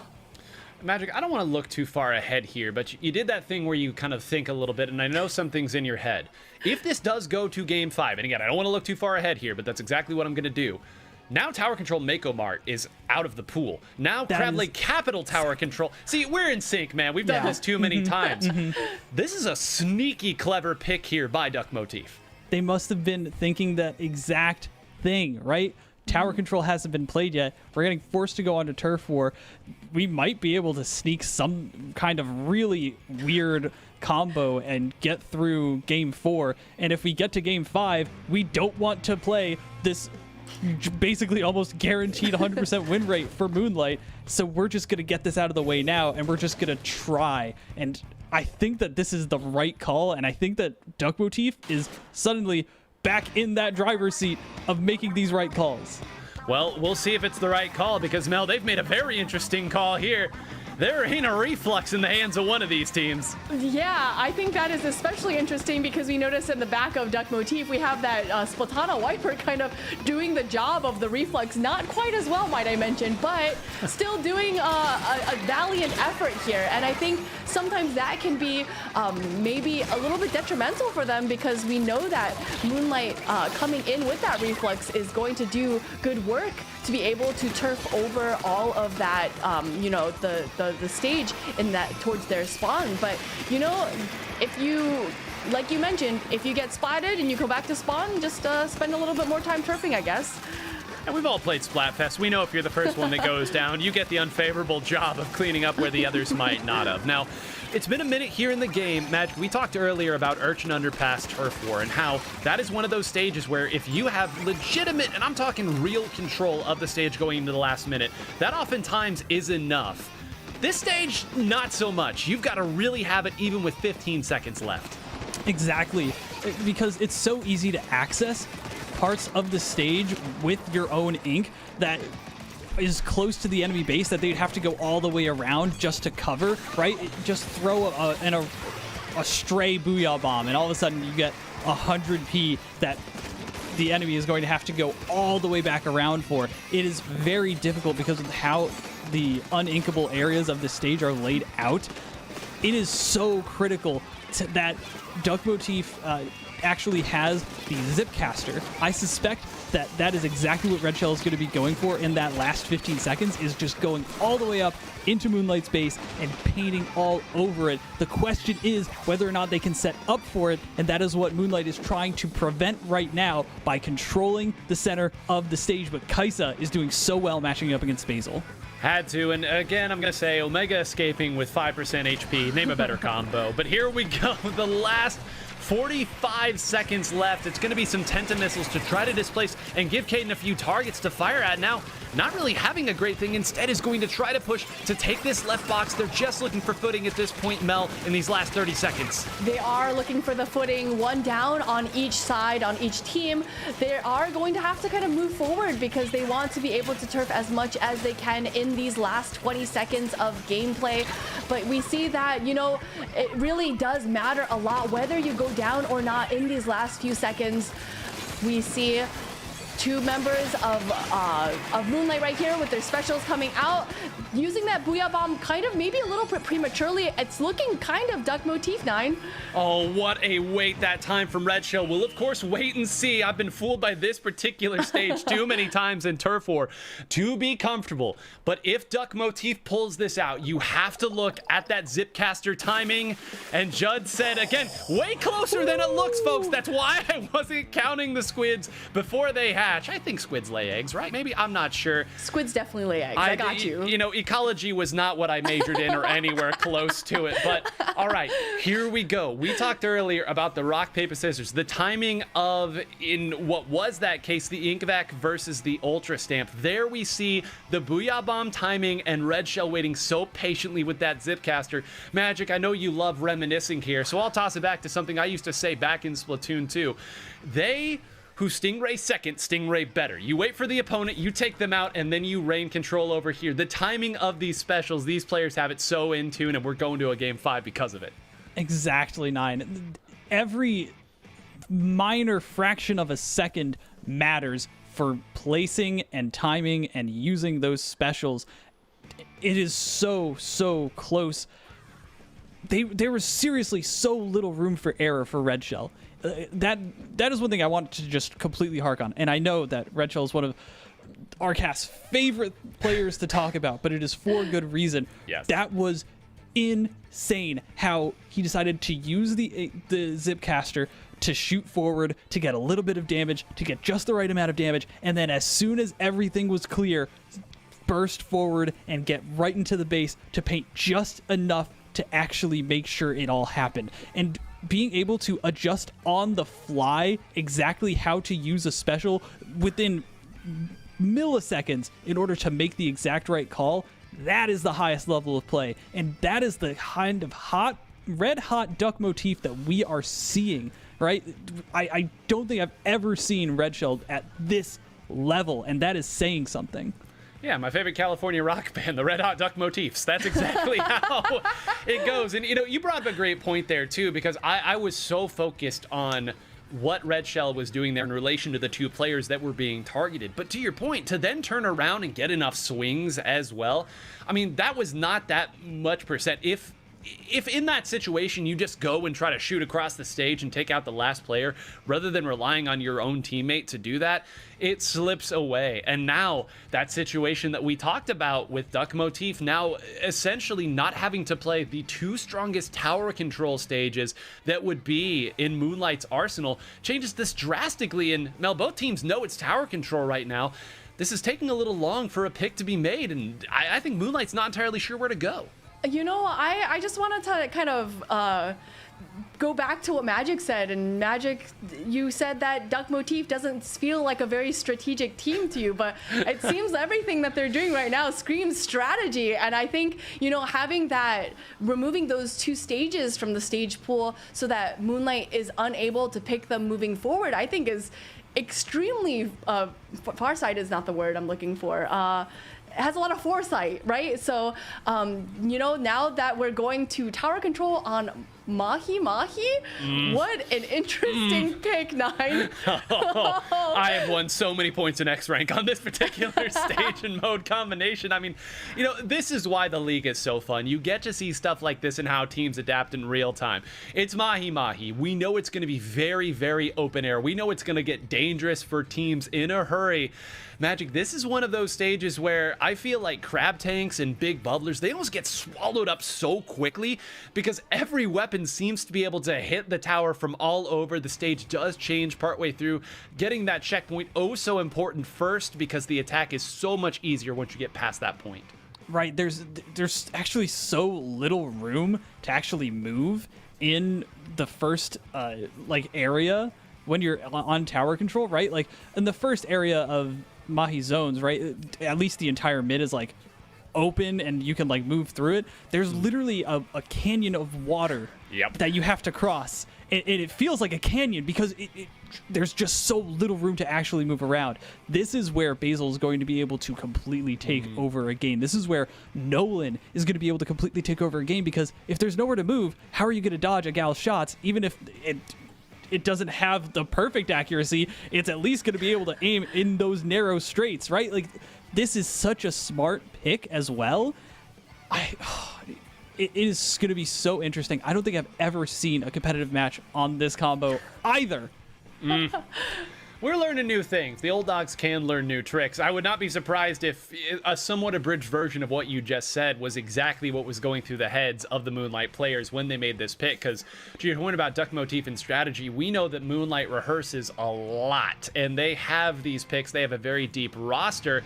We won't have to wait a whole lot longer to see how this goes. It's yet again a Game 5 here, Moonlight and duck motif in losers semifinals. It appears that this is just how the league is going to end up going at this stage.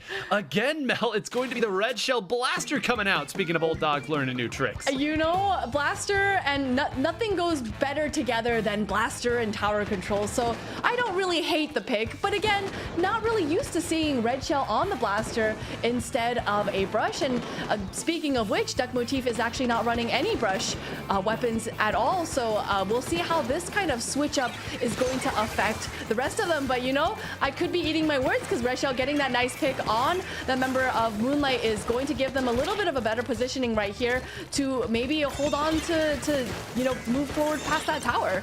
Whoa, definitely moving there is Red Shell. The tower dropping under the feet. Now just don't go down to the bomb, thank you very much. This big bubbler fighting for its life and will be able to at least clear this first checkpoint. Omega gonna have something to say about anything further here as the throw goes through, but as Magic noted, there is a gulch of water these players have to get through. It's not that first checkpoint, Magic, that you've got to clear in order to change the stage. Exactly. There's so often people try and just force, even just let their opponents get down to that point threshold so that the map can change, so that they can actually go through what they need to do and have the room to breathe. Unfortunately, I think both of these teams are so hyper focused on actually making sure that there's no chance for the other, that they just want to get it over with. They're just simply trying with all of their might to get past that second checkpoint for themselves. And because of that, we are still on this high water level, and we are still seeing Basil consistently having to move and dodge and find every single opening to find so many fantastic shots, and almost even found another one. Yeah, that was awfully close.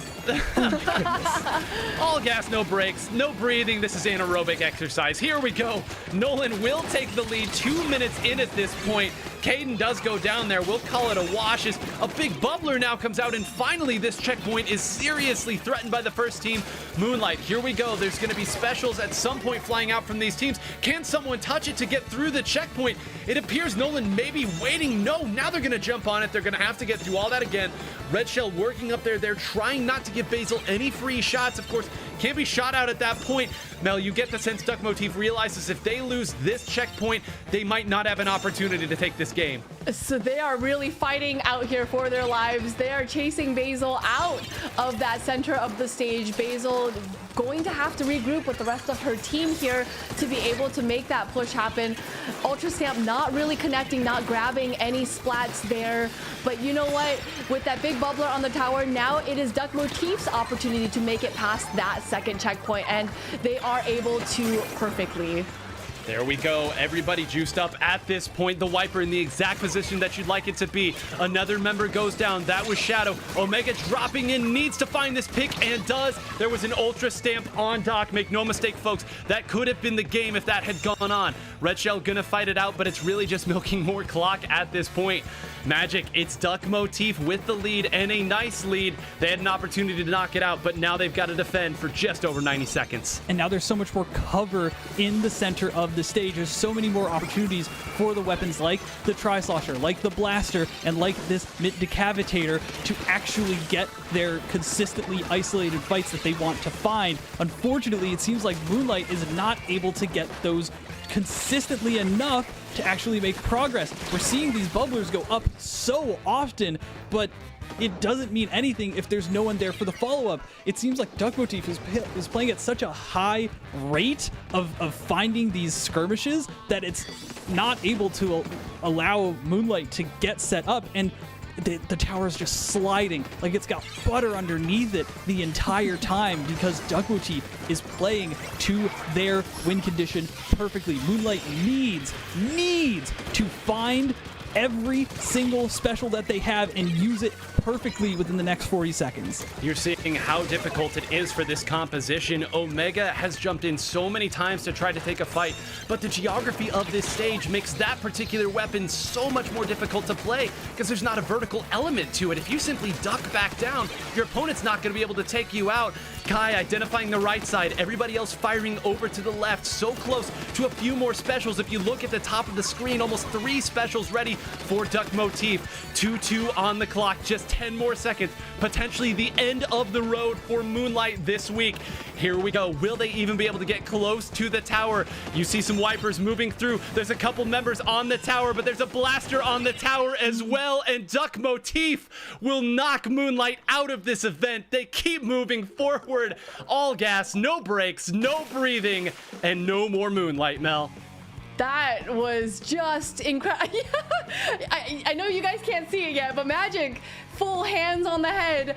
That was just so, that was so crazy. Just, we saw how expertly Duck Motif played that, and it was just constantly, we just saw like a flow of splats from Duck Motif, and it was always 1 or 2 members of Moonlight down. And I think with the lack of squid power, for lack of better words, it was just very difficult for them to be able to make that push back. And like you mentioned, Nine, after making it past that second checkpoint, sometimes that is just the point of no return for some teams, and that's exactly what happened.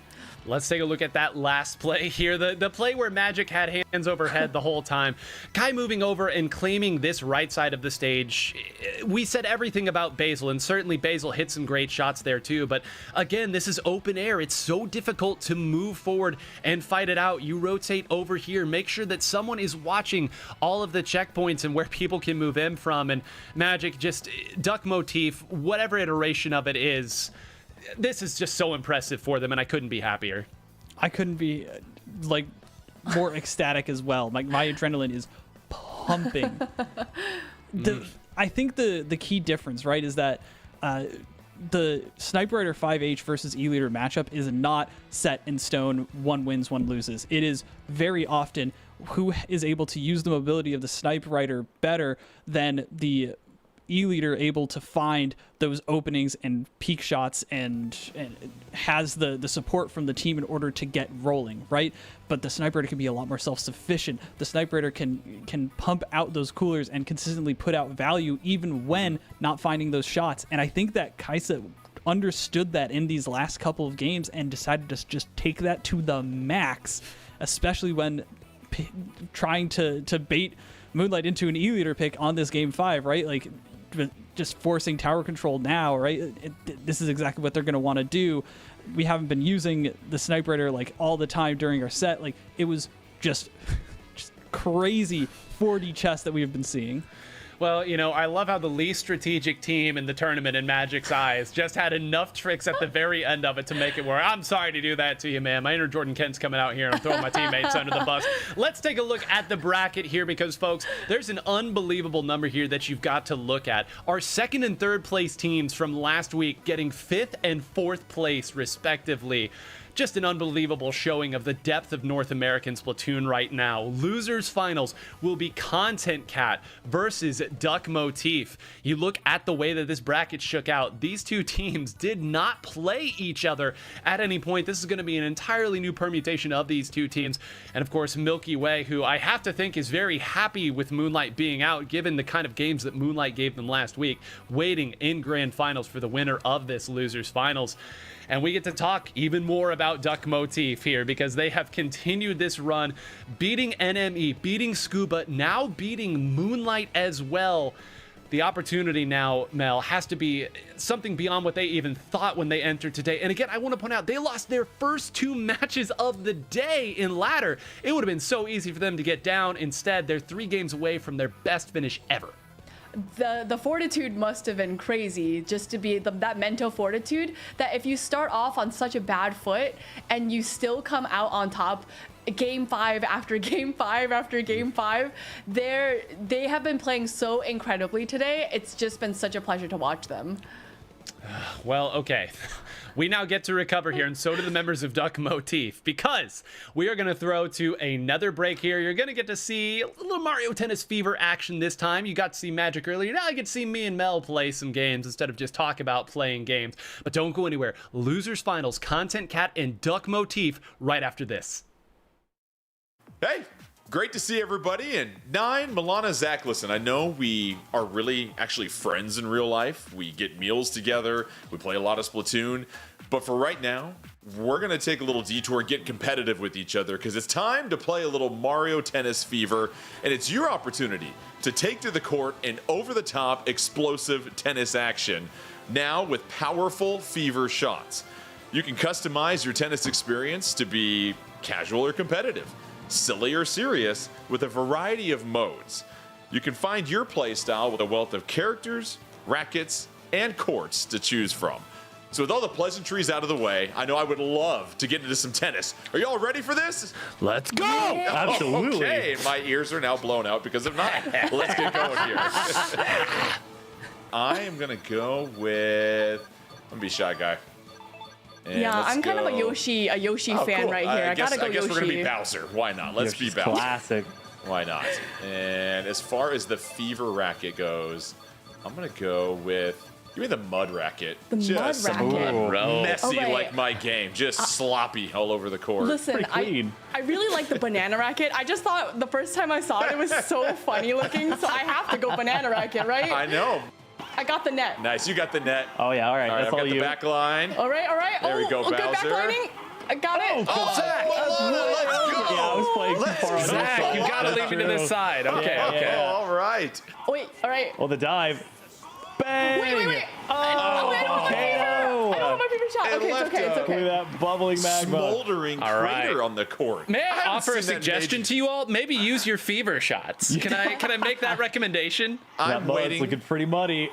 Oh, okay, There you okay. go. Wait, Let's go! I You gotta guys prepare would my be fever shot. just I gotta prepare great my tennis fever shot. partners here. There you go. There you go, Yoshi. Come on. Got some banana peels Oh, down. that's a lot of bananas. All right. Doesn't matter. Doesn't matter. Oh, Easy. boy. No banana, no problem. Okay. All right.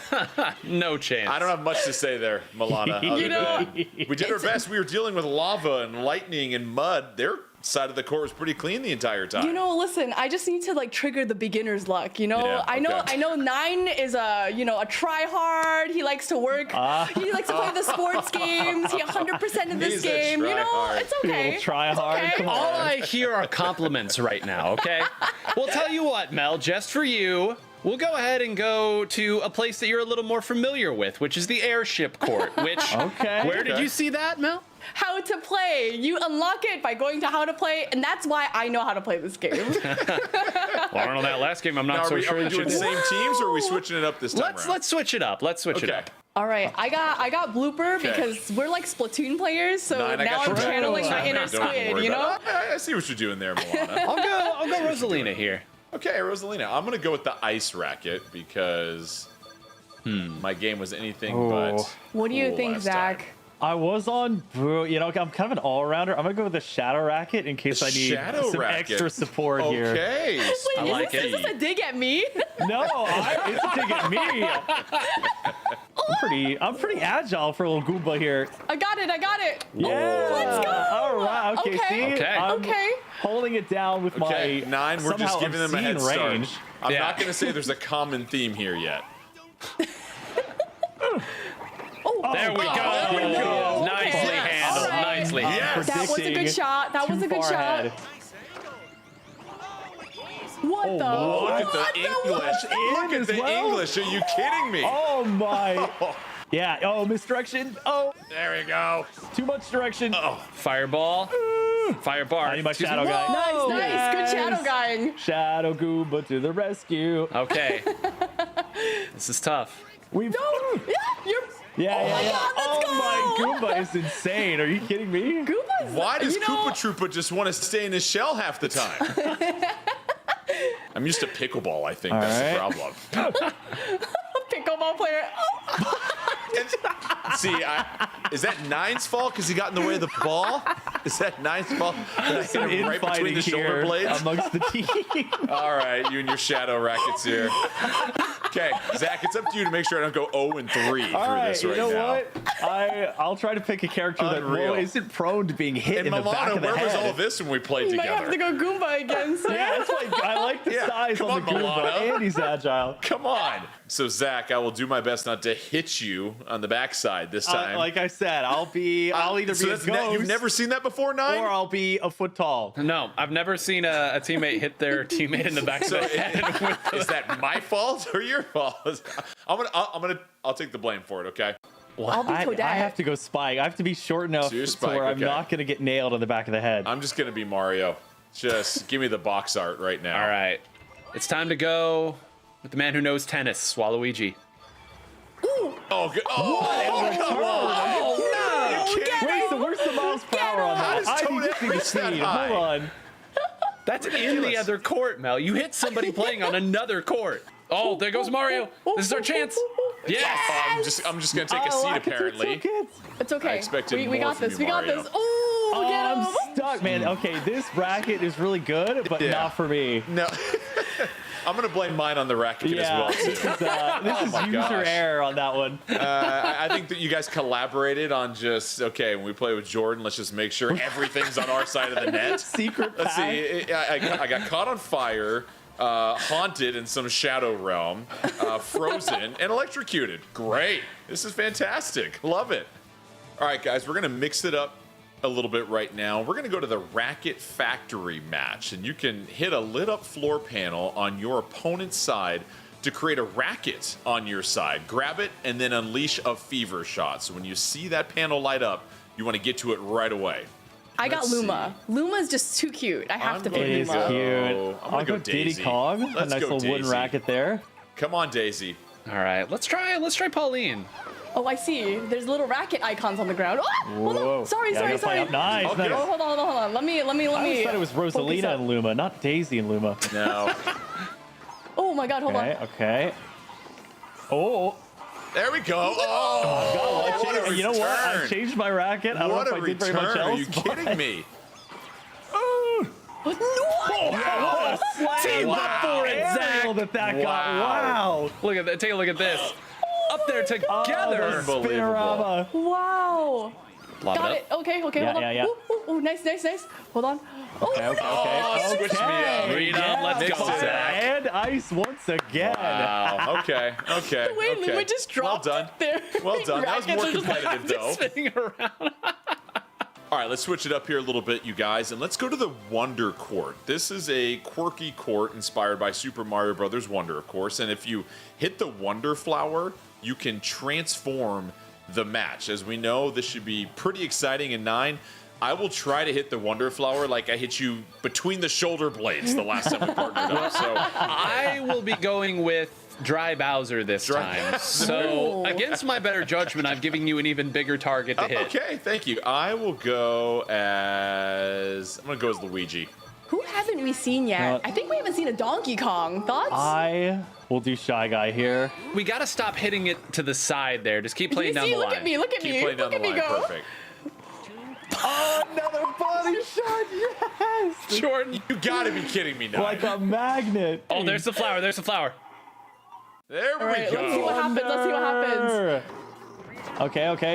Okay. I believe I'm in just you. trying to live. No. Oof, you okay? Come on, Luigi. Oh, I believe Wait, in I you. want that. It's not good, guys. It's not. I feel like I'm hitting like McEnroe. nothing. No. I have no idea Dry what's Bowser. happening. Oh, There goes Donkey Kong. double KO.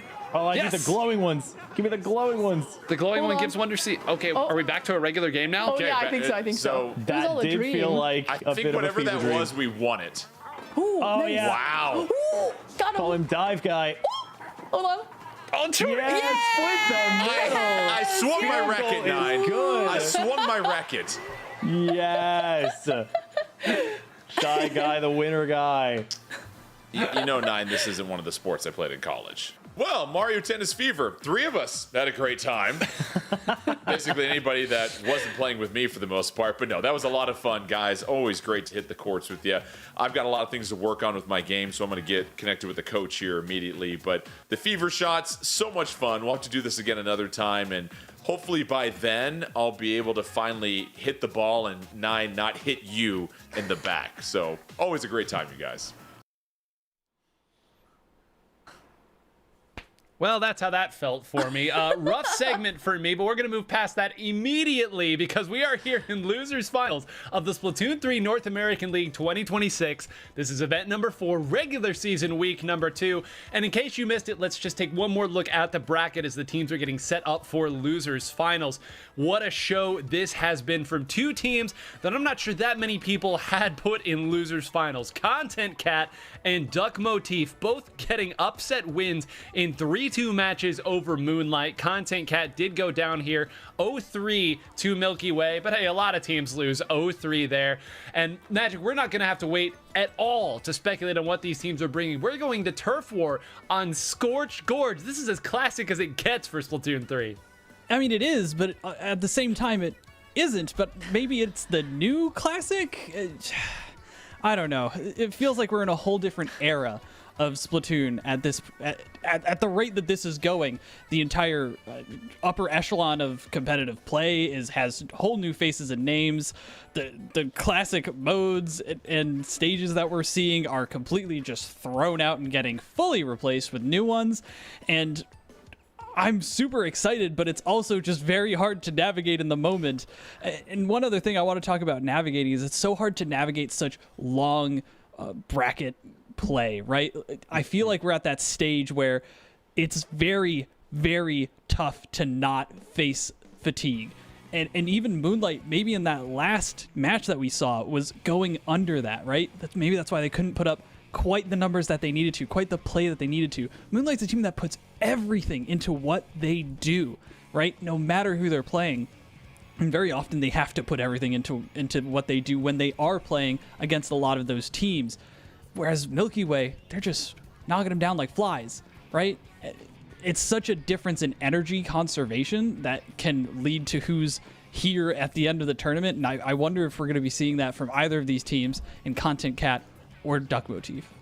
Well, it's interesting you bring that up because 2 teams that did play even more games than Moonlight by virtue of beating Moonlight are our 2 teams here in the Losers Finals. And Content Cat, again, I'm going to keep saying this until they officially form a full team. A ragtag, self-described ragtag group of 3K X-rank players here, 3,000 XP, have formed together this incredible pickup team. And on the other side, half Duck Motif, half Halcyon, if you go by last season, have formed together to create sort of a super squad that have come together. So with that all out of the way, we'll give another shout out to our Swole Ballpoint Splatling user. That's the 3rd time I've said it here. Pico on the Spec Cam bringing us the action. But Mel, these 2 teams have shown us a lot, and we're going to ask them to show us even more. Yeah, we certainly are, and we see again coming out from Content Cat that double stringer comp. We have that Reflux Milk in addition to that tri-stringer that we know is tried and true for Hawaiian, and we'll see how these this double stringer comp is going to face off against Duck Motif, which we have seen playing time and time again today especially, and just how they face off as far as team comps go. And I do want to point out again, it is Duck Motif that is the higher seed. They chose Turf War to start. Content Cat got to choose this stage. Magic, we talked plenty in an earlier set how strong Content Cat's composition is on this particular stage mode combo. Exactly. It is so easy for this tri-stringer to clear out that top mid area, but it's also easy for Red Shell to go fully deep into the enemy base, right? Just like we saw against Moonlight. It's super easy to actually access turf that the other team has to really go back all the way to their base and then come back to paint. So because of that, there's always this constant trying to cycle through your base, the enemy base, coming back to yours, and it's this weird ring around the rosy that you have to play, similar to something like Humpback Pump Track, even though it's such a tight corridor and there's so many weird choke points. You have to keep making sure that you're accessing all those parts of the map. And Tri-Stringer and the Reflux Milk are two weapons that do very good at that. And that's why, even though it seems like Duck Motif has a lot of pressure, Content Cat is still very much right here in this game and is putting out so much ink. Well, they do a good enough job of keeping this close and respectable. And as you trade turf on a stage like this, eventually you're going to start to cycle your specials as Kai goes down. Great work on the Wiper moving forward here, taking another one out, completely breaking the game open here for Content Cat. Still not done hunting. Now we'll go down as we enter the last minute. And this is the position where the comp can really start to show, Mel. But as I say that, now suddenly Duck Motif fighting out. They were none too happy with how that last sequence went. Yeah, they're going to have to really kind of maintain this positioning in order for them to have the best chance of winning this turf war game. You know, Duck Motif really using that numbers advantage to help them out with maintaining this position. The members of Duck Motif up currently. 30 seconds left on the clock. Now the timer really starts to matter. None of these teams want to go down, and they really want to be able to kind of maintain this area. And, you know, Duck Motif is doing a really great job here. They're not pushing too far, but I might be just eating my words a little bit too soon, Nine. Well, they've got plenty of time to get their players back here. And again, keep in mind how well they turfed their own base and how long it took. You can see some openings there from Duck Motif. Not as many from Content Cat, but the fight's in the center of the stage. This is actually kind of a wash in the center. You saw both Pika and Red Shell taking fights. That's a big Booyah Bomb and a whole lot of blue. Let's take it to Judd, and it is Content Cat. Once again, don't take him to turf war on this particular stage, Magic. I guess not. I guess Pika, like I mentioned, was just perfectly playing that back and forth kind of style. And as soon as that washout fight in the center of the stage happened, Pika came out on top and relatively unscathed and just went and 4 shots with the reflux, and that probably was what put them all the way over the edge. And that's the kind of, just again, the mental fortitude to be, okay, this is where I have to be, this is how I have to play in this exact moment, and then executing on it. It's very hard after this long of play, but Content Cat, even though it seemed like they were struggling at points, I think they have the clutch factor. I think they have all of the tools in their arsenal to keep themselves at that high level. Well, they've had a little bit of time to rest as well. Yes, it has been a long day for these players, but keep in mind, Content Cat has basically had almost an hour at this point to recover, get some water, take a walk, whatever they would like. So you know they've got to be feeling good. And Mel, they've got to be feeling good that they have control after that first game, because they've now taken this to Rainmaker. We'll wait on the stage, but they put on an absolute show in Rainmaker in an earlier set with a very unique composition. Yeah, totally. You know, I think with this unique composition, they have a lot to offer as far as Rainmaker goes. So I think it makes a lot of sense that they would take their next game into Rainmaker. But it really depends a lot on the stage that Duck Motif will be able to respond with. Because, you know, as we know, Rainmaker tends to be the most volatile when it comes to what stage is assigned with that mode. And, you know, it could be something as vanilla as, say, Museum D'Alfonsino, but it could be something a little bit off kilter, like maybe like Mahi Mahi. Who really knows? So it really does vary a lot, and I think it varies the most out of all the modes that this stage really does matter. Well, let's now zoom in on Duck Motif, particularly as it pertains to Rainmaker Magic, because last time we saw them on Rainmaker, it was Undertow Spillway, and we saw what they were going for. It's close special, short range special, and let's just everything in one, as you put it, win more. That's the composition here. Very difficult to play, though, depending on the stage, as Mel put it. We are going to Museum D'Alfonsino, which is the exact same stage that we saw earlier, the Luna Neo come out from Pika and the members of Content Cat. So I don't know if Duck Motif just didn't see it or if they think their win more comp will, as you put it, win more. I have to wonder, because as we've discussed at length, Duck Motif is making some very cognitively impressive plays and strategic decisions. And I want to keep focusing on that, because they're doing another one here. I think maybe they're baiting Content Cat to pick that same style, to run that same exact composition, and they have an answer, right? Maybe Red Shell is going to do the Octobrush Nouveau, which has the rain, which has the beacons, and maybe they're thinking, okay, well, if we could just constantly pepper them, they're not going to feel as confident moving forward. Maybe it's something like that, but I don't know. They looked so strong, and I don't know how exactly you take down that massive, heavy explosion comp that we saw from Content Cat. Yeah, when you're baiting your opponent into playing a Wellstring 5, I would argue that you haven't baited them into anything. They've clearly practiced this for this exact purpose.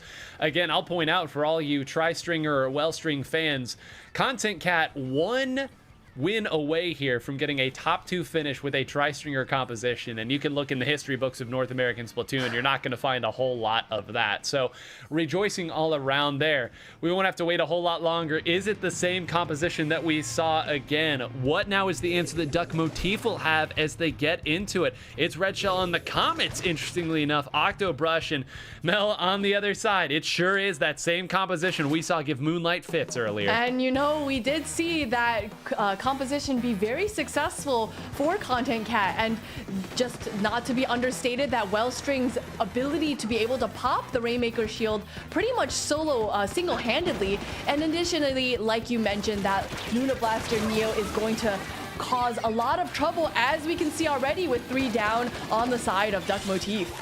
You know, I'm not gonna say deja vu, but Magic, is this not exactly how the game against Moonlight started when they played this before? I swear it was the same opening. It was just the backliner left, and then an Ultra Stamp to get it down to 30-something here. If history doesn't repeat itself, it certainly echoes. It definitely felt like I had seen that exact same positioning before. So I think you're right. I think this is something that Duck Motif was not prepared for based off of that, but I do think it's something that they can adapt to. It seems like they are doing well at taking them down in mass, right? And that's kind of how you shut down a team like this, right? That focuses on that heavy explosion, is to just force an all in and make sure that they have nothing left to gain afterwards, right? Just make them expend everything, because oftentimes that's how they get their momentum, right? Is they try and just constantly throwing things at you, but if you burn them out, you have a chance. Well, speaking of throwing things, now you get to face the wrath of Double Fizzy Bomb here, and you talk about, again, how's Duck Motif going to fight out of a position like this? They certainly didn't get any longer range here. They simply traded out a triple splashdown for a Kraken Nouveau, so once again, that means they're going to turn to Caden to save the situation. They will go 3 down here. Certainly enough time. Red Shell has respawn in time to maybe do something about this Rainmaker, but of course, Mel, there's an Ultra Stamp there. They're going to try to get this explosion again. And they are, but you know, that Kraken Royale hopefully is going to help the rest of Duck Motif's team kind of push out Content Cat from their base, but Content Cat really just kind of moved back a little bit. The Ultra Stamp getting that nice pick on that member of Content Cat. Duck Motif holding on to that Rainmaker, but not really in a great position to be able to move forward, because that turf is not quite in their control all the way to Content Cat's base. And, you know, members of Duck Motif are going down one at a time. And maybe this just isn't the time, but maybe I could, again, be eating my words, because we do see 3 down on the side of Content Cat. But again, like you mentioned before, 9, timing and being able to do the right things at the right time do matter a lot in this game, and they're just not in the right position to be able to make a push forward, even with that 3 down situation. You know, Pico, one of our strongest soldiers there, just going between person to person, hoping that somebody will survive, and apparently the players just aren't interested in any of that right now. 2 minutes left on the clock here. Still another solid setup here for Duck Motif. Finally, they get the Kraken moving forward, and Kronos has to be very careful, very fortunate to not have simply gone down to that. Red Shell actually stayed up on the top. If they can get rid of this Wellstring right now, there are points to be had, but layering over the top is this Wellstring. Can they get any support to move forward? It's another Ultra Stamp, and no! Magic just a couple points away, and I don't think they have enough resources for the pop. No, I don't think that they do. But Caden's sharking. Oh goodness, Pika has been so clutch with these objective plays, both sharking out at that top right ledge, which you think, oh, of course, Duck Motif is going to clear that, but maybe just a couple of misdirections and fizzy bombs, and they weren't exactly sure, and so then Pika just dropped on it, and then again, just at the perfect moment when it looked like Kaden might sneak out and exactly stopped the Rainmaker in its tracks, Pika just snuck it and zoomed out with that high increased speed due to it being a light weapon on the Luna Blaster, and knew exactly how to move that out of the precarious position. And now they're just setting up for a defense, trying to bait out this Kraken Royale, trying to make sure they don't end up in the same exact situation, and that's why they've got this tactical that they've been so good at cycling. Oh, huge fight win there from Pika. This is almost gravy to get a couple more there on the other side of it here. That, again, was starting to spiral away from them. You get the sense that Duck Motif has figured out how to attack Content Cat, and to credit Content Cat, they've actually done a really, really nice job of defending here and holding onto their lead. Now, 30 seconds left. Duck Motif gonna have to grab the Rainmaker at some point. They're throwing all their fights. Mel, that's another 2 that have gone down. 2 Ultra Stamps on the defensive side. That's 1 that comes out. He's only able to get 1. Pika still waiting. It's the second, and it'll take out the Rainmaker. That was an incredible throw, and I think that might have been a game-saving throw right there. Double Ultra Stamp, trying to get, stopping that Rainmaker push from happening, and Duck Motif is going to have to pop that Rainmaker and grab it in order for overtime to proc, but it's looking like not the position for that. So that game does go to Content Cat, and I really think that Ultra Stamp saved the game. Well, there you go. It's the classic call an ambulance, but not for me moment.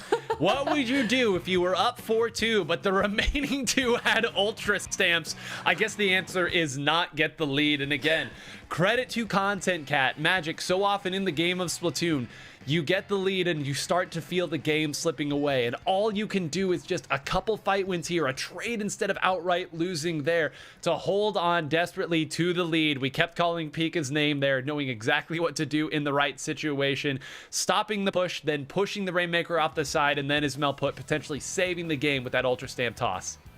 If there is one weapon that I associate with this Pika player, it is the Fizzy Bomb Luna Blaster, and we talked about it off the record, but this is so poetic that this run is happening, and this composition is just taking out everyone. It is powerful because Luna is been another huge benefactor of the recent changes, but also Ultra Stamp has gotten buffs.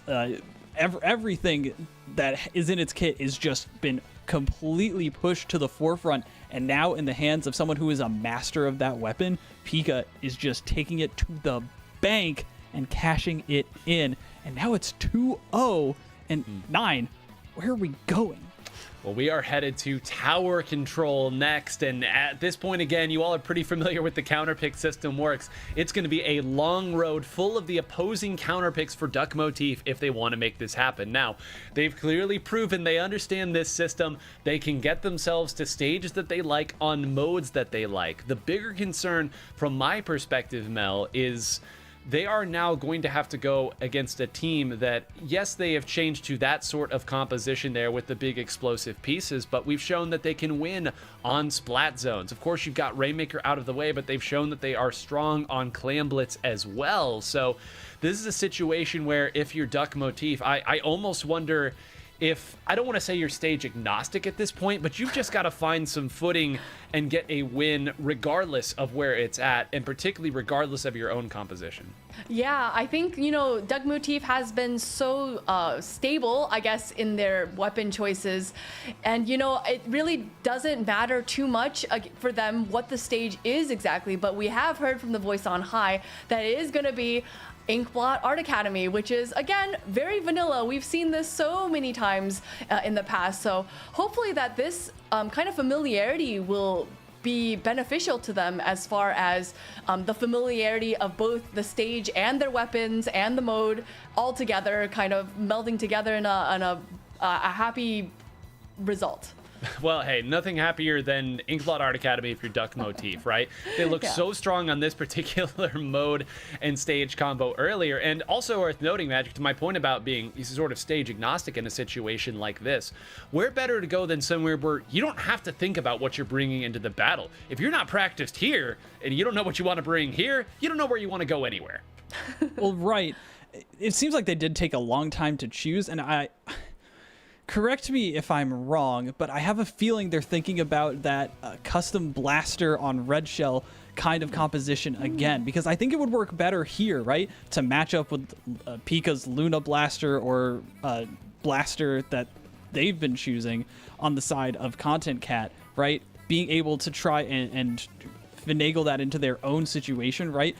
Triple Splashdown is great into Ultra Stamps, and if that's what they're going to be bringing, it's a really good counteraction style. So maybe they're thinking that. Maybe they're thinking Blaster, maybe they're thinking Tri-Slosher, and they're just going to try and throw Content Cat off their feet because they don't really have another chance. And I think it's exactly what they're doing. Well, there we go. The Red Shell Blaster out again. Once again, if you had this on your bingo card, I want to talk after this is all done. But it's also the Bulbs Tri-Stringer that is coming out again. Earlier, we made the joke. I think it was 8 or 9 of these that got pumped out on the Hagglefish tower control game against Milky Way. So Content Cat certainly happy to play this sort of tower control composition. It's just going to be a matter of getting that first opening and getting your attack going. And Mel, as we've seen so often on this particular stage mode, if you aren't pushing at the very end and pushing for a knockout, you are never safe. Yes, totally. That one last path from that the penultimate checkpoint into the last checkpoint is very precarious because it's just one long straight path. So it really does take a lot of determination to be able to protect that tower path from the enemy team. But we do see that, Duck Motif is starting with a push here, the Ultra Stamp coming out, hopefully grabbing a pick, but I think maybe getting stuck a little bit in traffic there. Yeah, no kidding. Put it out there. I get it, right? You think everyone is diving the tower at that point. Surely I'll hit something. And then when it doesn't go through, the other team is just watching this Ultra Stamp run into the tower. Like, I guess I'll shoot at you. I mean, why wouldn't I here take advantage of this opportunity? But Duck Motif Magic certainly has gotten the better of these earlier fights here. They don't yet have the lead, but this is the second opportunity they have to push. They know that the Bulbs Tri-Stringer has to be close to Inkjet, and now they're going to get to contend with it face first. They are, but I don't know if they're fully set up to deal with it. I think Kaisa's out of position and is going to end up falling away and having to deal with Pika after getting let in by that Bulbs Tri-Stringer. This is exactly what they wanted, and at this point, they're just trying to shut down Duck Motif so they can find their own footing and gain some more stability and turf. And I think it's working, right? We're starting to see that things cool off. We're starting to see the skirmishes from the wiper of Duck Motif just stop happening as often. But I don't know if it's enough to really turn the tables. They need to find some consistent picks without getting traded. And a big thanks to our Spec Cam operator. They're kind of giving you a sense of how patient these teams are being. The respect they're showing. Again, Pika turning around right at Caden. And this is why you're patient in a situation like this. You wait for the opponent to dive to force the issue. Then maybe you force it. Hold on, everyone's down? What happened there? A crazy scuffle in the middle. It's just the two backline players left at this point.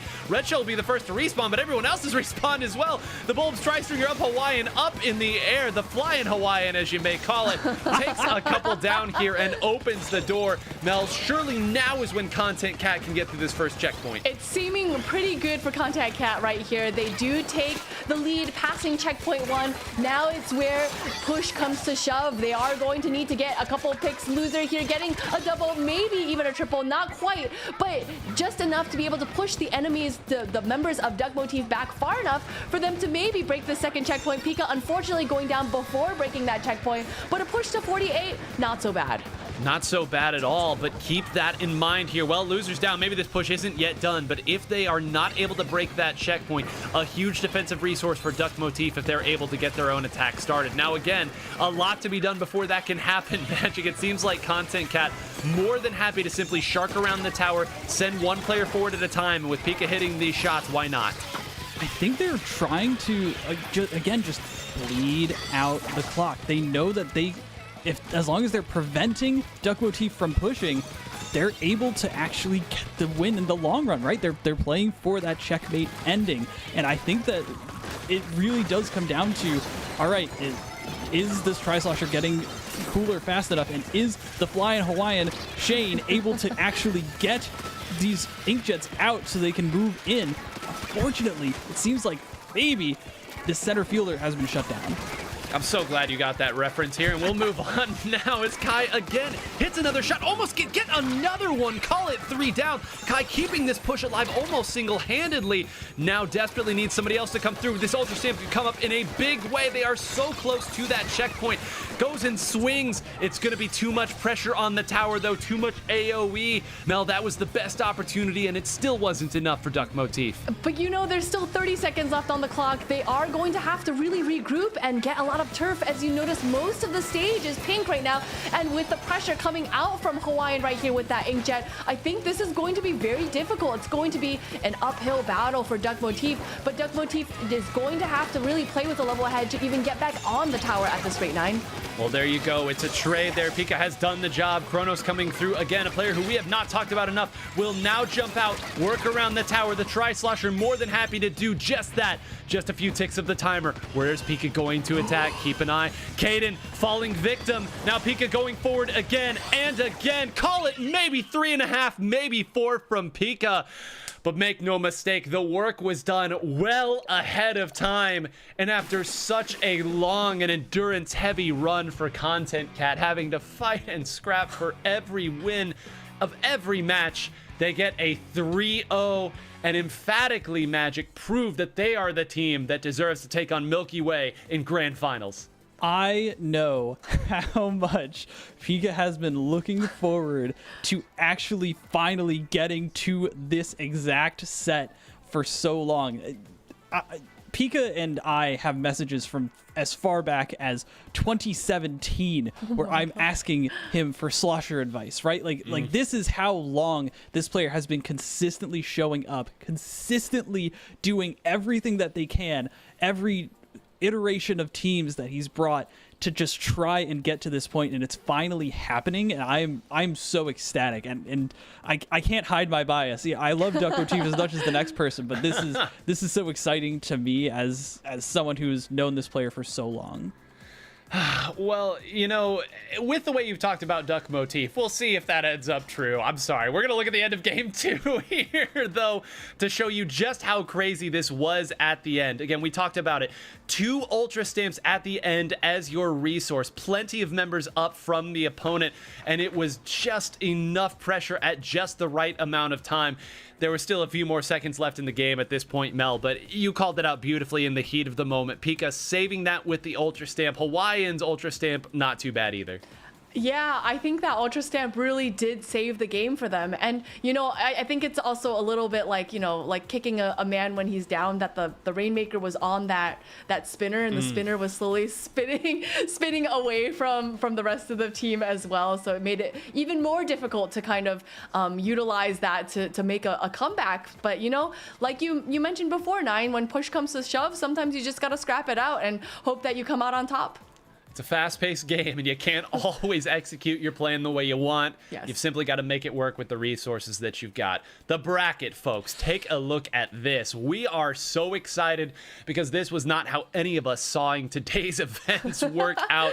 You can see Milky Way playing true to form as you might expect them to do, but everything else today just went off script. Duck Motif getting the 3-1 victory early on. Content Cat knocking out a top-seeded Scuba. Moonlight then going down to Content Cat. Duck Motif gets their revenge not only against Scuba, but also against Moonlight, and then Content Cat putting down the upstart Duck Motif.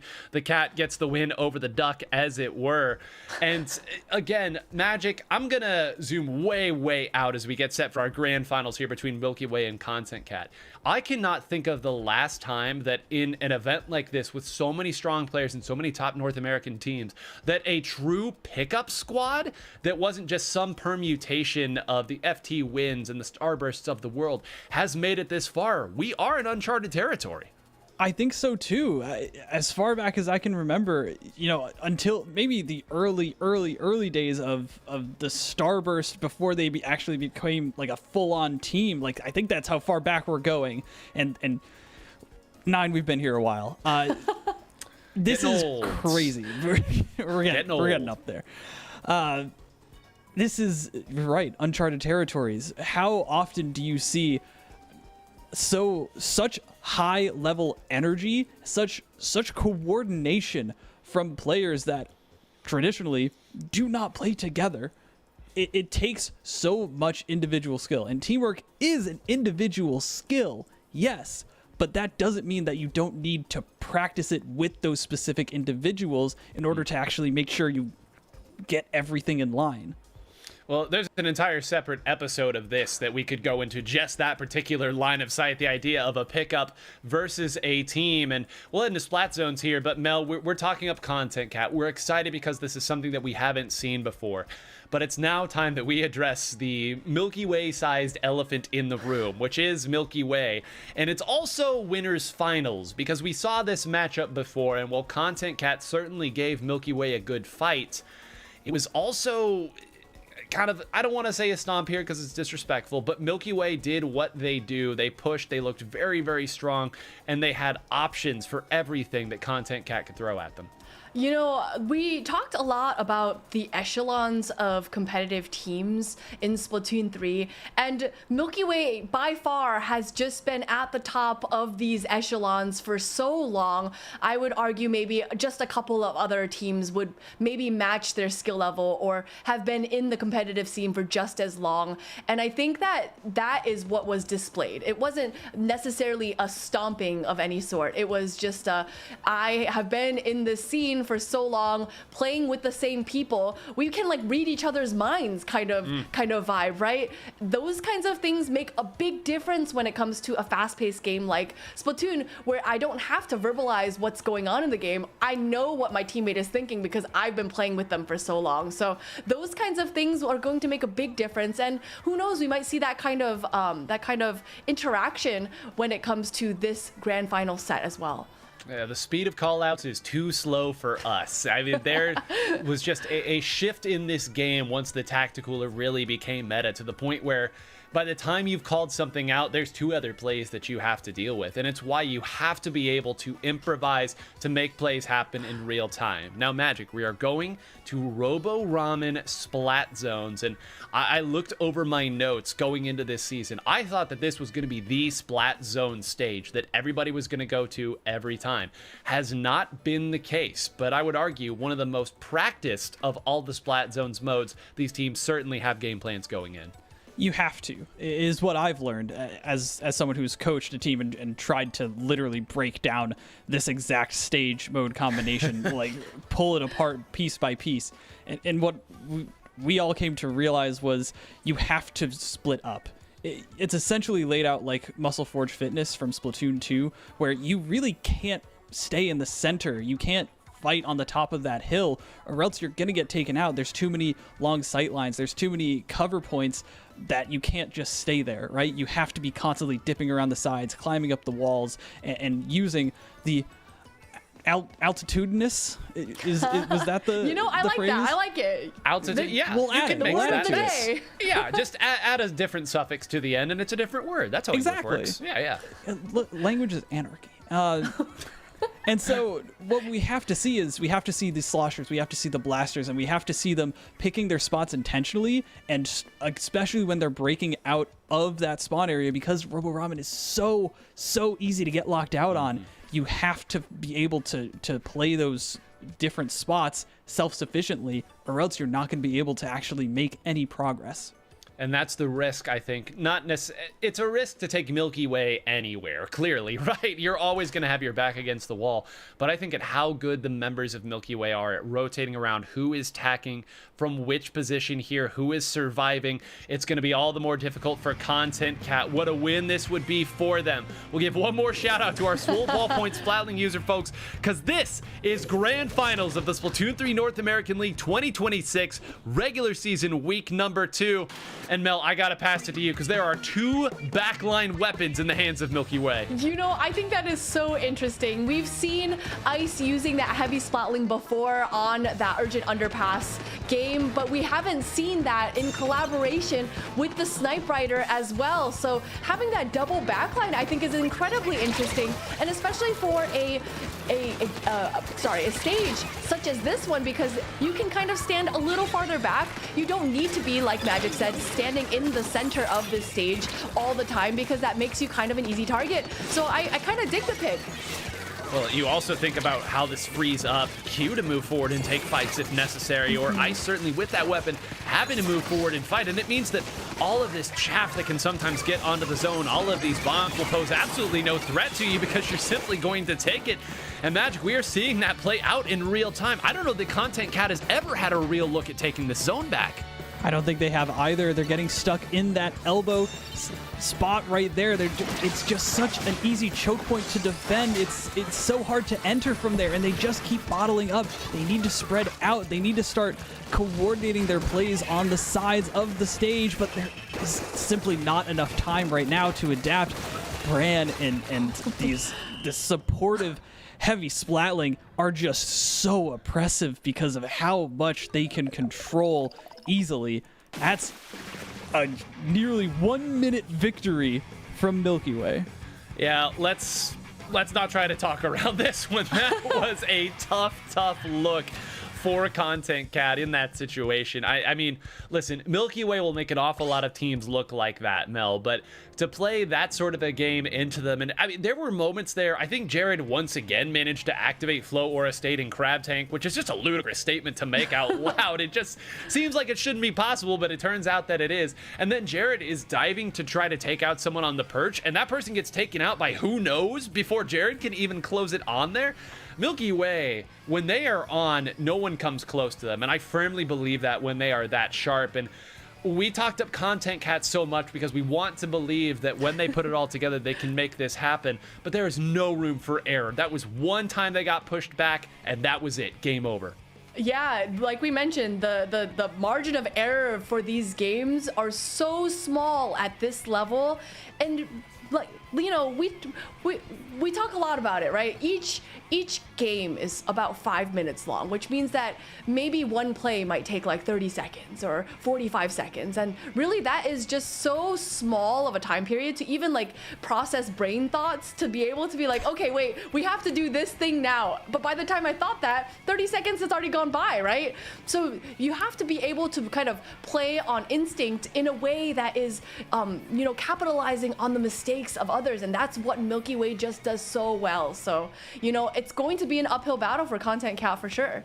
Well, they are taking this back to Magic, what I would argue was the best look they had against Milky Way last time, which was tower control on Hagglefish, a game that you and I think, both kind of agree. You play one coin flip a little differently. Content Cat probably could have had this game last time.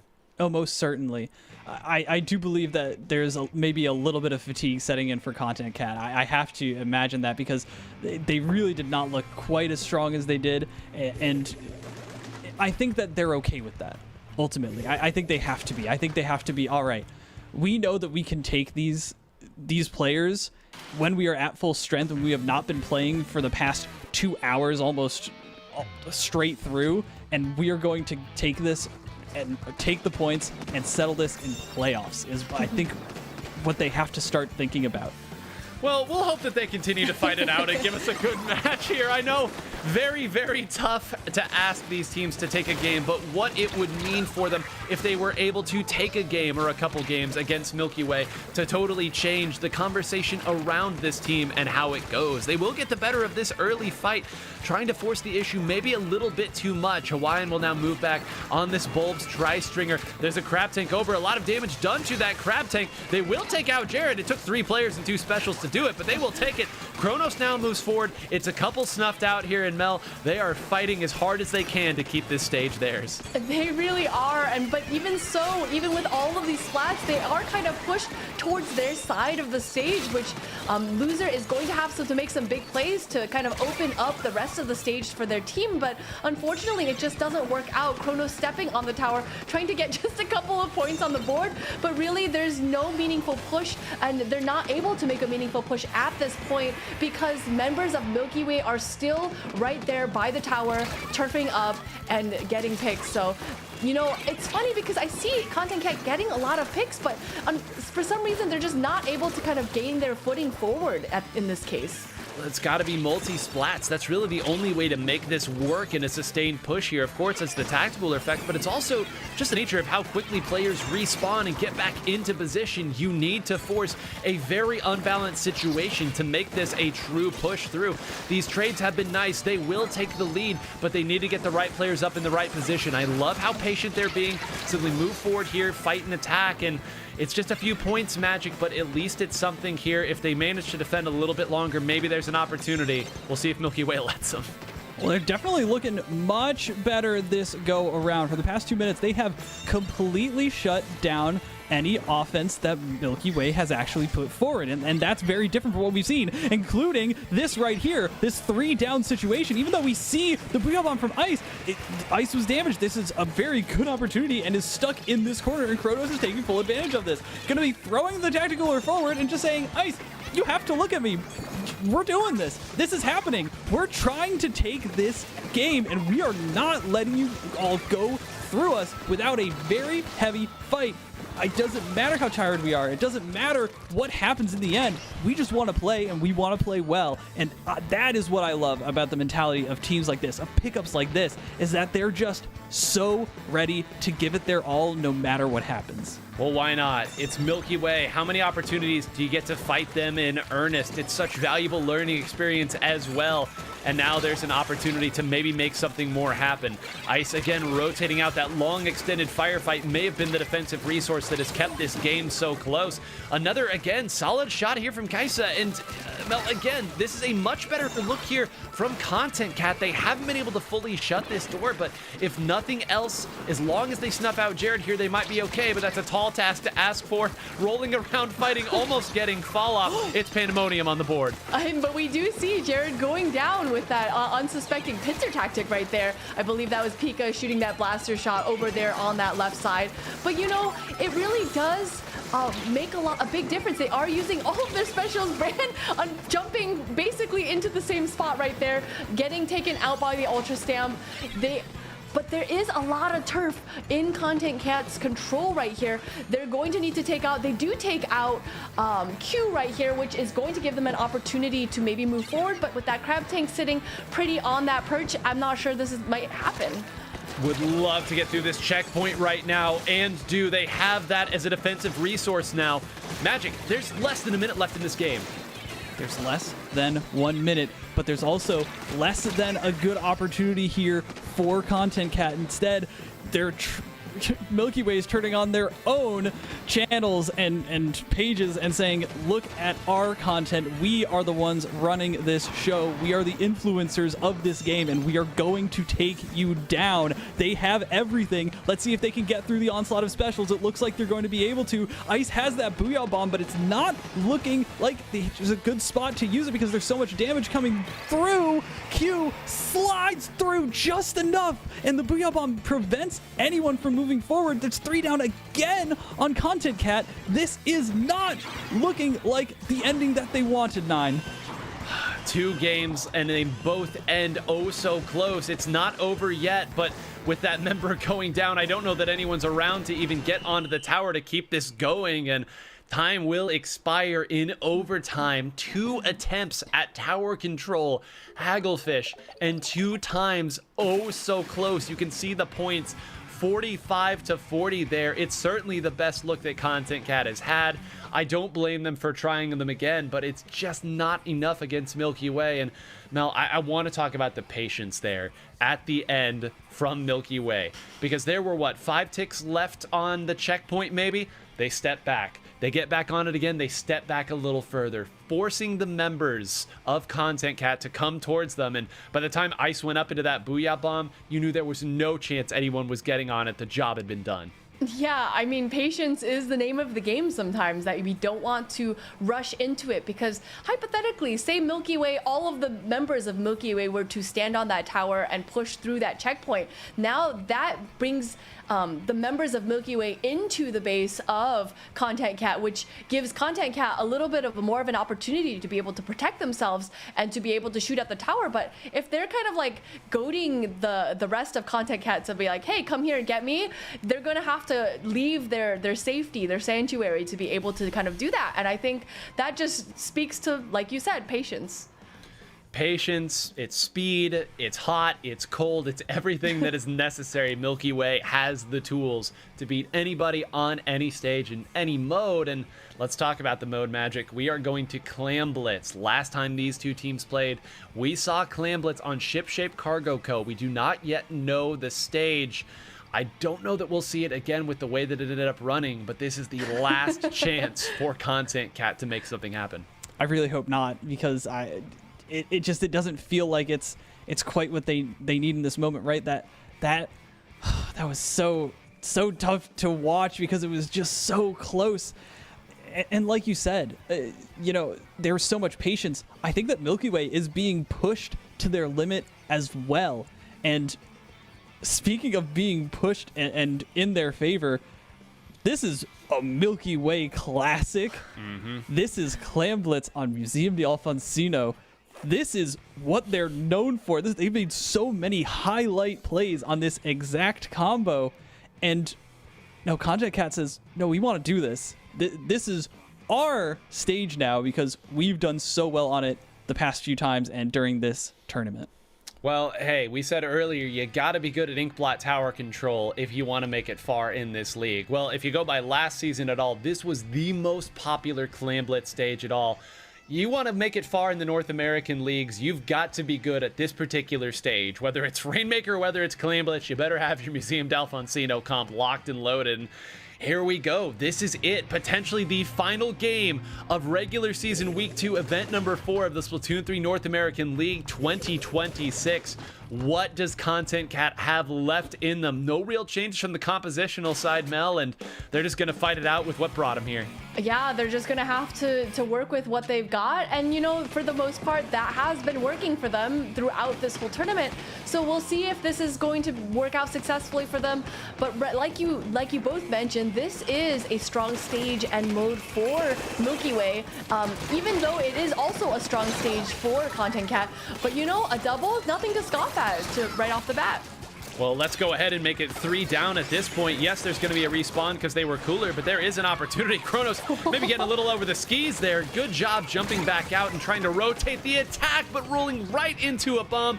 Magic, I don't care if you're 3,000, 4,000, 5,000 XP. It happens to the best of us. Yes, it does. Maybe just the camera angle is just far enough off, and the controller just did not get the right inputs, but sometimes you can make up for it, and Chrono seems to be doing just that, taking down 2 members all the way through here. And even though Pika pops this bubble and Jared is able to dodge around those bullets, and if for anyone who says to me, because I've argued this with so many players before, Dualies is a good matchup into Blaster. I don't care what anyone says anymore. I don't care how good Blaster is right now. Dualies is a good matchup into Blaster.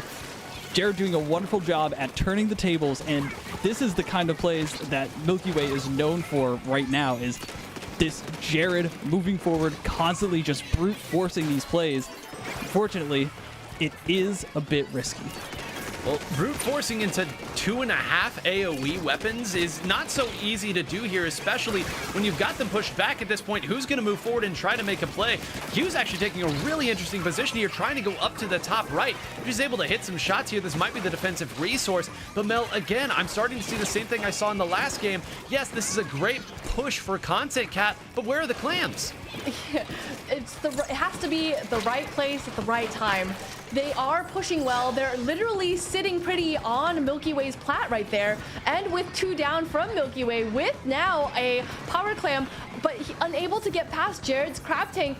You can't make that push happen without that power clam right there. Pika does get that power clam in, puts down that big bubbler as well, but no support there. So unfortunately, that big bubbler goes a little bit unused.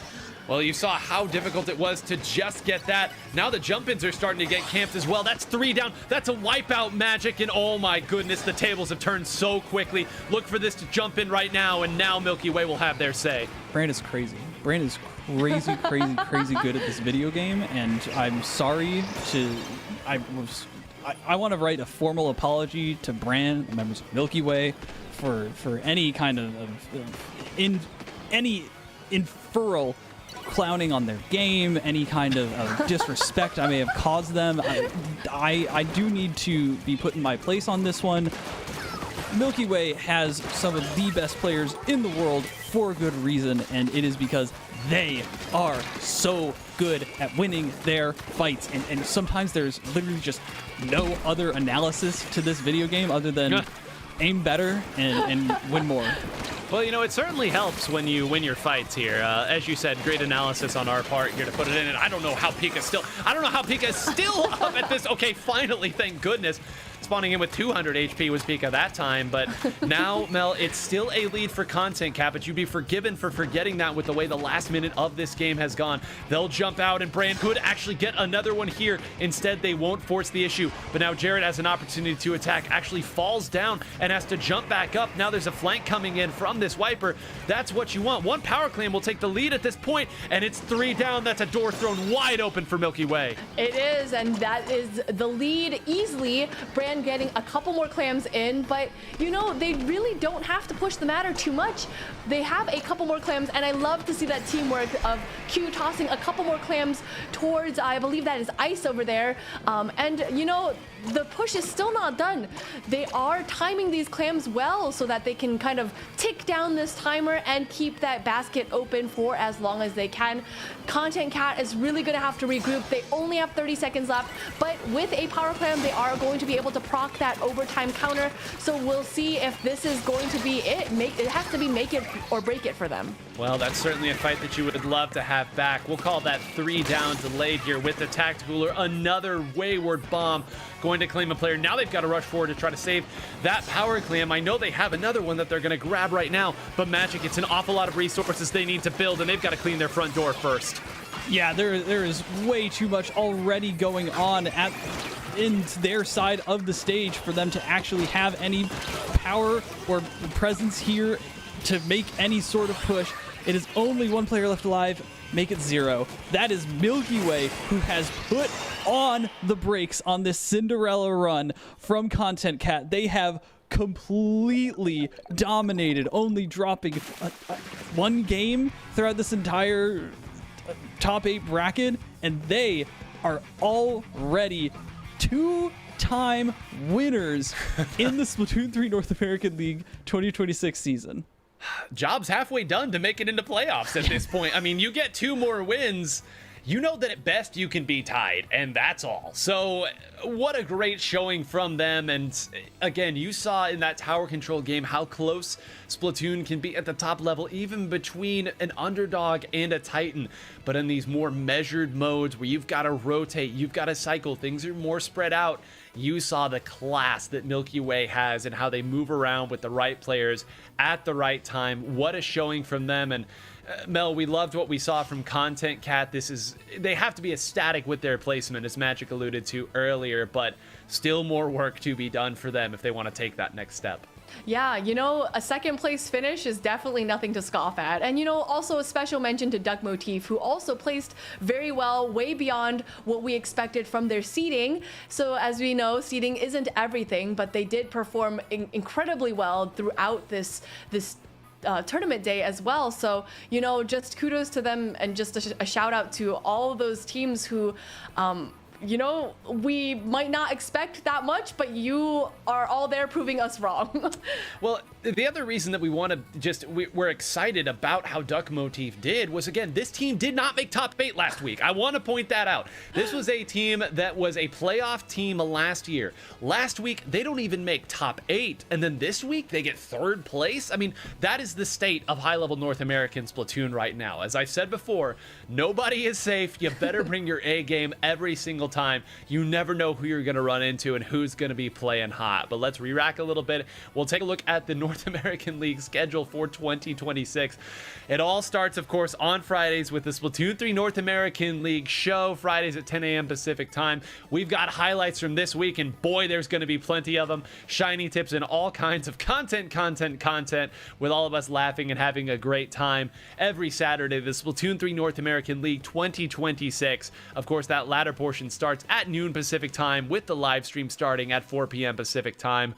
On Sundays, the Splatoon 3 North American League 2026 Sunday Scrim. You can hop on in by yourself, a duo, a trio, or as a full team to really put those Salmonids in their place, and that's what we all play Salmon Run for, all right? We don't like getting bullied by them, and it all leads up to the Splatoon 3 North American League 2026 playoffs. That is what these teams are vying for. That's why these points do matter. June 20th and June 21st, live stream, 12 p.m. Pacific time on both days, with plenty to play for. And just unbelievable play today. Of course, I thought last week was going to be the class of the excitement. This week, Magic, we got to see underdogs. We got to see new stages. We got to see every piece. And go ahead and give me your closing thoughts. I know you have plenty, but just the essence of what today was for you.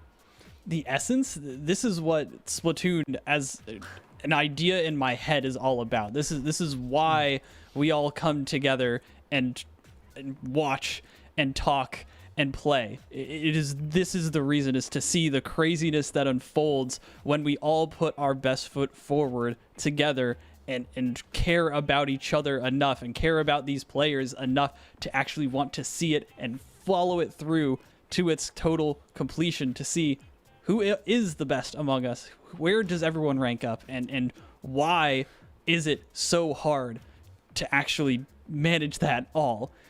So yes, this is why today is why I care and have stuck with playing Splatoon and for so long.